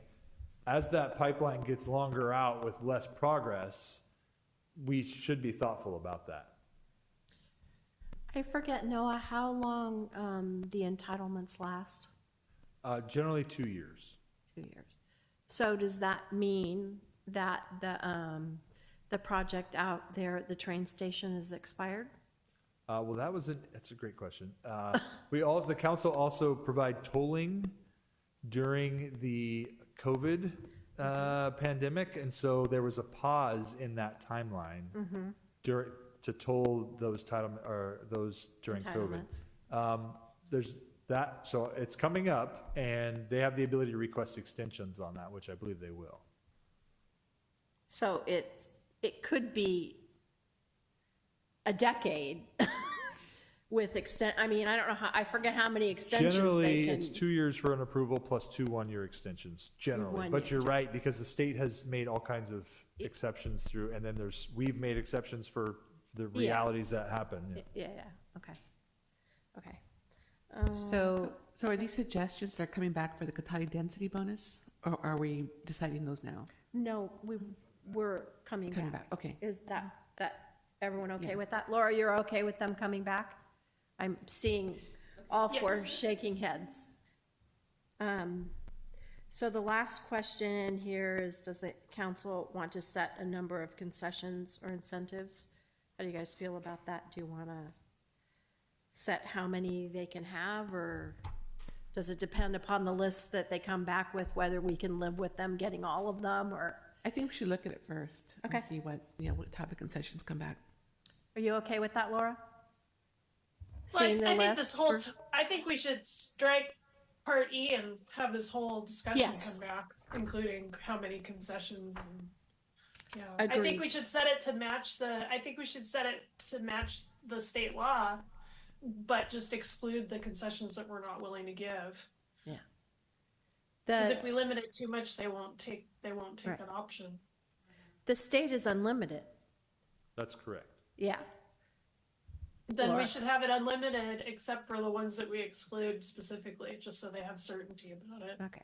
So then they would have to decide, is what we're giving better for them in the long run, that by giving up what we don't want to give up?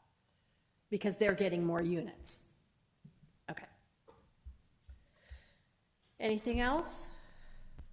Okay, so do we still need to move this so that you can put those changes that are already in there, striking E? Correct. Got that right? Okay, so we've had discussion, and I had public comment. It's like getting late. Is there a recommendation? No, we need to introduce and conduct the first reading of the draft, but we need to have E stricken. So that's the motion I'd be kind of looking for. So I'll make a motion to go ahead. Go ahead, So you Laura. can do it.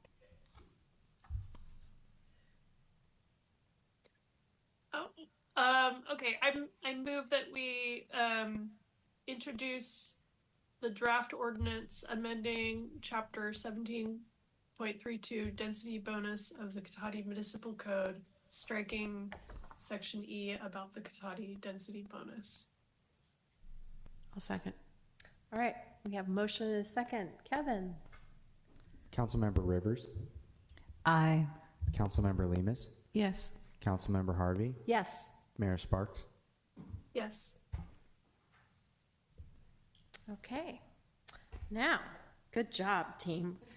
We've already done 12A, so we will move on to the city manager's report. Yes. So, thank you, Chair Harvey and City Council. So,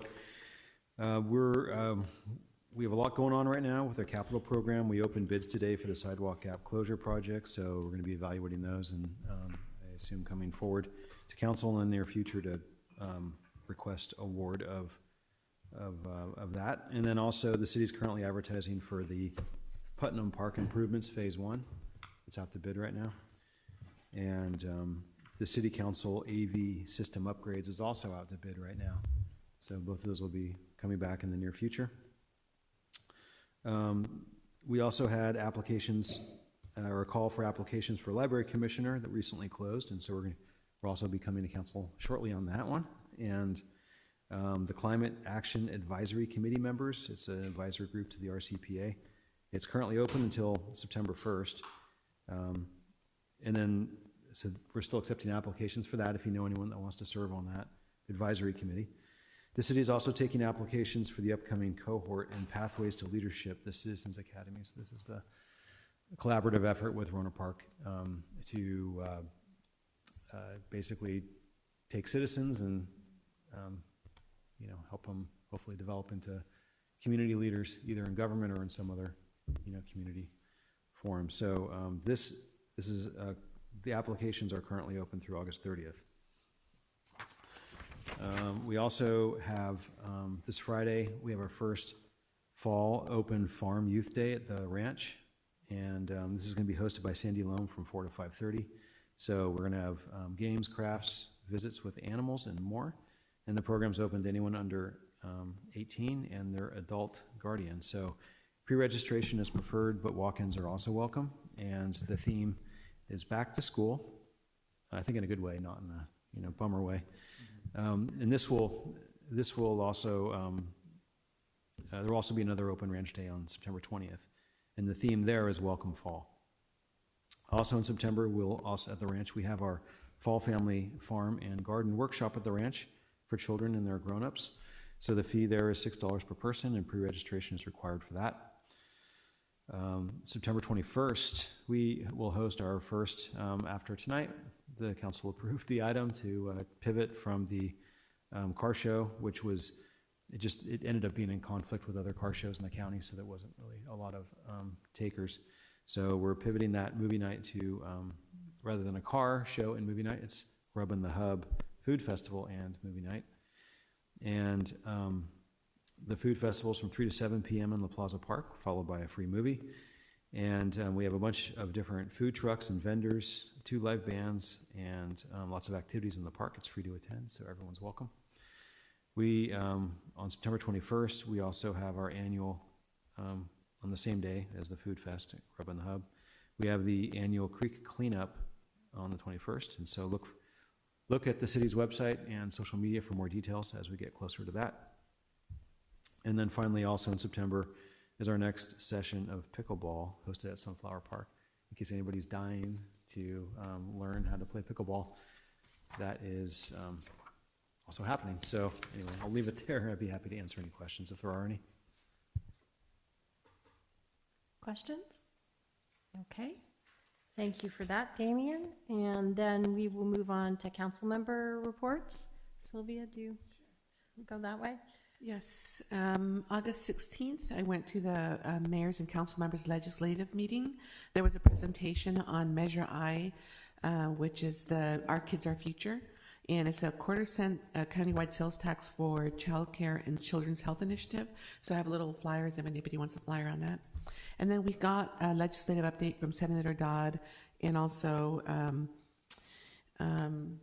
Senator Dodd and Donnelly's office. So they talked about bills and such. They talked about Prop 5. And also on August 19th, I went to the second day of the Accordion Festival.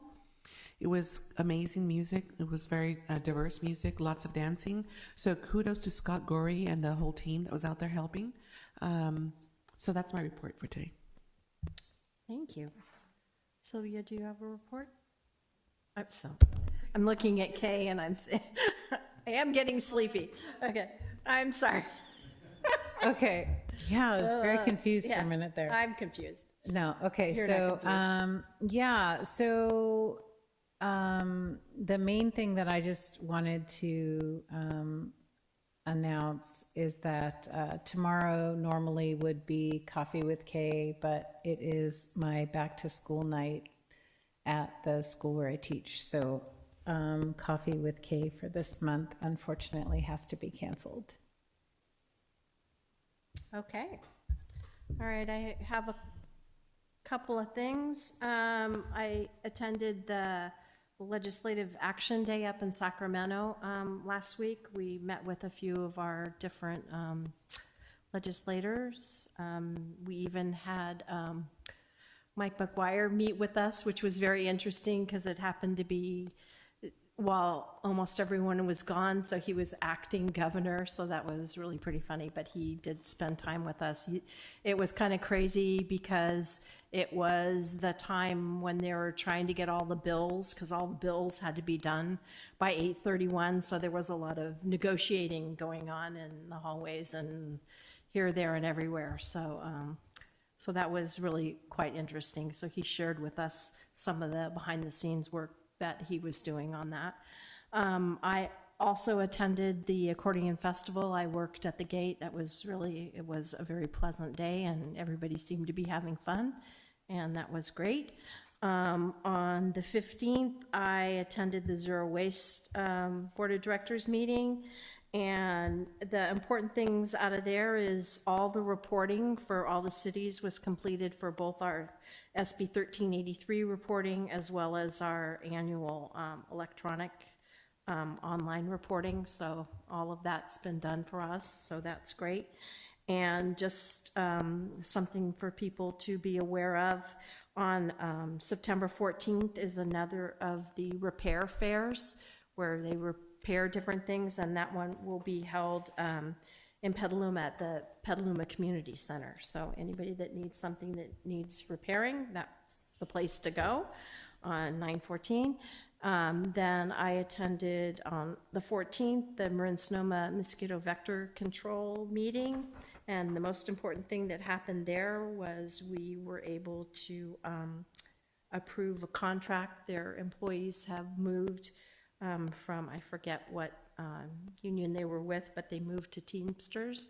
And so that contract, we approved that contract. So it's not quite 4-year contract. They're trying to move it so that the contracts end in April so that they can kind of get everything done before the end of fiscal year. So they kind of cut that one short. So that was the most important thing out of that. And that's all I have. Laura, do you have any reports? I have nothing to report tonight. Okay, so with that, we are to public comment on non-action agenda items.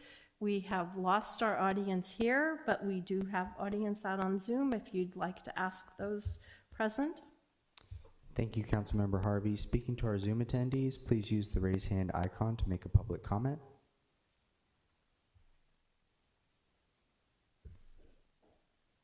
Councilmember Harvey, that will end public comment. All righty, then, Kevin, did we have any information received after the agenda was posted? Yes, there was a public comment received regarding item, I believe it was 11A, the Cotati Village 2 approvals, as well as 2 edits that were provided by staff to some of the ordinances that were read tonight. Those were all uploaded to the HTML agenda and available here in print in the chamber tonight. Thank you. Thank you for that. And then I will, oh, yes, sure, yeah. I just wanted to make a clarification. When I brought up this comment about the animal hospital being next to Building A, I did make the comment that someone had commented it. I didn't name the person, but Lori did name herself later. So I just wanted to clarify that I was not trying to claim your work, Lori. I recognize that it did not come from me, and I just want to be really clear about that. I was just trying to make sure that her concern was addressed. So thanks. Okay, thank you for that. So then we will call this meeting adjourned at 10:52. Thanks, everyone. And I hope you get better, Laura. Thank you so much for running the meeting. Appreciate No it. worries. Good job. We're a team. All right. Yeah, feel Thanks. better, Laura. Feel better. Thank you. Good night. Good night.